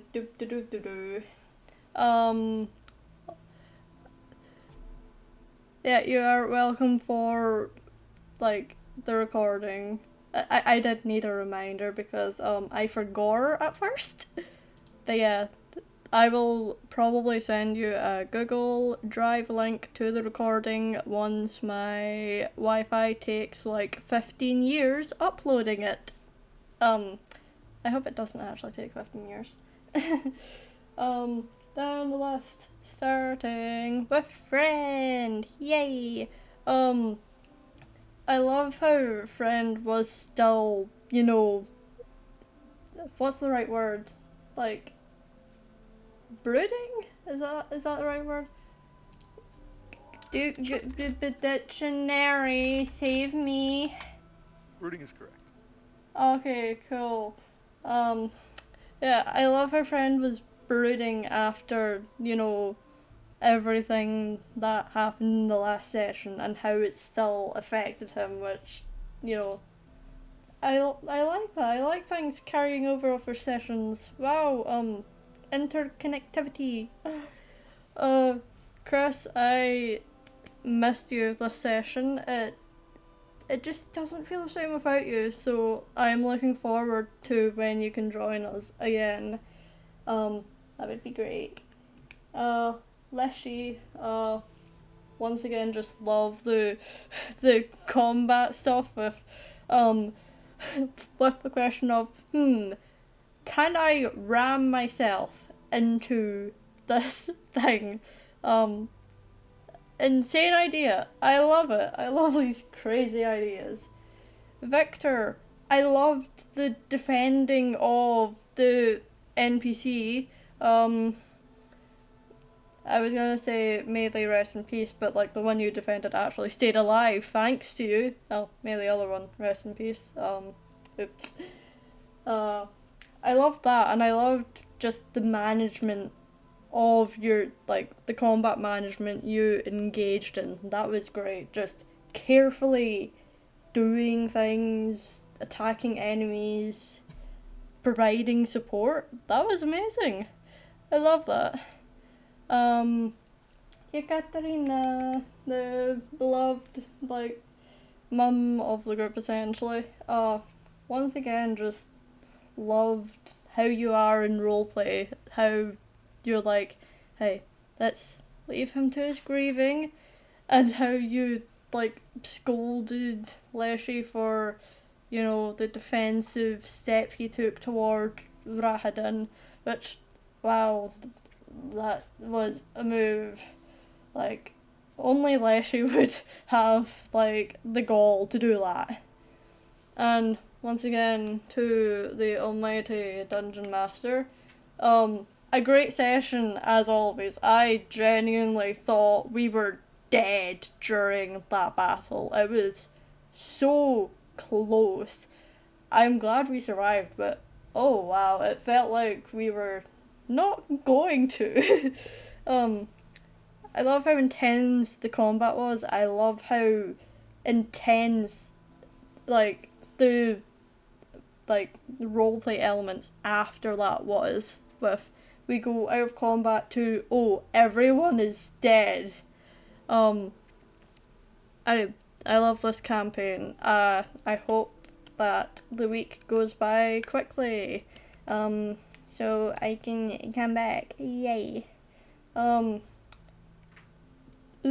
Excuse me.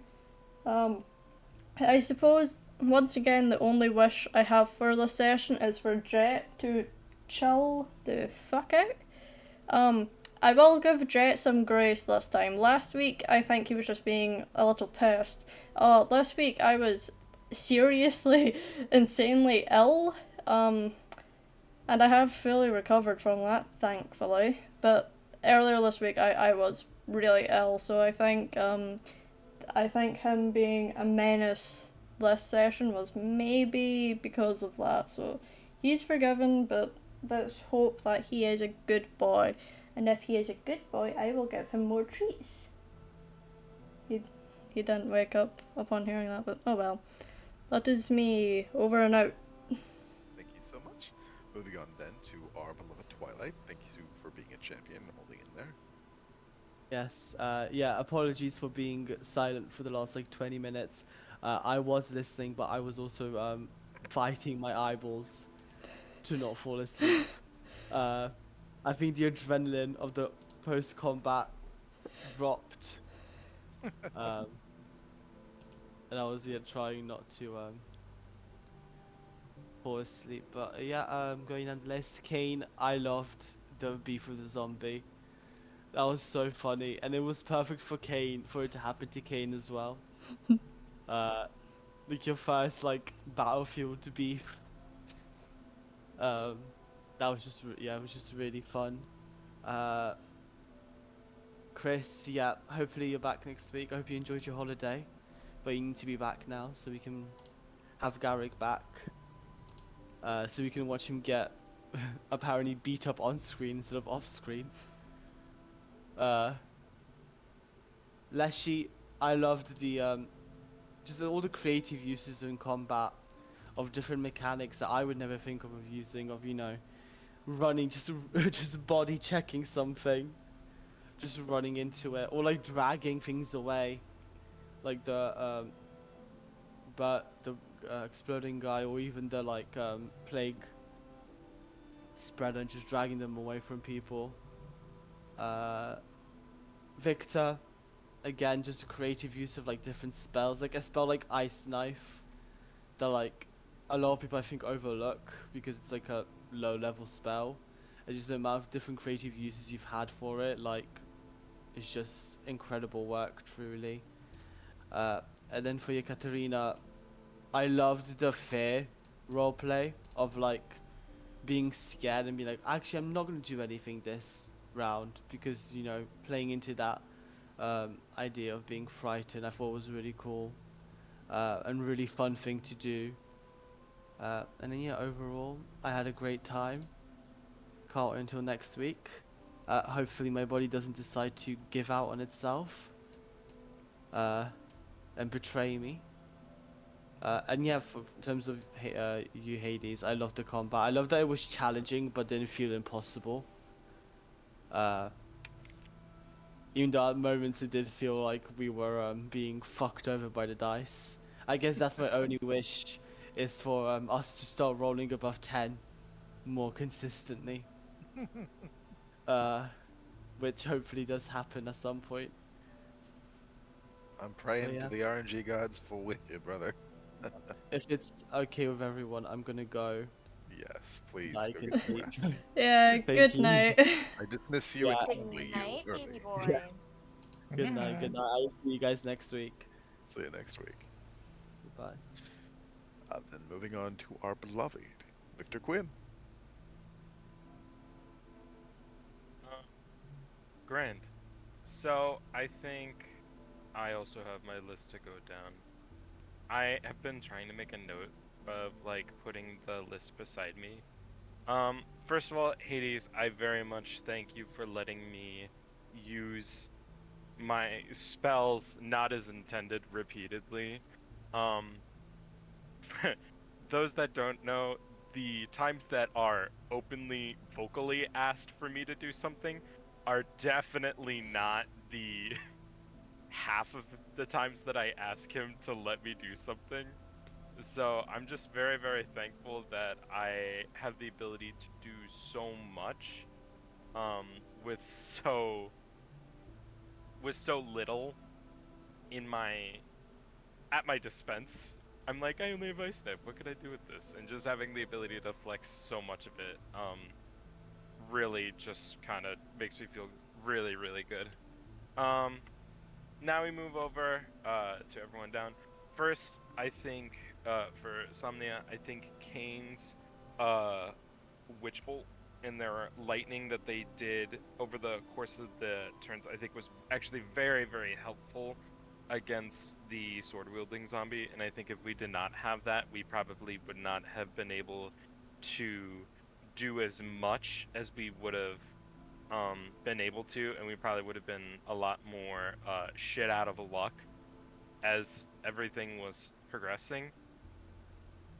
I also want to say for Friend, taking the opportunity to talk with our dog companion was very, very nice. I was very glad to see it over and over again. But in addition to that, I liked you also flexing with me, considering that we've barely engaged, and being very open to doing a bunch of my random bull is very, very reassuring, and I feel very touched. So thank you for that. Chris, I appreciate him not only coming in during that one moment to give a vocal performance, but just throughout listening and giving support the entire time. And I also appreciate his giving me a chance to put art to Victor's name, because fun fact, the the one that you are currently seeing is not Victor. That is somebody that I had gotten for a Dark Souls game, and I never got to use him because the DM just decided he didn't want to do it anymore. Oof. So we never got to do it. But yeah, so thank you for that. For Apex, I thought Leshy did really good, especially with grappling everyone.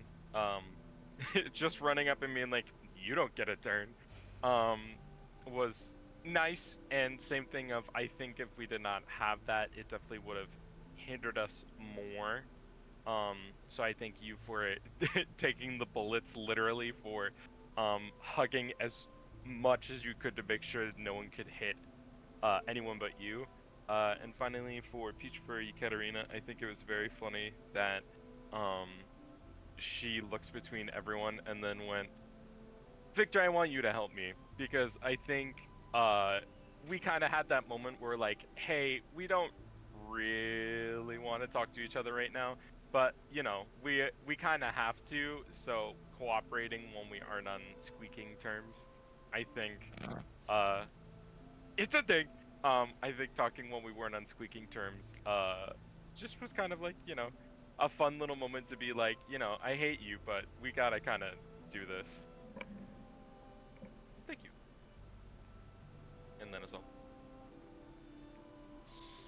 All right. Well, thank you so very much. And Garrick, this is entirely optional if you're in a place to. Otherwise, we'll wrap it there. But you have the opportunity should you want to seize it. It seems that you are driving.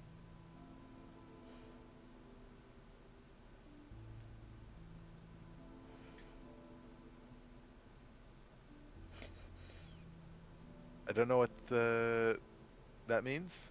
I think Okay. it's supposed to be notes. Ah, notes. That makes a lot of sense. I was like, Peach did that to me earlier, and I was fucking stun locked. But no. Then, thank you all so very much for another fun week. I greatly look forward to the next, and I'll see you all then, handsome folk. Oh, thank you for running the session.